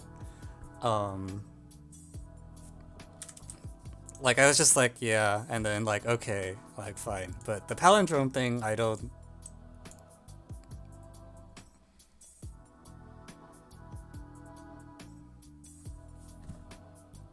I think the problem is in poly is already kind of rare. Like, you're essentially using the fact that, like, the Galois conjugate of a root of unity... Oh yeah, we actually need Kronecker, right? Because for at least the way that I've written this, you need a Kronecker so that you can say that it's an algebraic integer that is a root of unity, and then say, therefore, so is the... Well, actually, I guess the complex conjugate of any... I guess complex conjugate is always a Galois conjugate, so you probably... Okay, you don't need the full Kronecker. But you do need, like, integer polynomial idea, that you have a complex number z that is the root of an integer polynomial, and therefore z conjugate. I guess that's only C over, but it's still, like... is already the kind of thing people are not good at. And, you know, okay, anyways.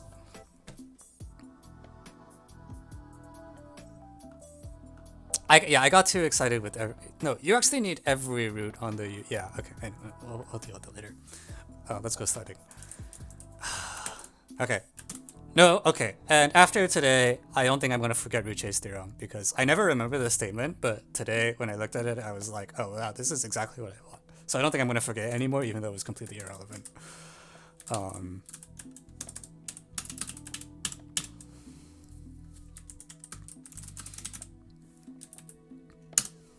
Okay, let's see if I can get this thing to do what I want.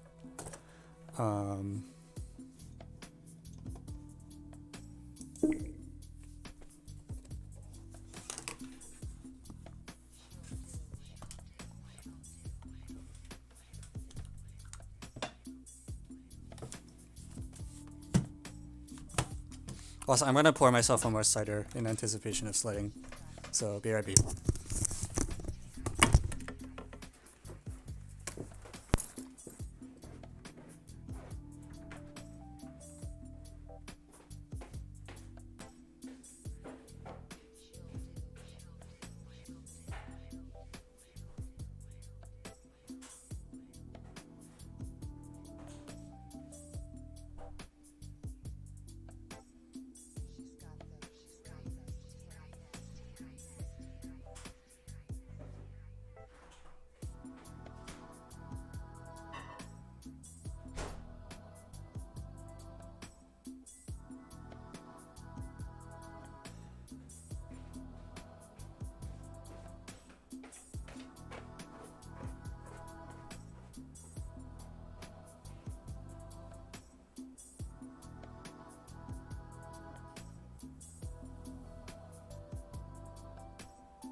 No one solved it in contest. Wow, big surprise.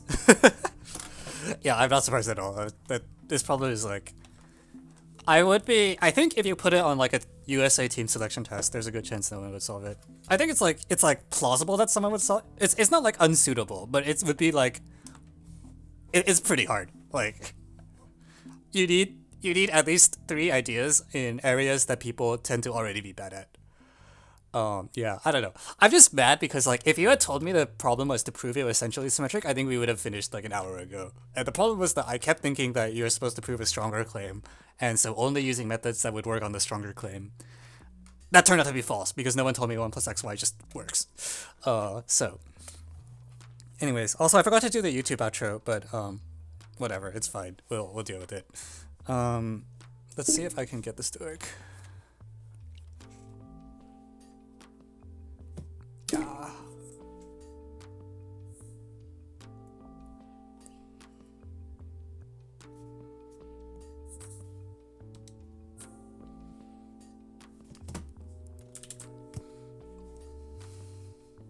Yeah, it is a good result. I'm like that. This is like the best of the Olympiad world, where it's like the problem statement is clean, and the solution is both really tricky but also like not long.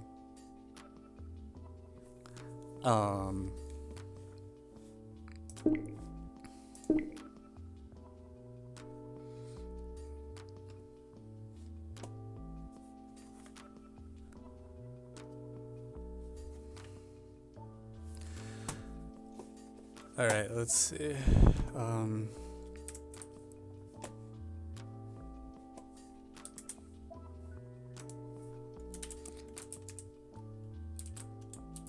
What you meant by factor?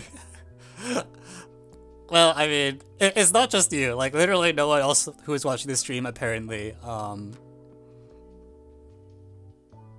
I've been working on an essay this whole time about, yeah, so that means I can blame whoever assigned you the essay, right?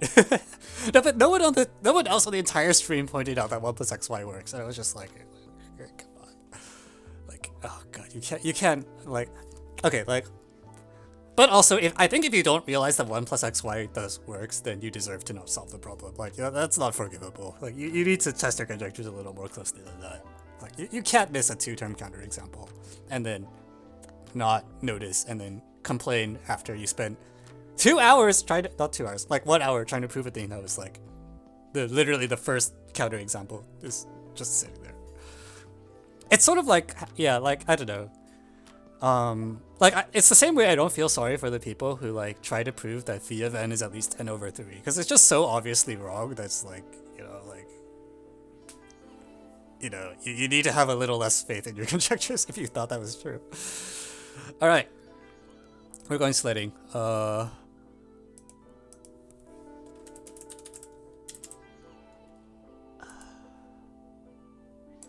this is no longer a math stream.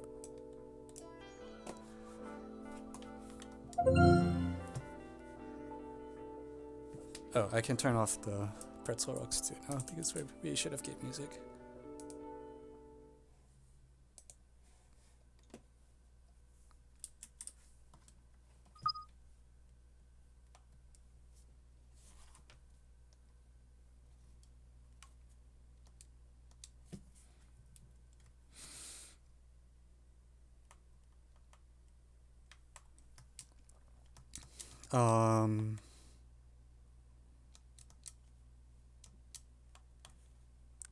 Wait, okay, I thought I tested this to make sure that it worked on the deck before I streamed it.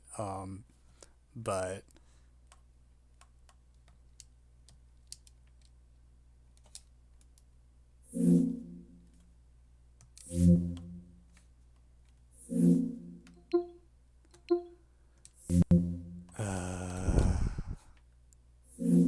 wait, I actually tested this to make sure it would work.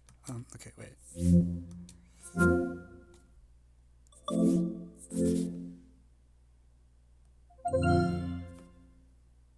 Was it because I'm doing Steam Link?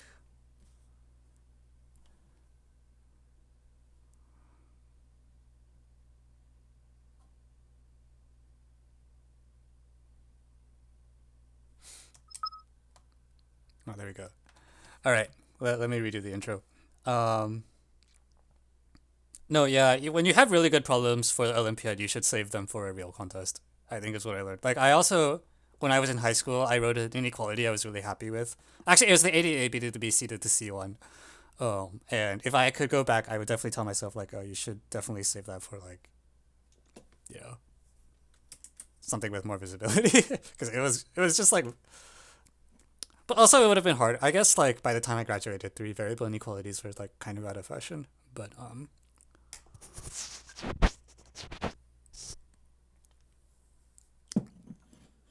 yeah, that's like, of all the problems I wrote for a proof contest while I was in high school, that's the one I was definitely like, damn, I should have held on to that one. Yeah. Okay, let's try the intro again.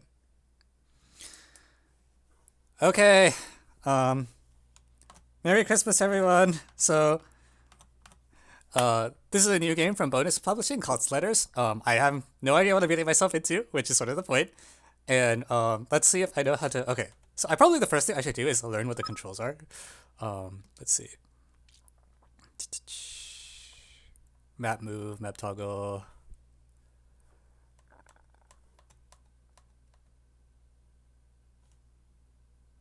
Yeah, that's fine.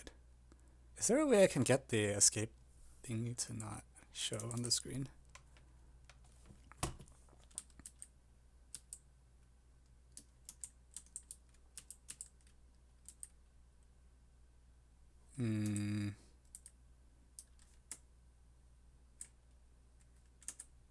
Okay. I guess that'll do it.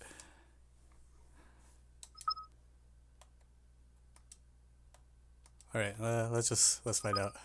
Okay, so I have a Steam Deck. It looks like this, that is streaming the game right now, and we're just gonna press all the buttons and see what happens. Oh,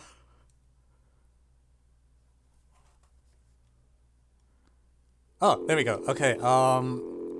Can I get a screenshot of this? I think I want to keep a copy so I remember. Fuck no! It went away. Okay, whatever. Let's just go. Okay. A doesn't do anything. B.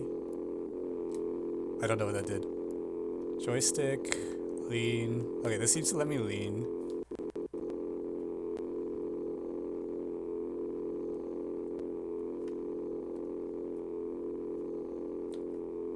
Shit, I should have taken a screenshot of that. Ah! Holy crap!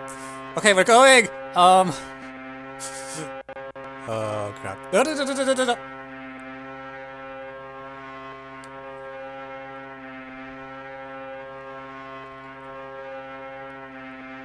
There's no speed limit, right? No law enforcement's gonna get mad at me, because I think... Wait. Okay, that's so... Holy crap. Where am I going and what am I trying to do? Yeah! We're trying. Oh god, there's trees. Okay. Do I die if I crash into... Oh, fuck. Ow. Okay, so you die when you crash into a tree. Well noted.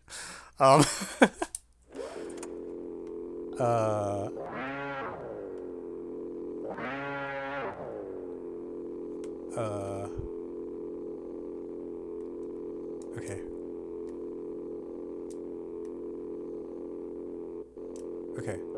Yeah, I don't know what the goal is. But it sounds like...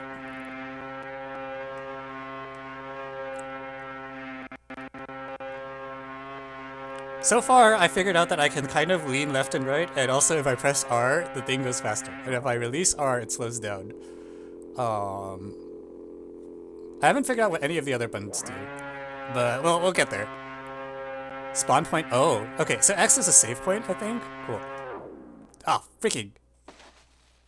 Alright, ow. Oh, no, no, did I okay, never mind. Okay, let's try that again. So...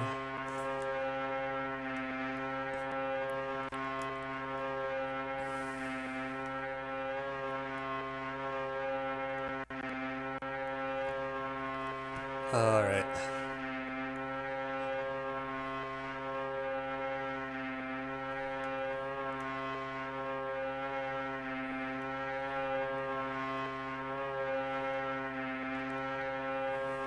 Yeah, okay. We're good. We're good. We haven't crashed into anything. Shit, there's a tree. Shit, go right, left, right, left. God. Oh no no no no no no no no no no no no. Shiba!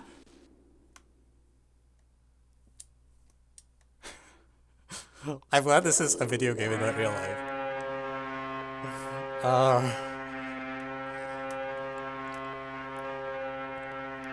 Yeah, I can't tell what the goal is. I think I'm hoping that like once I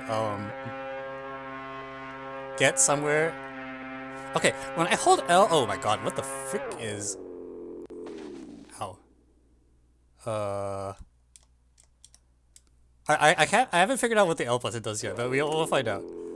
So when I press L, something does happen, like the bottom lights up. But I didn't get a screenshot of the control. Okay, wait. Let me see if I can just get a copy of the controls on like a different monitor or something, so I'm not just crashing into trees. Sledders, Steam, controls, controller.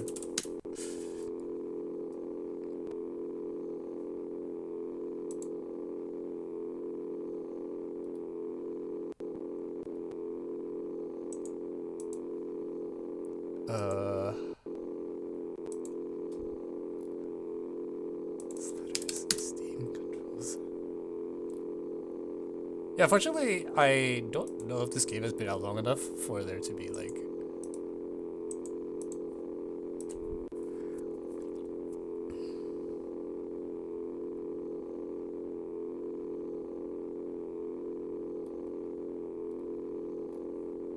okay, let me check the Steam page. Wait, the alternative is I can try to go back to the, oh, there's a map. Okay, there's yellow triangles. Are those places I died? I think those are places I died. Oh, I can also delete them. Delete? Okay, anyways, that's not important.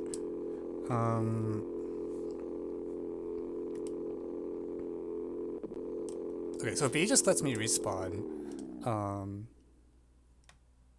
That X seems to turn off the engine.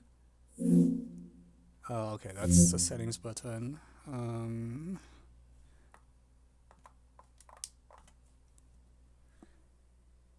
Did anyone get a copy of the controls before I close it? Like a very intelligent person.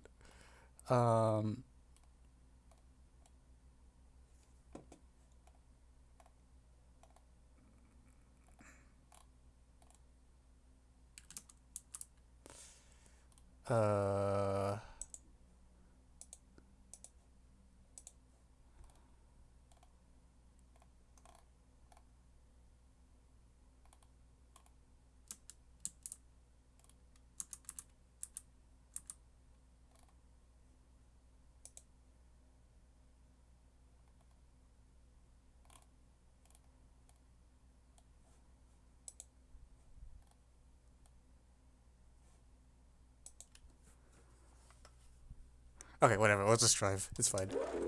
Alright, so... Yeah, I don't know what this red light does. So when I turned it on the last time, it caused me to like, oh, shiba. Let's try that again.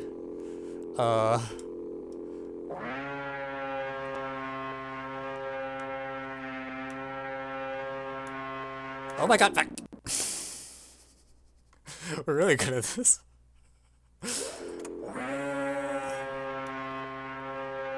Okay, so when yeah,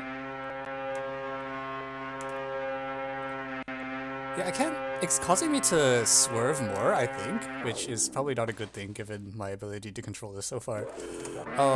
But we can try, okay?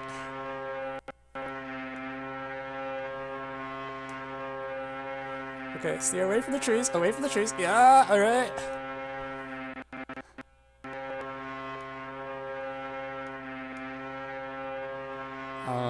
Okay, and I guess we can set spawn points just periodic. Oh shit, that turns off the engine. What was the button?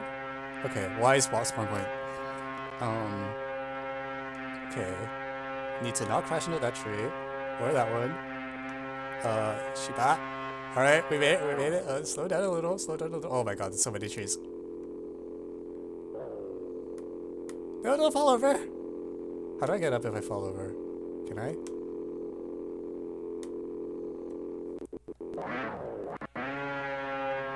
Or okay, I guess I could also make snow angels. That is also an option. I think I'm dead now, right? I don't think. Okay.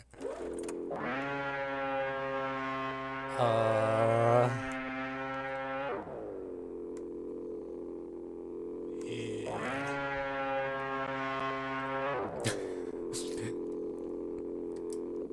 Okay, I don't know if I have the intended audience for this game. Can I? How do I go back to the map selection? Or like any options? I want an options menu. Oh, okay. This trackpad also causes me to steer, I think.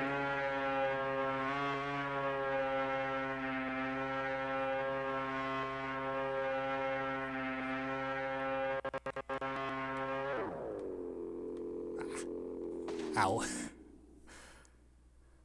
What is the northeast and southwest? I have no idea.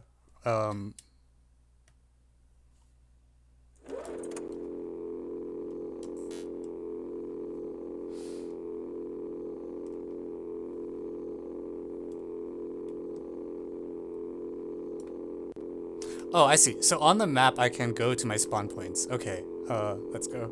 So I can go here?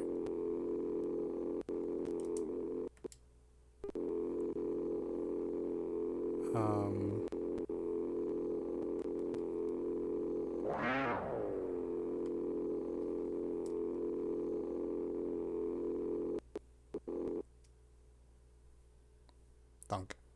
Okay, that happened.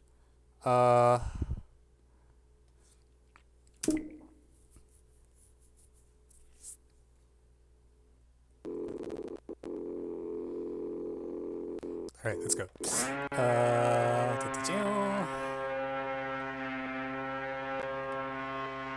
Oh, freaky! I'm really not good at this. Okay. How do I get back to the, map selection?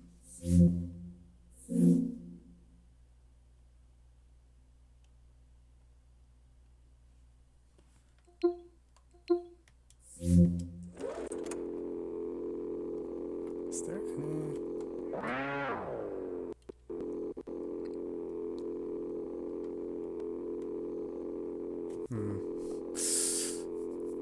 Are we trying to find something? I'm not sure. I don't think this gave me a tutorial, so I'm just kind of like...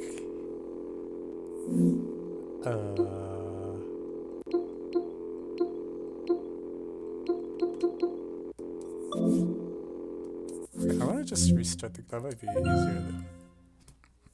Yeah, so this time I need to make sure I get a copy of the controls before it changes on me.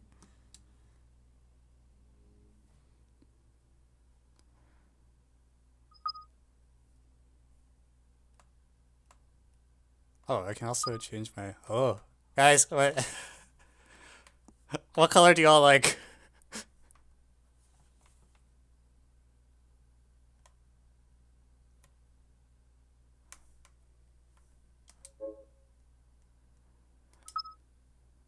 I can go with...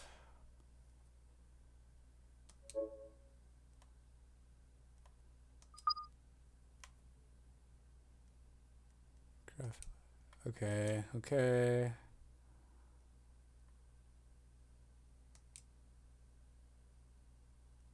But so the problem is that these are no, I want the controller controls.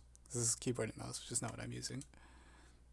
So lean, throttle, what? Engine toggle. Okay, spawn point create we saw. Show reset, respawn, snow reset.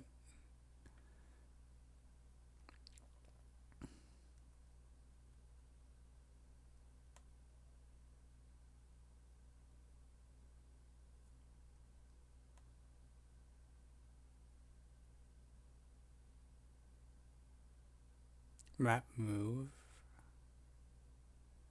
Okay, lean sounds right. So I think the other thing I was doing lean. But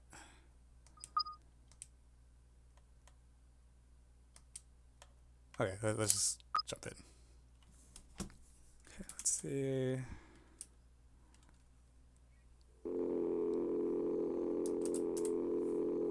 All right, Okay, I got a screenshot this time, so this will hopefully go a lot better.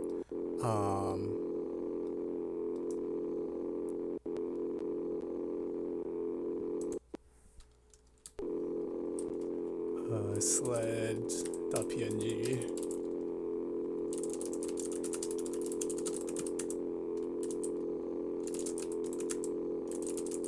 Where did it save that fucking...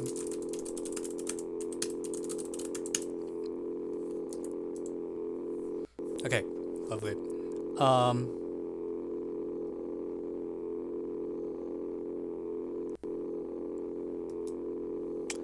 Okay, so... Oh, this is a break. Oh, the red thing is a break. I see. And then... These are... Okay. Okay, so in theory, if I press... Ooh, interesting. I can change views. Alright.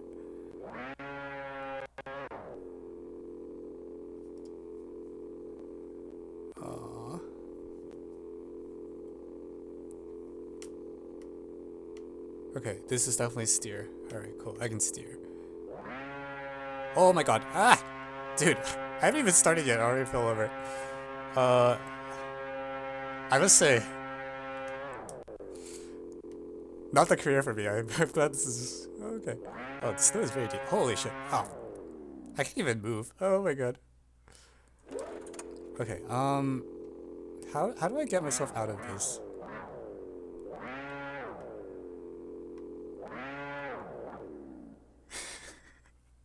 We're not very good at this.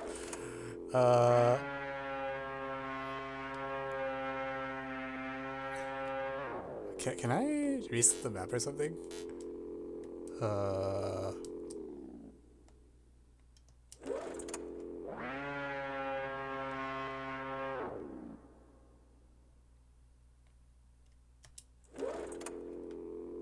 Like, I'm trying to get out of the this pile that I've created for myself, but I don't actually know enough about how sledding works to get out of it.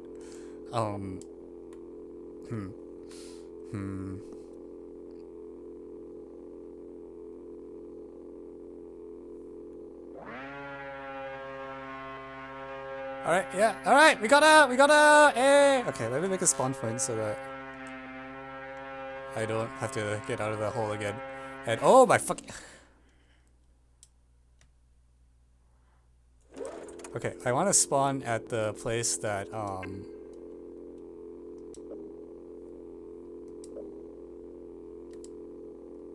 is not have a giant hole in this end. Okay, well, move slowly so we don't... Fuck! Fall, I guess we... Problems I keep falling over too, because I got... Alright, never mind.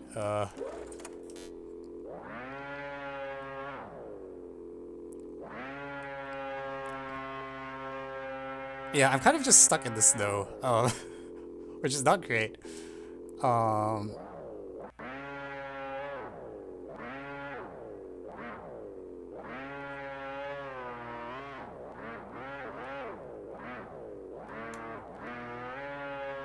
my god, I keep falling over. Yeah, step out. Yeah, alright, go. Okay. Fuck. Okay, I'm on a hill. There's a tree. There's another tree. Okay, avoid the trees. Yeah! Fuck.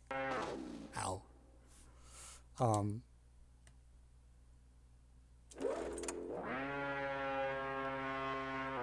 Yeah, the problem is, like, the snow is actually so deep that after a while that I just keep falling over.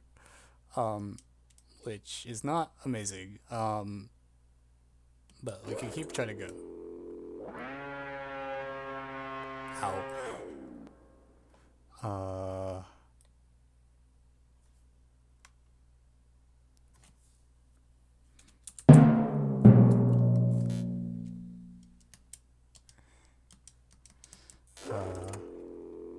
Okay, there's a tree in front of my vision. Not that I'm actually using my eyes, so I don't know if it matters.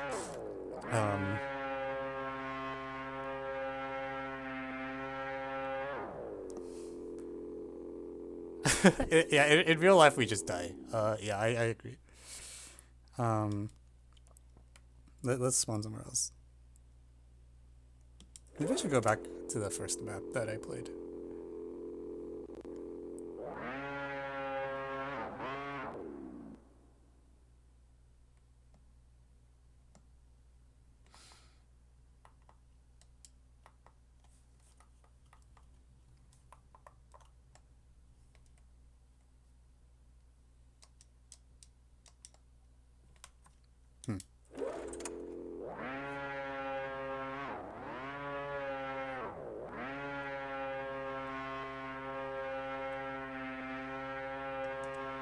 Ah!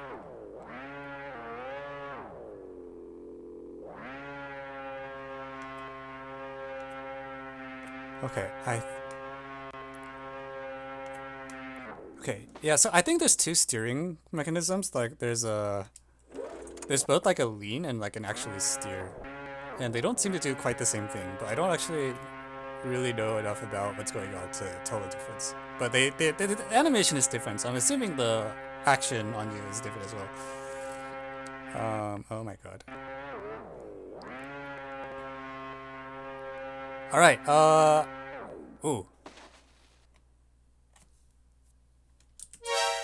I guess that's called the edge of the map. Okay, let's not go that way. Fuck, how do I turn around fully? It's probably not really what I want to do.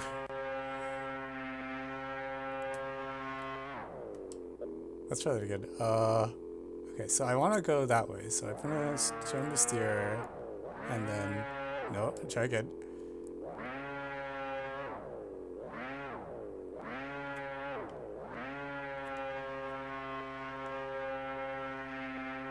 Alright, I think we're getting somewhere. Alright. So anyways, we reached the edge of the map, which is an achievement because before I could barely get started. But now here we are, and what is going on? I have no idea. Oh, we got this tree. Dodge the trees! In the snow, as a fence sleigh, or thus we go, crashing into trees, the snow is turning red. Okay, cool. Oh god, that's a lot of trees. We're so dead. Holy fuck. Shiva! Ow.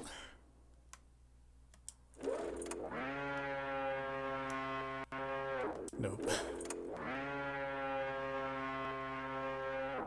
Ow.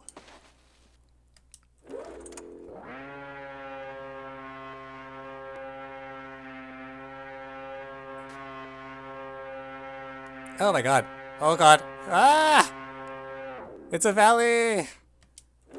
We're just trapped in this valley. No. I can kind of... Oh my lord. No, nope.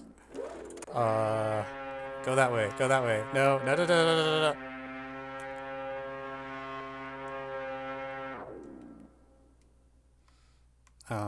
Let's respawn somewhere else. So we hit the southern edge of the map. It looks like there's a lot more stuff to the north, so go generally north, I guess is the play. Unfortunately I can't see where I am.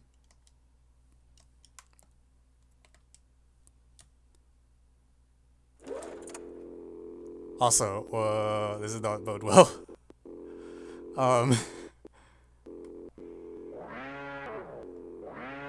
Okay, I think I want a different spawn point. How do I... Let's see. This lets me pick spawn points. Let's go here. Okay, we're facing north, so I just have to...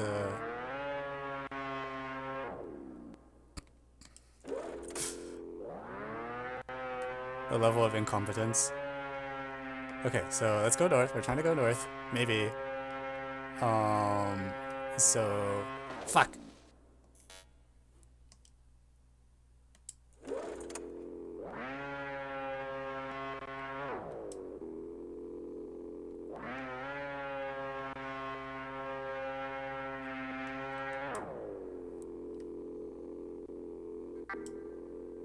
Okay. No, come on! How do you, like, not...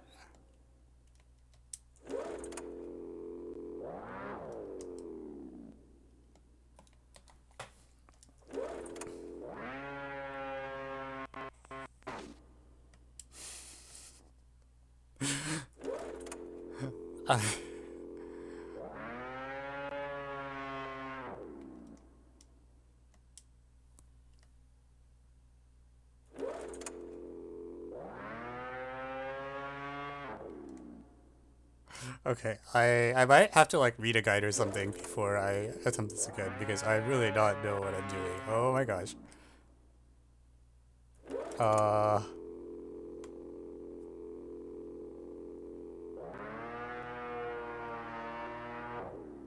This is just like.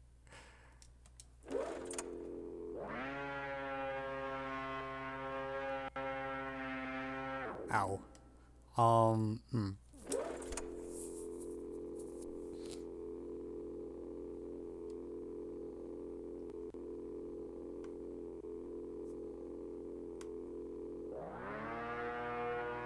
I think this is worse than the other map. Oh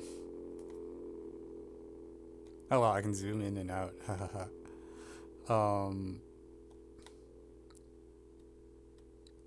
Nice hill.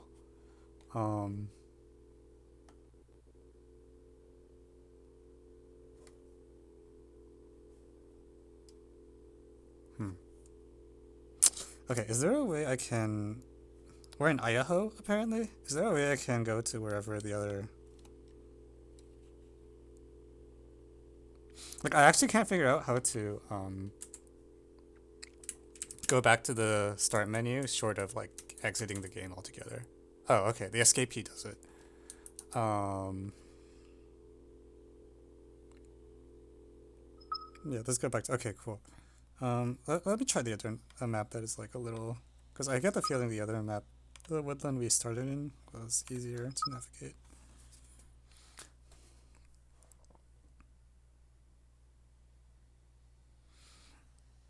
Yeah, I agree. It seems like you should be able to procedurally generate, but also, we did hit an edge of the world, so who knows?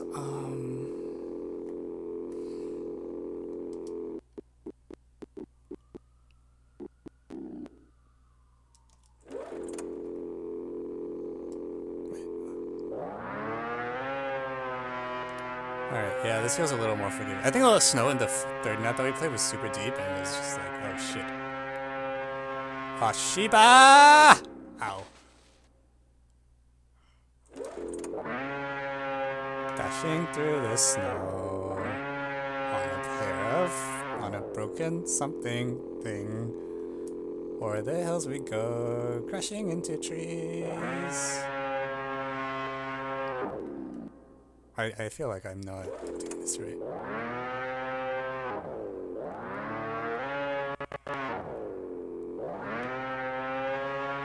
Fuck. No, go! Where are you going? Okay, I guess we're going south? South? South. South. We're going south. Alright, that's the plan. Spawn point added. Great.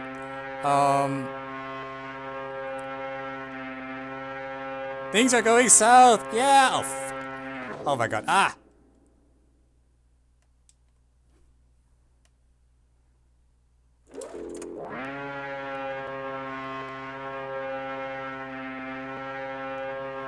Yeah, at this point it's just like trying to not run into trees or something.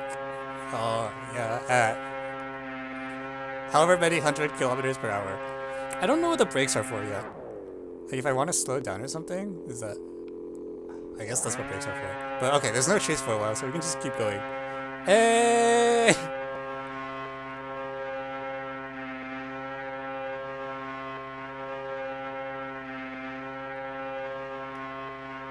Okay, so now we need to... Ooh. Okay, we might have disembarked. Okay, let's spawn somewhere else. Oh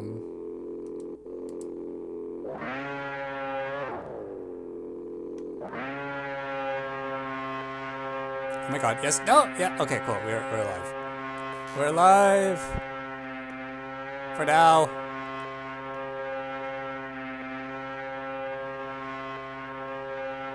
Yeah! Oh, Shiba.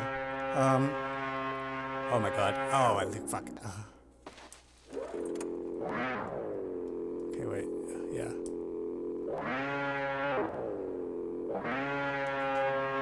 I don't think that's supposed to happen.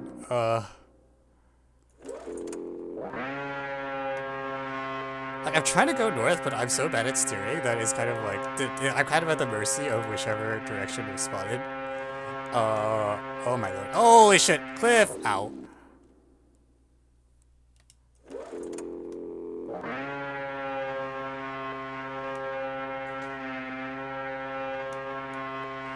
Ow.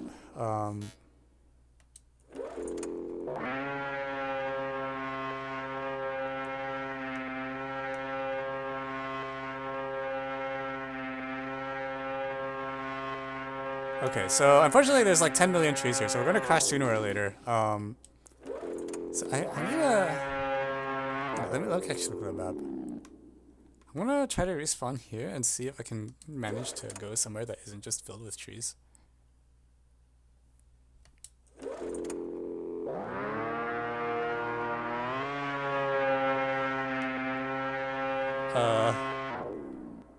Yeah, I'm not very good at this.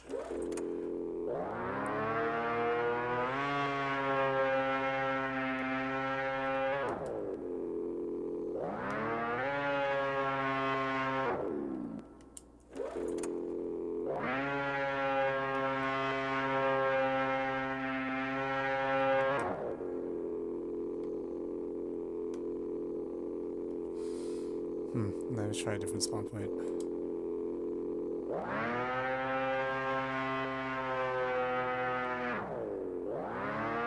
Okay, we're gonna try... I guess maybe I shouldn't be trying to like navigate at 100 kilometers per hour if I can't turn. Like I literally just am not capable of turning yet. So we'll take it steady, alright?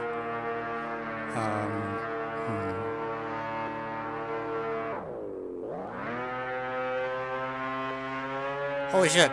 No, don't go backwards. I just told you to go. Okay. Alright, that's a steering, maybe? Ow. Alright, never mind.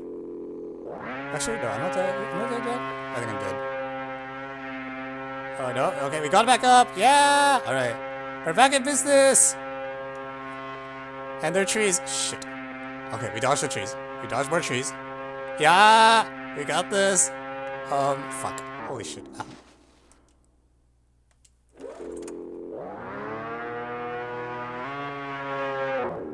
Cool. Unfortunately, I keep pressing like create spawn point when I mean to like use an existing spawn point, which is a little suboptimal. But whatever. No, try that again. Let's go back here.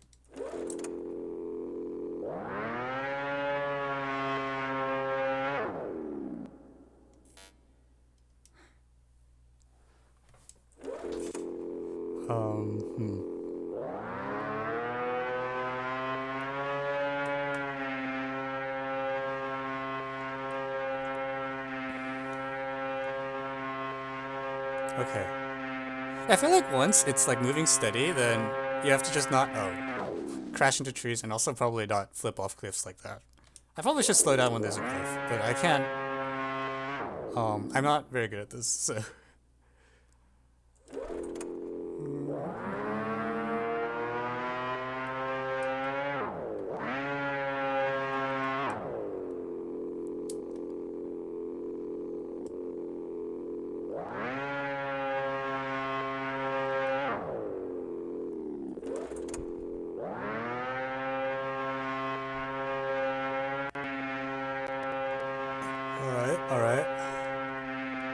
Alright, off. Come on.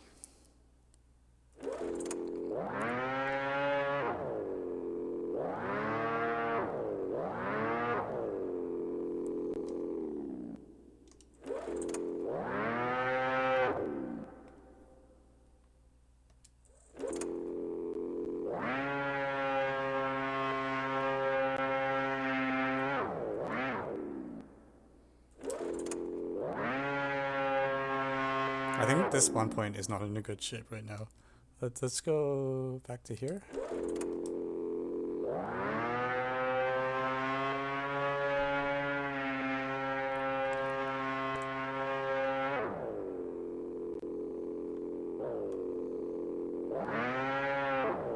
I feel like when I slow down too much, it actually causes a problem because then, you know, I end up like that. Well, I'm not... I can check.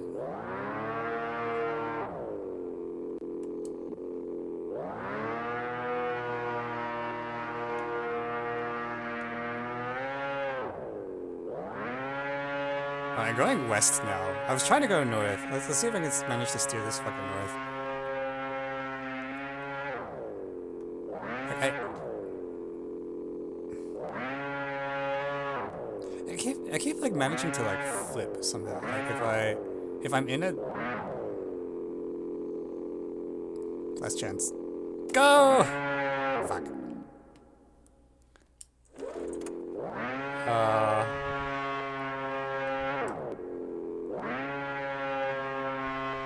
This is totally me IRL though, honestly. Like, if I gave me a real snowmobile, I'm sure this is exactly what would happen. Ow.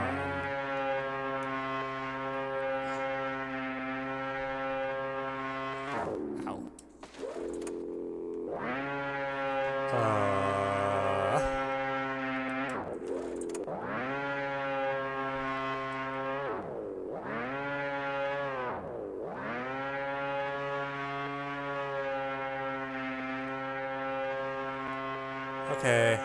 Oh jeez. Tree!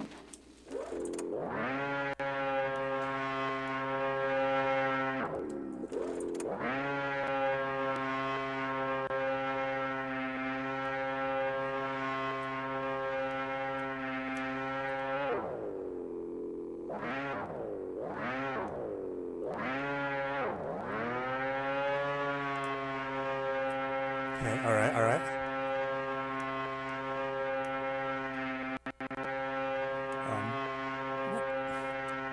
Nice! We can jump.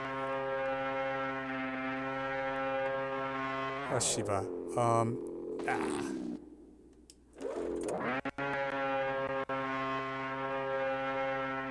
Okay, let's just go downhill. I think it's easier. Oh, yeah, there we go. Okay, where if you can kind of move in a straight line, kind of. Oh shit, there are trees. Trees! Ah! I guess we're going south now. Motherfuck! Okay, wait. Oh, never mind.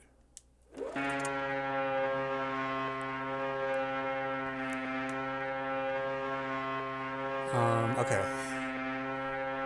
Da-da-da. Ow.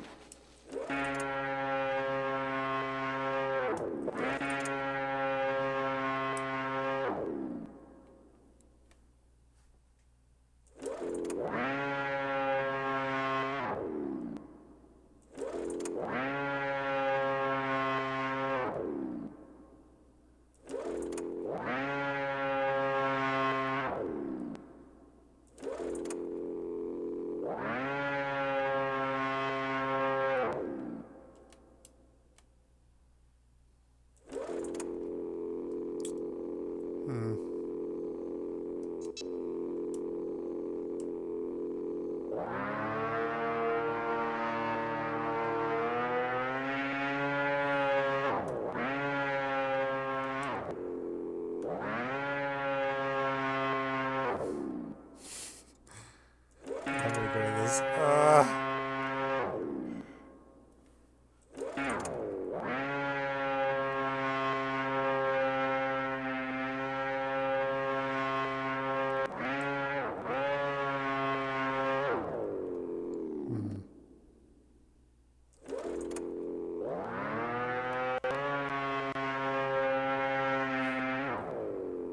Let's try a different spawn point. Actually, let's even go a little further south.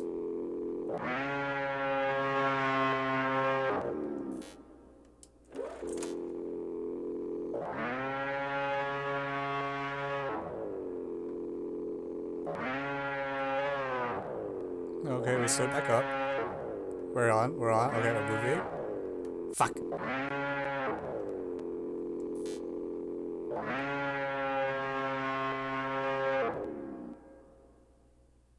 Huh. Alright, alright.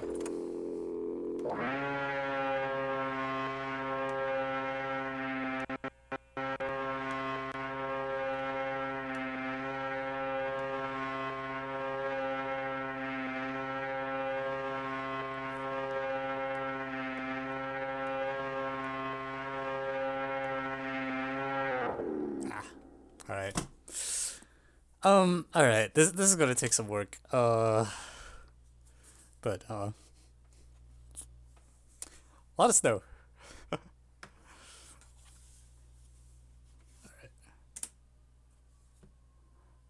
Oh, wait, there's a reset snow button. Wait, that seems pretty useful. What happens if I press that? Does it? I think that kind of... I mean, I did... Okay, it didn't help because I'm not very good, but...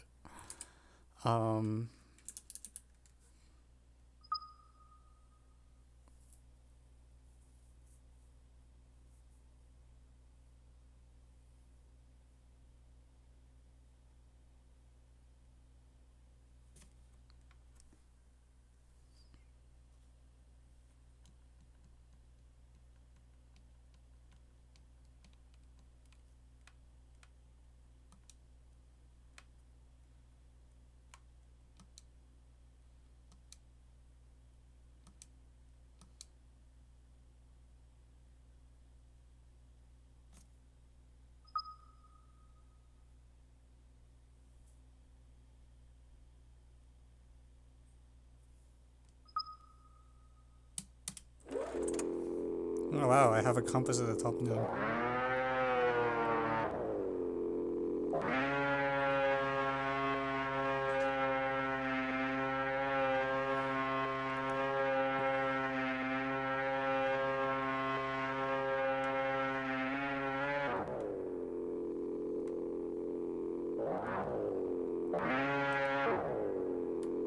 So if I feel like once I fall over, I don't know how to get up. So I don't know. Alright, I think I just have to read it again. I'm not sure. I'm gonna get very far with just blindly pressing buttons. Alright, try again next time. At some unspecified time. We'll figure something out. Sledding. Crazy, right?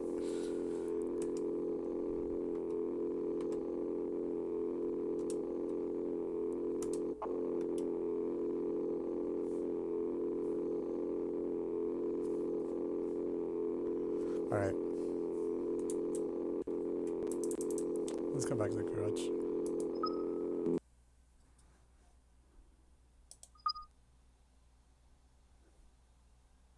Well, there's some people playing in the multiplayer maps. I'm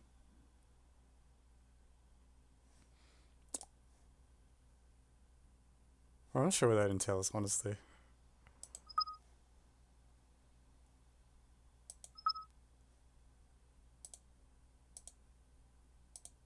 Yeah, okay. Alright, that happened. Try better luck next time. What is this man playing? We were trying to drive a snowmobile with extremely limited success, is the TLDR. And yeah, apparently I just don't know how to navigate a snowmobile, which is true in real life too. I'm sure like if I actually try to run a real snow thing, I'd mostly just crash into trees. Actually, not even get to the trees part. I think I'd just like fall over immediately. So I wanna try to watch yeah, I want to go try to like read a guide and see if it tells me anything useful, because right now I'm just pressing random buttons. And if I have any success navigating snow, we'll stream that just for kicks over the holidays. Alright, in the meantime, thanks for tuning in. Yeah, this will be the last regular stream for this calendar year, because next Friday I'm going to be in Georgia for DreamHack Atlanta, watching some professional StarCraft, and then after that I'm going home. But we'll see. I'm thinking that would be good to if I could like find time to like just do some video game streams, because we've been mostly doing all math recently. So just like over the holidays while everyone's home, just plays like some games that I've wanted to play during the mornings. We'll see if that actually happens. The problem is that like when winter break happens, I get more work from Mortis because everyone starts submitting all the units that they didn't write up during the school year.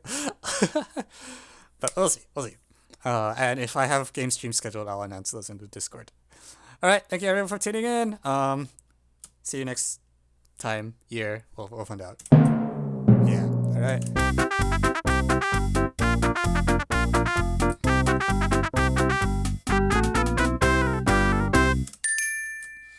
All right. See y'all.